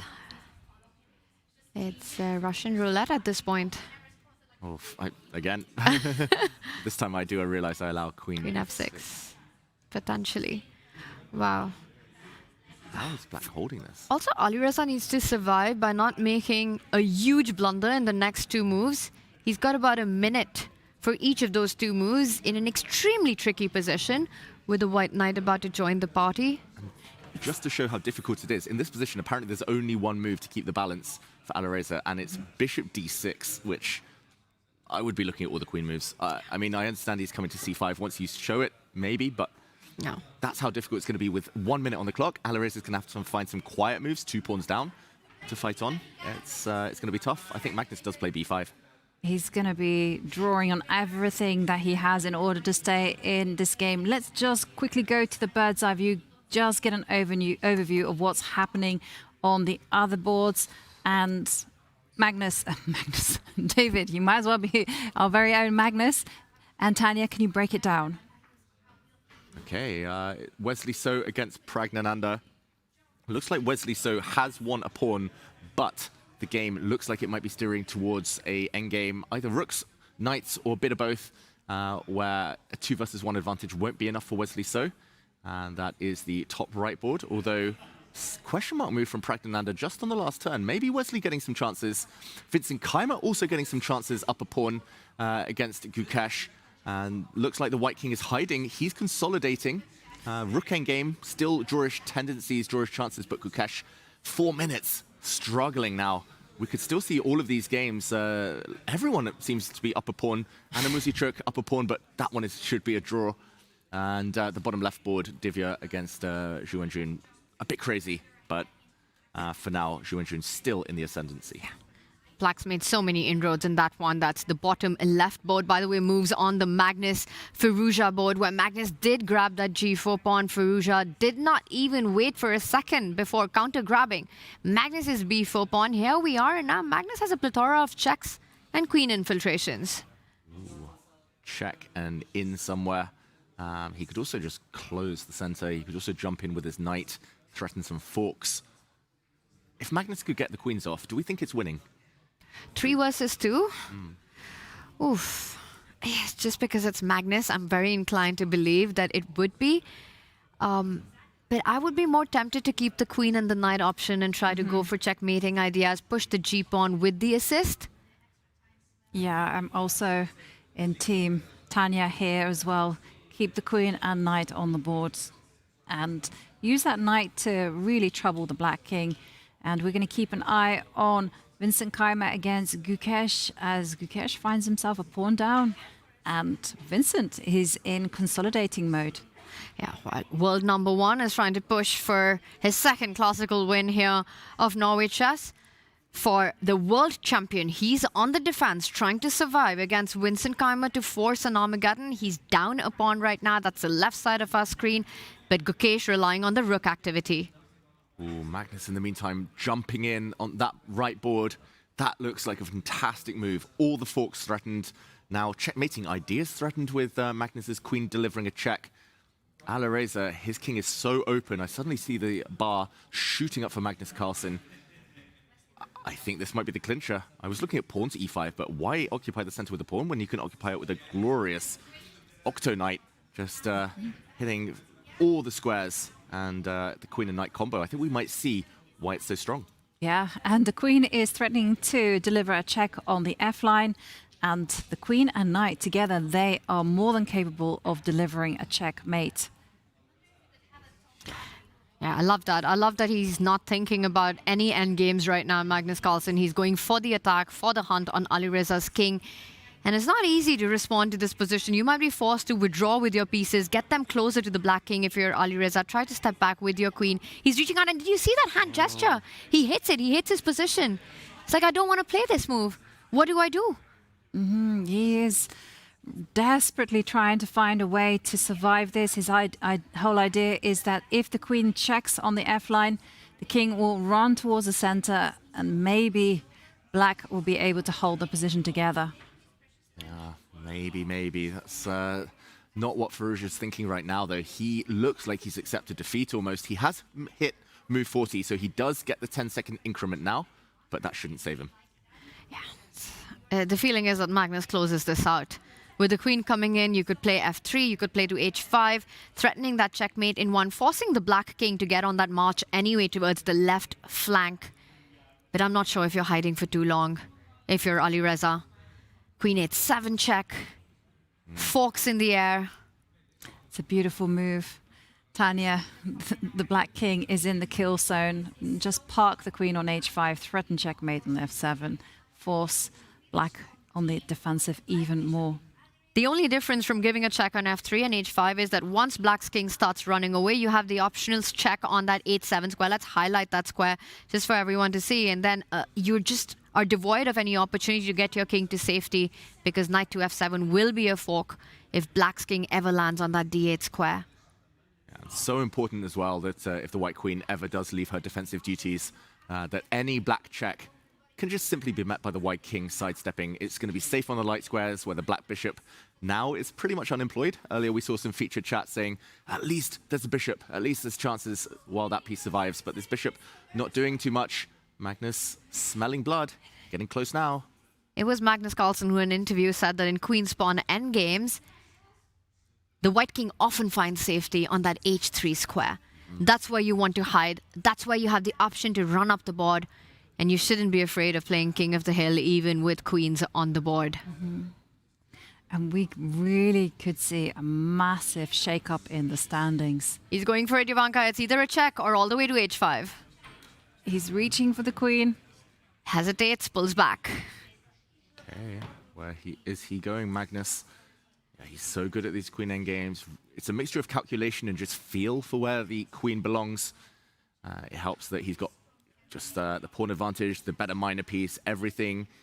Queen h5 played, checkmate in one threatened. Alireza has to run. And just the way Alireza's making his moves, you really get the feeling that in Alireza's head, this game is gone. It just looked like he's felt that for ages. Even actually when he was fine earlier, there was a shake of the head that betrayed his emotions. Magnus is great at smelling blood, sensing weakness. He hasn't sensed it from many people this week. But today, feels like Firouzja knows his number is up. Where's the killer blow, though? How does Magnus put the finishing touches on this game? I'd be very tempted to give a check on h7, just hoping that my opponent falls back on the d8 square. Yeah, the black king goes to a dark square. It gets forked. If it goes to the other dark square, it gets checkmated. If it gets to the other dark square, it will get mated. Queen f7, queen f4, game over. Oh, beautiful. Just to show that, while Magnus thinks queen h7, will it be played? If it does happen, queen will give a check, and at the end, the queen, black queen, will be picked up on the diagonal. So many tricks like this. Magnus is about to move. I think he will give a check with his queen. At least ask the question. You can repeat a couple of times here if you want to. At least try to trick the opponent. Firouzja will be forced to retreat with his king to the light square if that was happening. However, that only delays the inevitable. Right, and the white queen can zigzag towards the black king in that manner. Queen h7. Magnus calculating a mate in 20 currently. Maybe 21. It's a check. Gives the check. It's coming. King to e8, only move. Alireza blitzes it out. To keep the game going, you had to fall back. And now do you give a check from g8? Yeah, good tip for everyone at home. If you're facing a knight, put your pieces on opposite color complexes. King on light square, queen on dark square. They can't get forked. But yeah, here, it shouldn't be enough to save him. At least surviving, though. I don't see an immediate knockout. You know, the one good thing to say about black's position is that the moves are forced. So you don't really need to spend time thinking about your options of between bad and worse. So that way, Alireza can just make only moves for as long as possible and just hope that Magnus loses the thread along the way. Exactly. Waiting for an opportunity. For Alireza, his fate isn't in his hands. It's all up to Magnus. And there's certain freedom in that. And especially when your moves, like you said, they're forced. Magnus calculating where to give the check. I suspect the queen will come to g8 and start checking on that diagonal. Yeah, the black king will hide on e7, e8, e7, e8. While Magnus thinks, maybe we can pull up that two-board view again, just because we have updates on other boards. It does look like Vincent Keimer growing his advantage. That left board we see there against Gukesh. It's knight versus bishop on both of these two boards. The black bishop on b6 on both of them as well. But on both boards, the bishop's unemployed, hitting thin air, hitting diagonals where there's not much going on. Vincent Keimer brings his rook up. Knights are so good on f5 in general, but especially when most of the action is concentrated on one flank. Vincent Keimer, I believe, is going to win and beat the world champion, get his first classical win of the event. Elsewhere, Wesley So is a clear pawn up with decent winning chances against Prague. And yeah, that's the top right board, the blue board there. Clear pawn, 2 versus 1 on the king side. Wesley can't lose, but can he convert? That's the big question. And we could see blood on all 3 of the Norway chess boards. Wow. That's going to be quite the day if that was to happen. My prediction not looking as good in that case right now, but we'd love to see that. David Howell, a happy man currently on the desk. It is 2-0. I will remind everybody that currently tied for first place is David and I, while Jovanka trails from very, very far behind. Extremely far. It's okay. I'm winning in other areas. But winning at life. Yeah, I was going to say, also look at the clocks between Vincent and Gukesh. It's a similarity that is also seen in Carlsen Alireza, where the defender doesn't have too much time on the clock, and Magnus does give the check on g8, king to e7, and will the queen go to f7. Will she deliver another check on g7? Magnus just looking to put the finishing touches. As is Vincent Keimer, who also delivered a check to Gukesh's king, sliding it now to f8 and trying to hide from checkmating ideas. Gukesh's king arrives on that e8 square currently as Vincent's knight has rerouted itself to the center of the board. The rook hit currently. Do you move it? Do you go for tactics in this position? Are there tactics in this position with the black rook hanging as well? Yeah, let's quickly jump in because Gukesh is down to 30 seconds, living life on the edge. He has made the time control, but just to highlight Tanya's point, White's last couple of moves, he gave a check. The king had to walk towards the center. The knight dropped back, hitting the black rook and counterattack from Gukesh. So the rook is hit, but black's rook is hanging. I mean, I'd be looking at taking this pawn, trying to do something with the rook, and then getting the black rook. Although the black rook can also sacrifice itself potentially for some pawns. Vincent Keimer, he can also move his rook to safety. The white knight's so strong. Feels like there's an attack against the black king, but how to make it work? He's going to take that a7 pawn. That's what he's going to do. So that when you capture it with your bishop, white takes the rook back. Sorry, when you take the pawn on g3, white takes the rook back. And then you take my rook, and I've got another fork to finish things out. Yeah, deadly fork. Leaving the black king on e8 could be key here. The question of a check, I guess, is still there. But yeah, when the dust settles, white's got so many winning moves, probably. Just bring the rook in looks good. You could probably swap rooks because you're a clear pawn up. The a pawn will be a beautiful distraction later, and black won't be able to survive this. If Keimer does it, this is going to be his first win of Norway chess. He'll do it in the classical, and that too against the world champion. Exactly, and also he will suddenly find his rhythm because that's what's been missing in his other games. He hasn't quite managed to put the boot in. Here, rook takes s7 would be such a stylish finish. Oh, apparently f5 as well is like an immediate knockout here. Hitting one rook, not just one rook, but a second rook. And Gukesh just can't hold on. Oof. And huge action on the Divya Wenjun board as well, as Wenjun, the 5-time women's world champion, is putting the finishing touches in her battle against World Cup winner Divya Deshmukh. Wenjun winless as well in the tournament so far, about to take down tournament leader. It's a piece. She can just pocket this piece right now. I'm not really sure what she's calculating. I guess it has to be pawn to e5, hitting the bishop, hitting black's rook. And if she can find a solution here, she wins the game. It's not immediately obvious, though. It's not as obvious as the eval bar dictates. Around 3 minutes each right now. Black can profit by a few pawns. Black can go take the e pawn, go take the a pawn. Black will be 2, maybe 3 pawns up in most positions. But it's not over.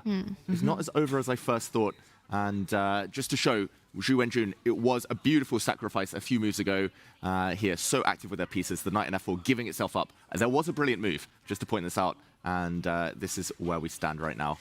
And the clocks are ticking for both players now, under 3 minutes, and still 3 moves to go to make it to time control. But we are back to our marquee matchup right now. Magnus Carlsen still trying to find a way to give the knockout blow. He gave another check. The black king back to e8, and Magnus makes a slow move. Now that the knight is defended, he brings his king up to the dream square in queen's pawn endgame. And is he about to make the magic 3 number appear with the king, knight, and queen coming for the kill?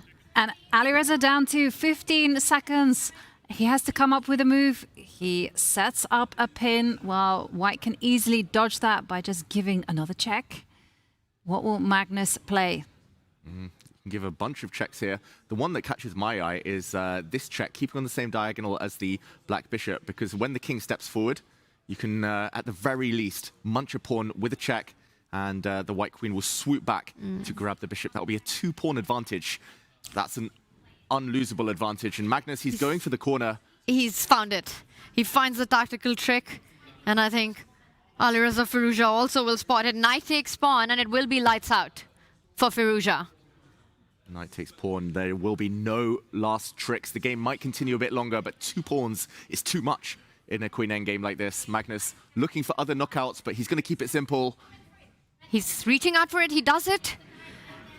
There we go. Picks up the knight, about to pick up the bishop. Deflection. The black queen no longer defending her bishop. Magnus's queen. Somehow his queens are always centralized. Beautifully centralized, and notice how exposed the Black King is. There's no way that Alireza can coordinate his pieces to avoid the White Queen giving the checks. And Alireza, no time, 26 seconds, and this is mission impossible. I think he's about to resign, Alireza, in this position. What else? His queen is so far away from delivering any checks at all. The Black Queen is stuck, stifled.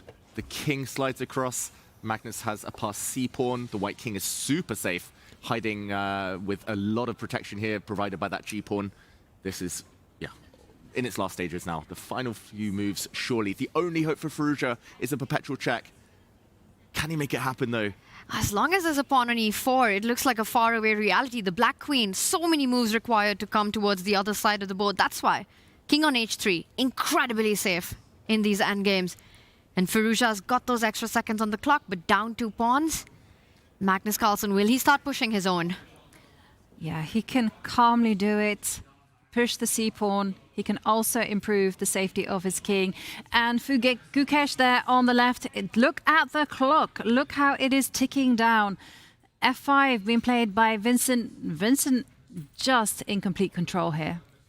Vincent moving in for the kill. It's 4 pawns against 3 pawns. Gukesh's rook was actually almost trapped on that last go. That's the board on the left there.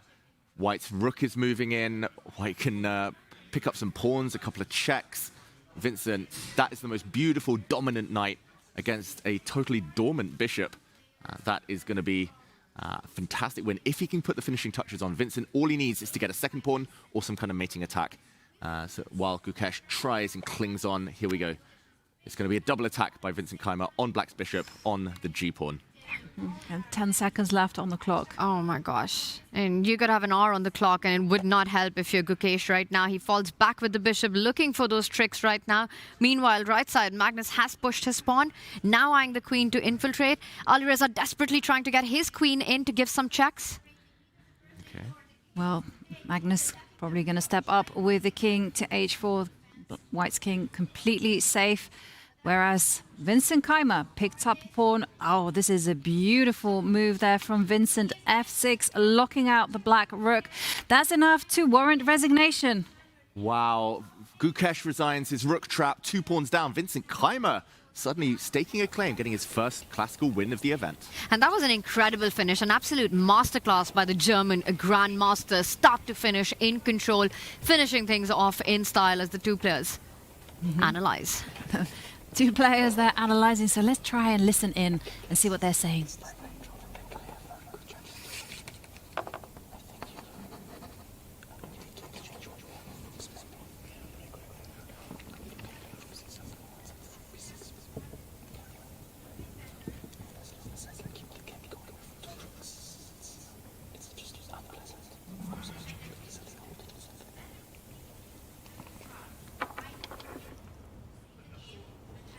We heard Vincent Keimer saying that although it might have been level with best play, it was always unpleasant in practical terms for Gukesh. A pawn down, didn't have too much time. It was all about the time control. Maybe Vincent saying to the world champion, you could have traded off a set of rooks. Maybe that would have given you better drawing chances. But ultimately, it was always Vincent who was better, and Gukesh couldn't defend long enough. Heartbreak for the world champion, but it looks like it's going to be celebration for the world #1. Currently up 2 pawns, up on the clock as well with those extra minutes, combining the king and the queen beautifully to survive any perpetual ideas that Alireza Firouzja might be setting up, hoping for at this point. The g-pawn ready to move up the board as well. e4 under attack currently. Queen takes pawn is the threat. Is it a threat? Queen f4 check would be a block, but yeah, definitely you don't want to allow any blows like that. I do wonder whether Magnus, now getting low on time, whether he starts to get nervous. We have seen stranger things happen. Magnus has made some odd moves under time pressure in this event so far. In the meantime, we do see Wesley so with a big advantage. He has an extra pawn. It's 3 pawns versus 2 pawns. For now, the White King is perfectly placed as a blockader as well. Prague is on the defensive. It's a 2-result game. Prague desperate for a draw in that one. Yeah, Prague is scrambling hard, not easy to do when you have less than a minute on the clock. But also the same is true for Wesley. Wesley has to be precise And he doesn't have too much time either. Exactly, right? Knights are so incredibly tricky. One check on that white king and we're talking a completely different game. So you have to be careful about your own pawn moves. For now, the white knight takes away some key squares. It's all about the clock in this. Praggnanandhaa down to 30 seconds, trying to create those chances. And with that last move, Alireza Firouzja is threatening some checks on the H-file.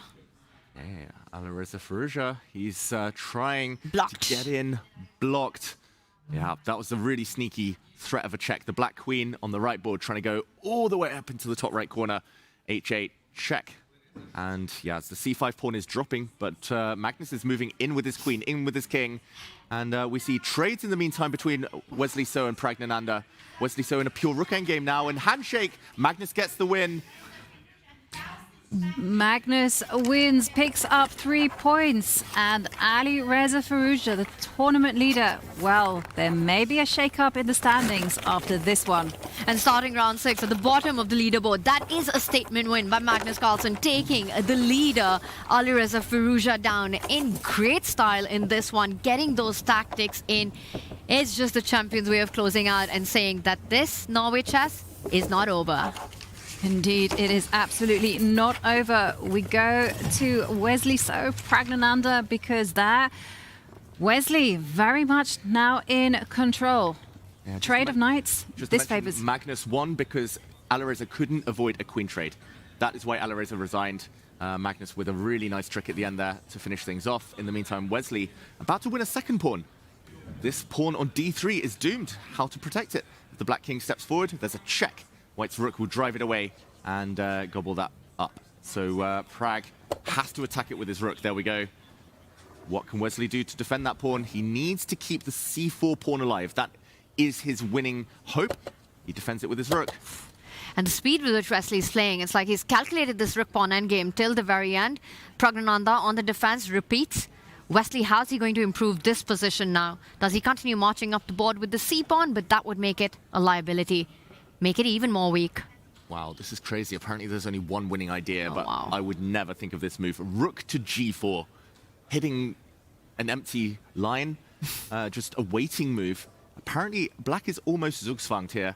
The idea is you want to wait for the black king to move away. He goes back. He's going to allow the position to repeat once, but he needs to keep the c4 pawn alive. But if he doesn't find that idea, Wesley, is he going to repeat from a position of strength, being up a pawn? He still has to find a way to keep the game going. Rook g4, very tough spot there.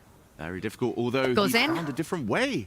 This is, after rook to f3 at least, another way to go for the 2 versus 0 advantage. The g and h pawns have no rivals. That is also effective. Very effective indeed, steering into an endgame where Wesley is in full control.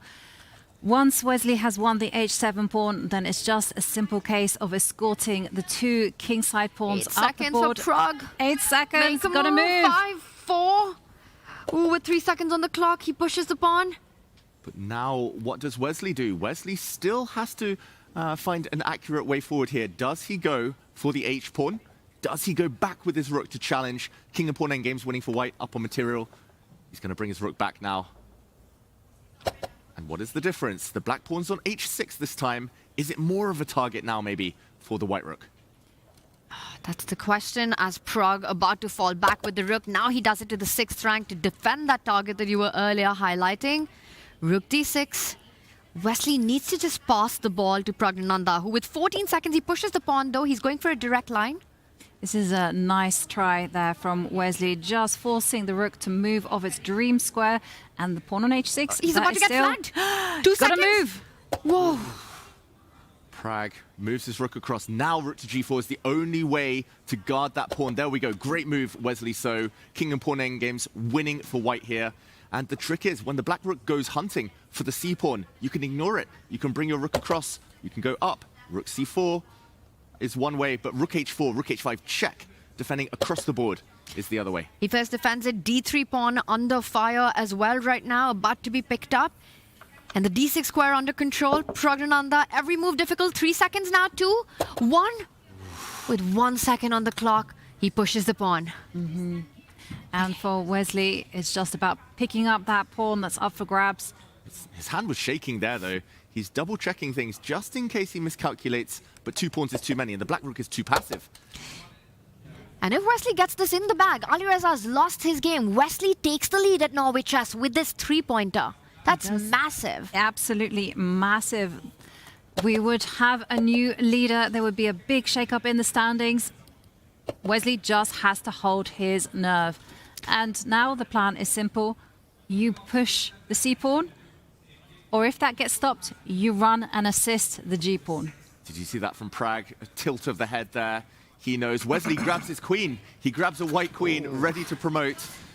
That's a boss move. When you reach out, you pick up that queen, you know your opponent's got to be shivering. And for Prague, this very well could be his second loss in a row. He's desperately trying to hold on, desperate for that draw, saying my king is active. I'm not going to allow your king to move forward. But you've got 2 pawns. That's one too many. He gives a check first, driving the black king to take a decision. Which side are you going, Prague? Goes towards the side pawn. Another check. Don't take that pawn. Rook c4. And that's it. Wesley So takes the lead at Norway Chess.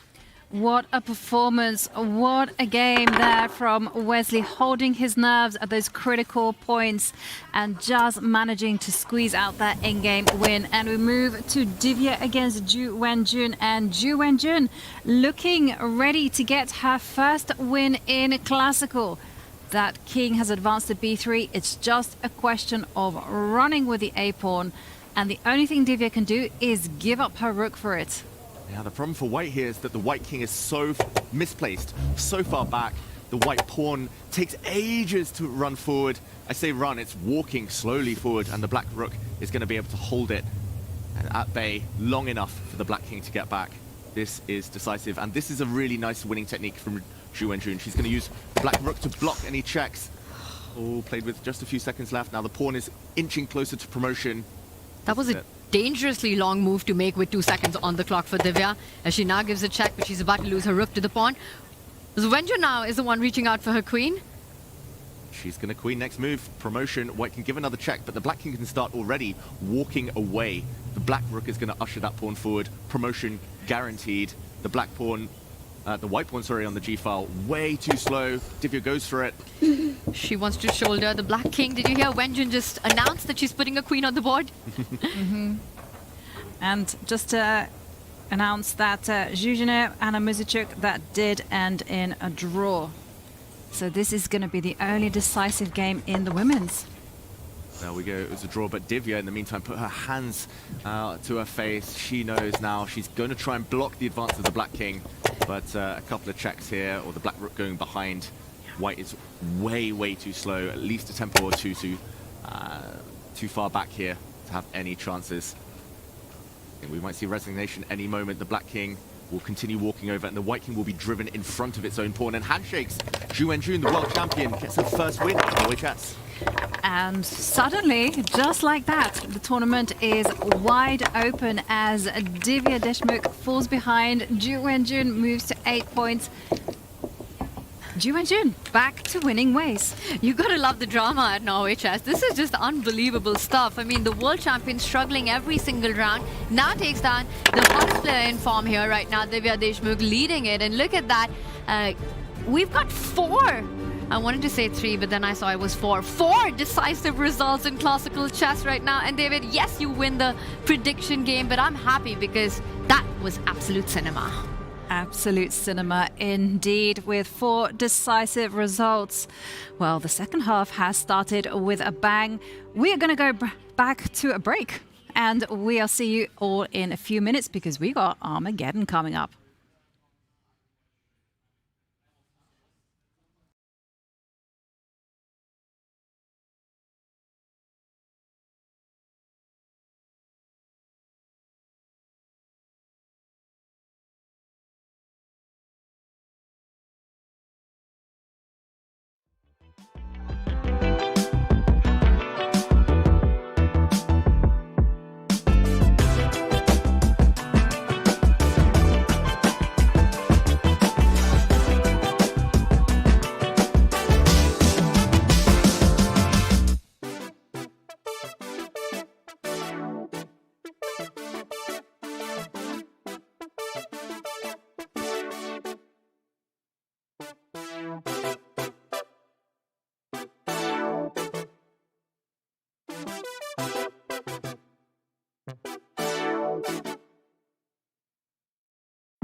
d1, I can go rook d8. It's simpler draw, but there is rook d2.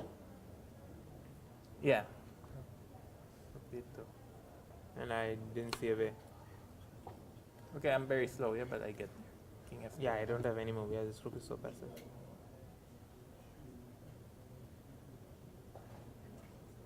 Ah. Maybe what knight e3 takes, like king after rook e4, rook d3, rook b4. King e3? I'm not in time. b5, ab. Yeah.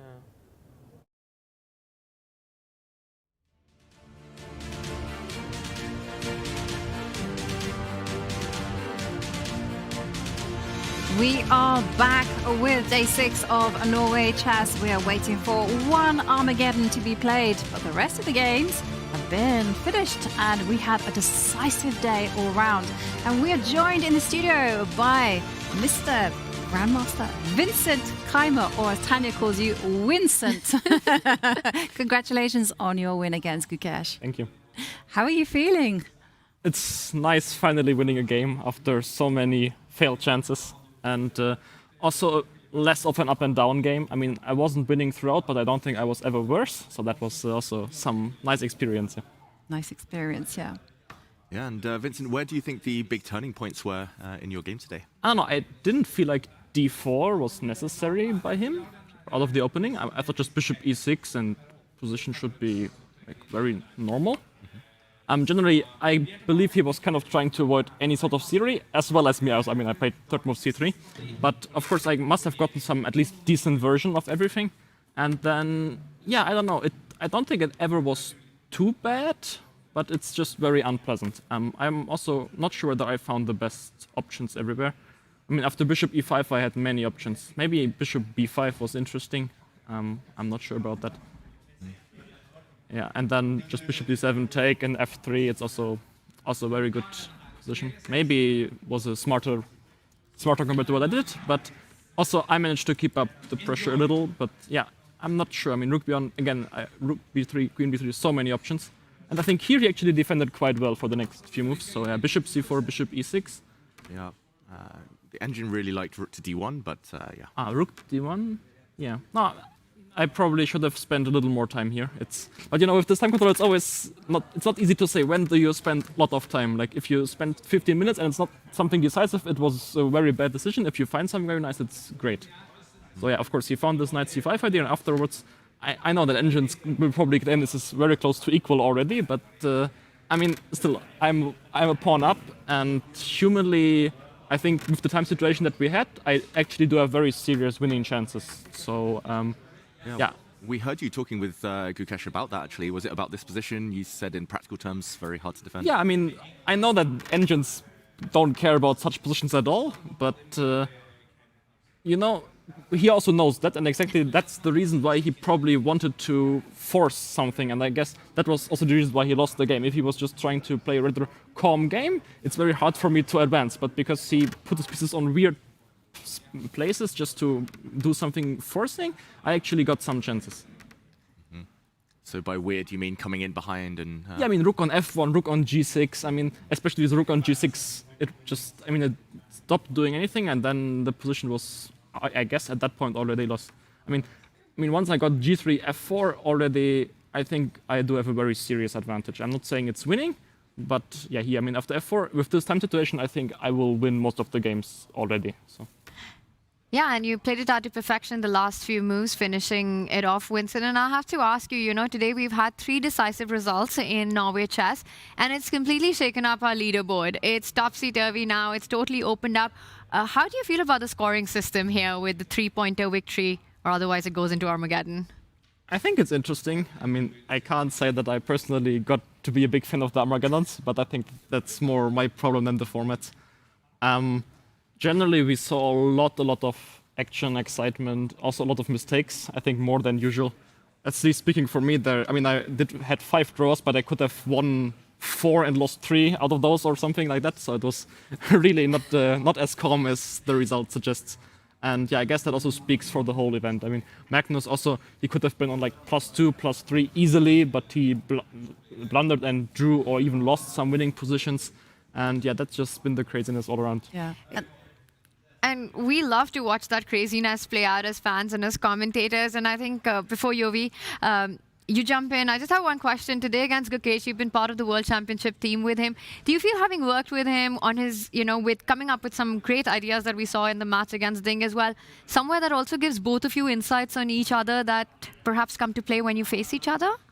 A little, yes, but being honest, like, repertoire as a top chess player is so broad and so ever-changing that, like, I have zero clue which line he would play against pretty much anything, and I think same goes for him. Of course, it matters a little, but I mean, it's not a big deal. And as also you saw, it's not like we started being peaceful just because of that. And yeah, I think it's a very good thing in chess that you can kind of make that distinction between having worked together or having a good relation and just battling it out over the board. And I'm guessing you absolutely cannot reveal if you will be or not be part of the World Championship team for the coming up. No, that's not something we can talk about. Fair. Good try, Tanya. Good try. Vincent, I wanted to go back to something that you referred to earlier on about the time control, about how you were worried about settling in for a long think and how you had to be practical. Like, how has that really changed your approach? I mean, have you found yourself taking risks? I'm not sure yet. I mean, at the start, I tried to play it like a normal game. I mean, actually, my very first game against Gukesh, basically, we had a very equal game, and I believe it would have been a kind of more as boring draw if not for that time control. And then suddenly everything started happening. Like, he got some pressure, I didn't find the right way, he was winning, I got counterplay, I got out, and I was winning. And I mean, that's how it is. And I think with time, you start to get into that rhythm a bit. But yeah, basically, as soon as you're below, let's say, 30 minutes, every like 5 or 10 minutes that you take can be crucial. And it's your debut here at Norway Chess, first time here. Are you having fun in Oslo? Yes. No, I mean, it certainly is interesting and also challenging, of course. I mean, it's also, if you look at the players, it's a very, very strong tournament. So right now, tournament is, I mean, still I do feel like there were so many missed chances, but also it could have been so much worse. So right now, I guess I will try to take the good emotions from today's victory and continue in that spirit. And one of the things about Norway Chess is the confessional. We haven't seen you in it, Vincent. Yes, where have you been? No pressure? Yeah, good question. No, I usually just don't know what to say, but maybe I'll think of something smart. Okay, well, you heard it here first. That was a promise. That was a promise. And if you can't think of anything, you can talk about how we're your favorite commentators. Tanya tells all our guests that. But looking ahead, I mean, what can you expect from the rest of the tournament? Or I am pretty much expecting what has happened already. Like, we have seen a lot of fighting games, a lot of craziness, a lot of time scrambles, and I guess that's the way it's going to be for the rest of the tournament as well. Thank you very much, Vincent, and congratulations again on your win. And we hope you join us again in the studio. Thank you. Thank you. Congrats. Thank you very much. Congrats. Congratulations. And Vincent Keimer there with 3 points. Well, he suddenly leapfrogs in the standings and suddenly everything is up in the air. Wow. It's been quite the day. I thought yesterday was completely turbulent. Now we have a new leader in the shape of Wesley So, 11.5 points. And someone would have told you that going into round 7, it will be Wesley So leading Norway Chess. I don't know, I would have believed that storyline. It's unbelievable what he's done in this tournament so far after losing game 1 in an Armageddon to Prague. Then, raking up all those classical draws, going on a spree with Armageddon wins, taking down the world #1 Magnus Carlsen, winning his game today against Prague as well. I mean, it's been fantastic to see Wesley here in Oslo. Absolutely. He's gone from strength to strength, right? Because after losing the Armageddon, he's literally won all of the Armageddons. And now he's switched to the classical mode. Yeah, he's been going through the gears, getting better and better every day, Wesley. So I think this format, we've talked about the ups, the downs, the twists, the turns, the scrambles, but it suits Wesley. He's quick, he's intuitive, he keeps things really simple. He's solid, as we know. And yeah, he's just, the fact that he's hard to beat means that people overpress against him. Prague today could have shut the game down. early. I think he should have kind of go back and attribute his defeat to pushing d4 when he didn't need to. He could have traded off pieces, could have taken it to a simpler game, but he gave Wesley hope, gave him active pieces. Never give Wesley long-term advantages like that. And now it's Prague who's at the bottom of that leaderboard, right, with 6 points. I mean, he was the hottest player on the chasing pack with Alireza in the lead. 2 back-to-back losses there in the classicals. So he's struggling. He's got to switch it up. And not just at Norway Chess. Norway Chess women, I was going to equally say, fun. We've seen a switcheroo happen there as well. Bibi Sara regaining her lead as Divya goes down to 5-time Women's World Champion 2024 Norway Chess Women Champion Zhu Jun. And we're getting ready for this Armageddon between Zuzana and Anna Muzichuk. Zuzana with the white pieces will start with 10 minutes on the clock, whereas Anna Muzichuk begins with black with 7 minutes on the clock, and she does get draw odds. And Zuzana, who's first to the table right now, starts with the white pieces, Yobi. And yesterday, you know, she had that win in her hand. Everything went wrong for her against Divya. I think this one, an Armageddon for both. Whoever wins will be a huge confidence boost in their campaign for Norway Chess. Just how close the fight is, how little the gap is. Every half point matters at Norway Chess Women.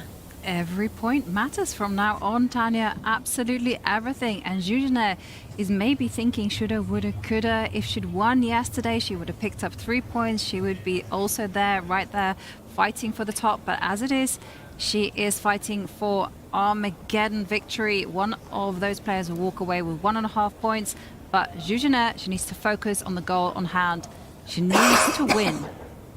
And this is a battle between the debutante and a player who's been in every single edition of Norway Chess, Anna Muzichuk, 2024, 2025 winner back in 26.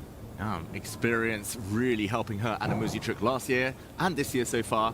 And something needs to change for Zuzana. I think out of the two players, it was Anna Muzichuk who survived the opening with black in that Grunfeld, got her preparation in, got the first surprise in, looked confident, held without too much trouble. So now Zuzana with the must-win situation, she might be the one to switch the openings up here. She gets the time advantage, but needing to win, she knows she needs to keep more pieces on the board, keep more tension, and avoid being surprised. And it's the final drama moments for round 6 of Norway Chess.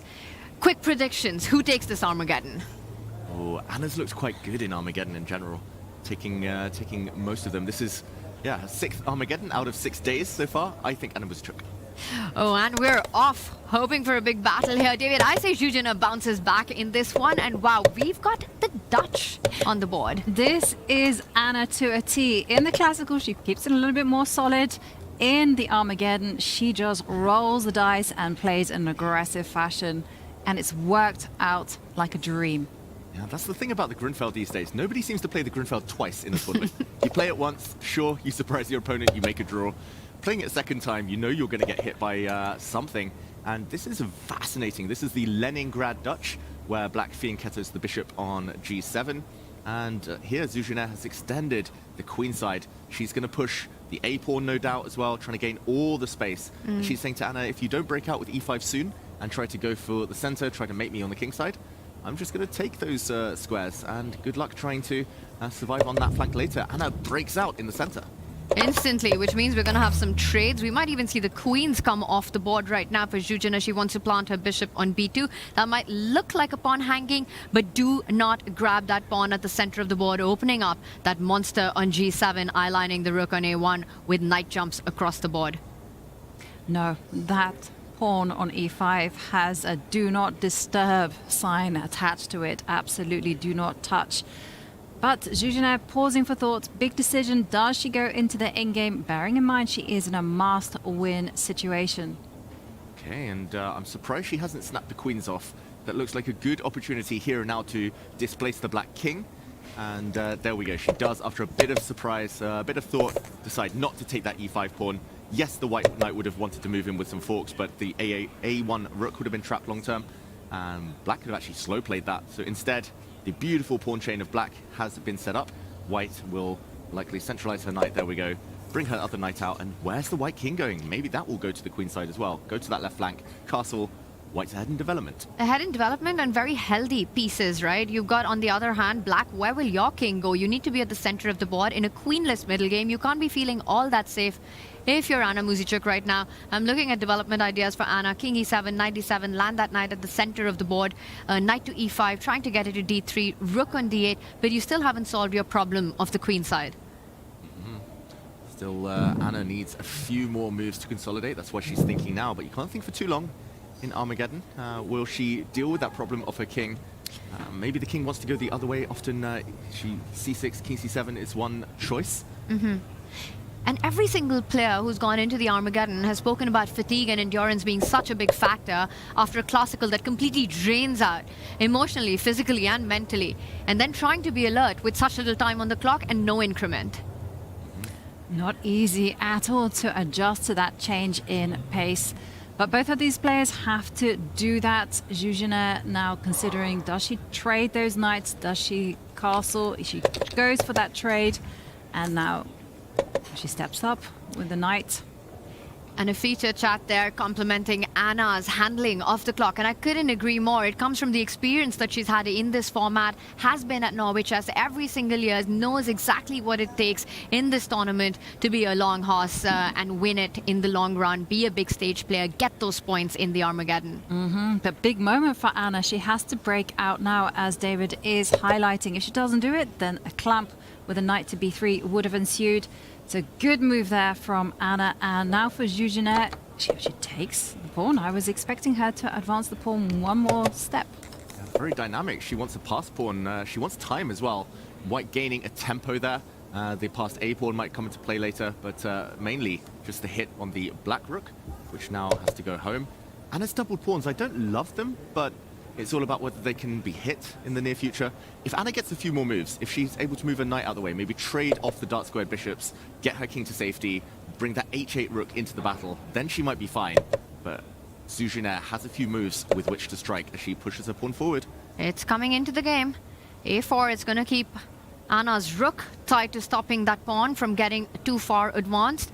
The black king has stepped up, which also invites some check on a3. You have to watch out. There are still a lot of pieces that could gang up against the black king at the center of the board.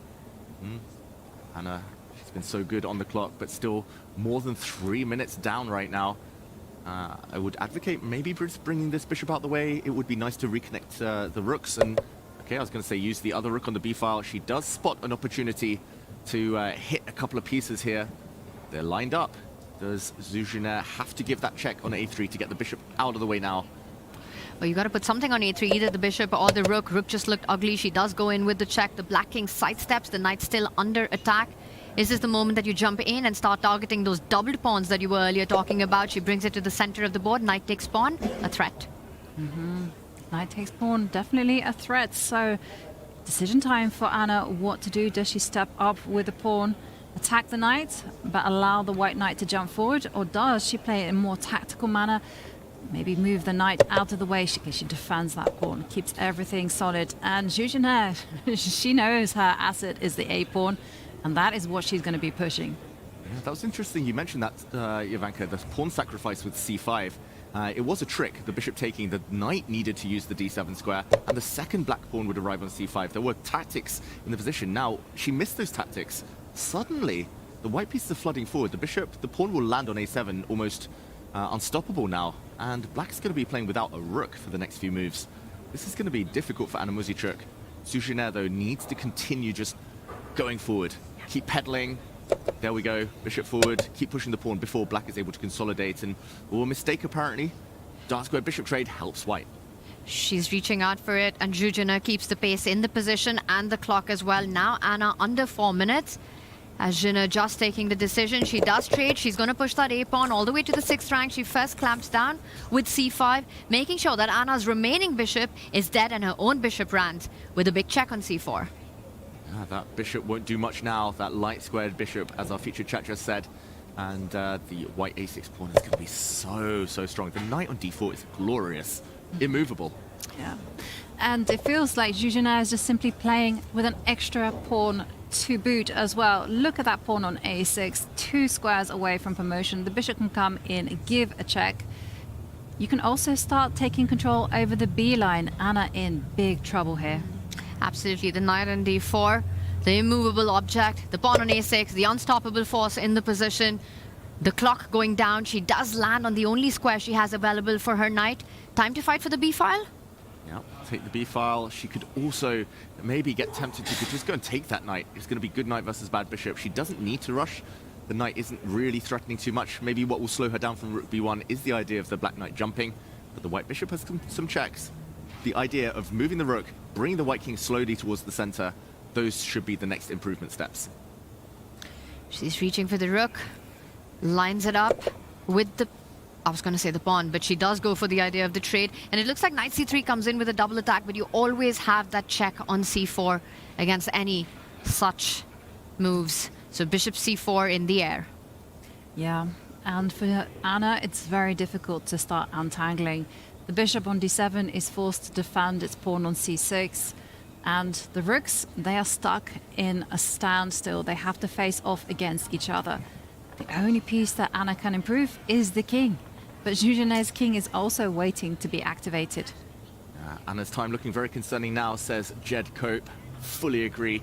The clock, 2.5 minutes only. They're at move 25, so still 15 moves away from getting any increment. She drops back, going for white's a-pawn. Surely Zhugenet's not going to let that drop off the board. She can slide back with her rook. The blue arrow appears, rook to a1. Only way to keep the advantage. And then you're also hitting the c6, a weakness. If you're Zhugenet, she does it.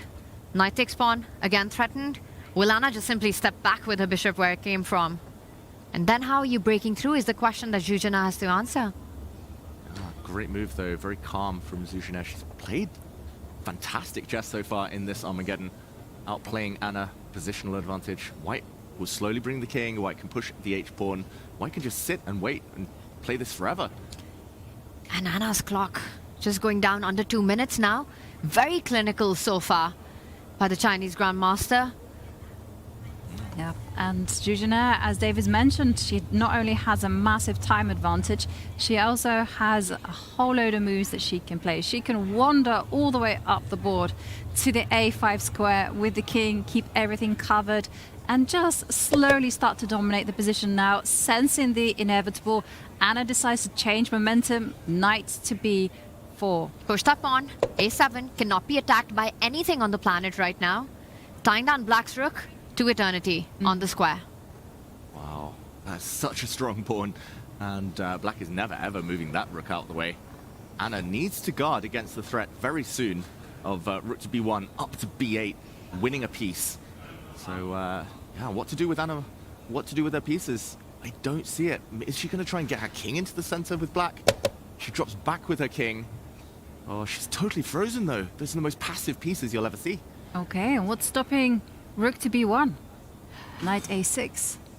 Knight a6 would mean the trade and rook coming in with a check. That would be game over. I think it's the back rank for now. Black will have a capture, a check on a1, maybe bishop to a6 if the white bishop is blocking on the f1 square. So not going for it now, but just play h4. Just bring the white king forward. I mean, the white king has got a clear path as well on the king side. There we She go. does it. She's coming in with the idea of rook b1 next. That would be game over on the spot. Anna has to keep fighting. She can fall back with her knight to make sure that if your rook leaves the a file, the a7 pawn is hanging. Might be forced to retreat with the knight right now. She's got to go back and maybe just give up the c6 pawn. They're doubled, they're weak, can't cling on forever. And Anna ticking down to under 50 seconds to boot. It's getting critical. She needs a miracle to survive this. Wow, that's tactical. You take that bishop, she'll take the pawn, pinning it to that rook on a1. Tricky, Anna. Tricky. Shouldn't work. We see the eval bar shoot up. But does Zhugenet have the tactical vision to find the refutation? At the very minimum, rook takes bishop here would get 2 pieces for the rook. Big advantage. But there are tricks. There are other ways to win involving some cruel tactics here. Oof. Zhugenet, will she find them? She does pause. She has enough time to work this out. David, it all starts with taking the bishop on a6 and a beautiful line if black was to capture on a7. Exactly. If bishop takes bishop here, it looks like black gets the pin, will win the bishop back and live to fight another day. But after bishop takes a6, Rook takes, the move knight to b5. Let's show this very quickly. Bishop takes bishop, rook takes, and now knight b5 wins on the spot. Due to a fork, rook takes bishop, impossible here. Check, and the rook drops off. But if the knight is taken, then a discovered check, and the rook drops off. And this is a winning endgame for white. You can win in a variety of ways. Just take all the She's pawns. going for it. She does it. She finds it. First step, knight b5 is the next. That's the killer blow. Rook takes a7. Will she find it? Knight b5 now. Oh, she misses it. Okay, still strong, but she's found another way, I think. Very nice and very human. You take that bishop with your rook, you lose your knight. You take that bishop with your knight, you lose the pawn. Yeah, not just the pawn, but black's going to get pinned on the a file. Knight takes c6. The rook's going to go back, and knight to b4. That's game over. Just right there. And that's it. It's handshake. Zhu Jin gets the win. Wow, what a victory there for Zhu Jin. The very first Armageddon they played, it was a win for Zhu Jin. Now it is one more time, another win. Well, we will see. Anna Muzichuk finishing with 1 point Armageddon loss. Let's see how that affects the standings. It has been a day for some moving and some grooving as we see a complete change in the leaderboard. In the Open, in the Norway chess, Wesley So is now the leader with 11.5 points. Alireza Firouzja there on second place with 10 points. And Vincent Keimer with his win over Gukesh moves to third place, 8 points. And Magnus Carlsen rising from the dead, from bottom place, now finds himself in fourth place, 7.5 points. Can he put a winning streak together? That's the big question, Magnus Carlsen. Both sections, they're starting to bunch up. Vincent said it. Suddenly he's in third place, despite struggling in the event so far, losing all the Armageddons. He's in striking distance. Wesley looks like the man to catch right now, the most informed player this week. But yeah, in the women's, far more open. Zhu Wenjun suddenly looking like she's in with a shout. Absolutely. Bibisara Sauber-Eva regaining her lead. But Divya Deshmukh, she may have lost her game, but she still finds herself in second place. Oh, absolutely anything can happen there. And you love to see it, right? You go into round 7 and both fields wide open. I mean, Magnus Carlsen, if he gets on a hot streak, that's a scary thought for the rest of the field, even though he's in the middle of the leaderboard. I will point out, it's been a sad day for Indian chess fans, though. All 4 players going down in their game. Divya lost, Humpy lost, Prag and Gukesh at the bottom of their leaderboard. But there's still plenty of chess left to be played. And I will say that Divya still in the mix there. Bibisara reclaims her lead in that one, but with the smallest of margins. Small margins, but let's see what the action is tomorrow as we check out the pairings. And we wait for the change. I love this moment. We have Pragnananda against Alireza Firouzja. Both of these players are losing today. Can they bounce back tomorrow? Well, we'll find out. Vincent Keimer, we had him in the studio. He is in good spirits. He plays white against Magnus Carlsen. That's going to be a fun battle to watch for Vincent Keimer. It will be about the tension of trying to get things done in the Classical, in the Armageddon. As he mentioned himself, it's been a struggle so far for him. Magnus Carlsen needs those fights in the Classical. So with the black pieces, he'll be happy if Vincent wants to take it to Battleground right now to give Magnus those chances as well. I'll also point out a huge matchup in the women's. It's Bibisara tournament leader taking on Zhu Jin, who just won a very stylish Armageddon against... against... Anna Muzichuk. I am blanking out. Anna Muzichuk. Yeah, I mean, every game feels so huge. Every matchup, especially in the women's, it feels like. I could see someone going on a 2-3 game win streak and just running away with it at this point because it's so open. Feels like opportunity is right there. But Keimer against Carlsen tomorrow. Oof. 2 winners from today who look like they did it in really nice fashion. I think that's going to be the game to watch. Definitely. And with Vincent Keimer, getting his first win in Classical. Yeah. Who knows? The confidence might suddenly have got that big boost, and anything, as we see, can happen once the momentum changes. Absolutely. Momentum is everything with the scoring system, right? And when you're about to face the world number 1, what do you need? A day before, a really nice victory. And that's exactly what Vincent Keimer got going for himself today. So plenty of excitement in store for us tomorrow. Today has been an absolute barn burner. It has been crazy. 4 decisive results. Thank you, Tanya, David, for guiding us through all of the action, all of the moves. It's been so much fun. You just made it fly by again. begin. And a big thank you to everyone at home for tuning in and following along, and of course joining in our trivia quiz. We'll be back tomorrow, same time, same place. And earlier on I asked, have the floodgates been opened? They most certainly have. See you tomorrow.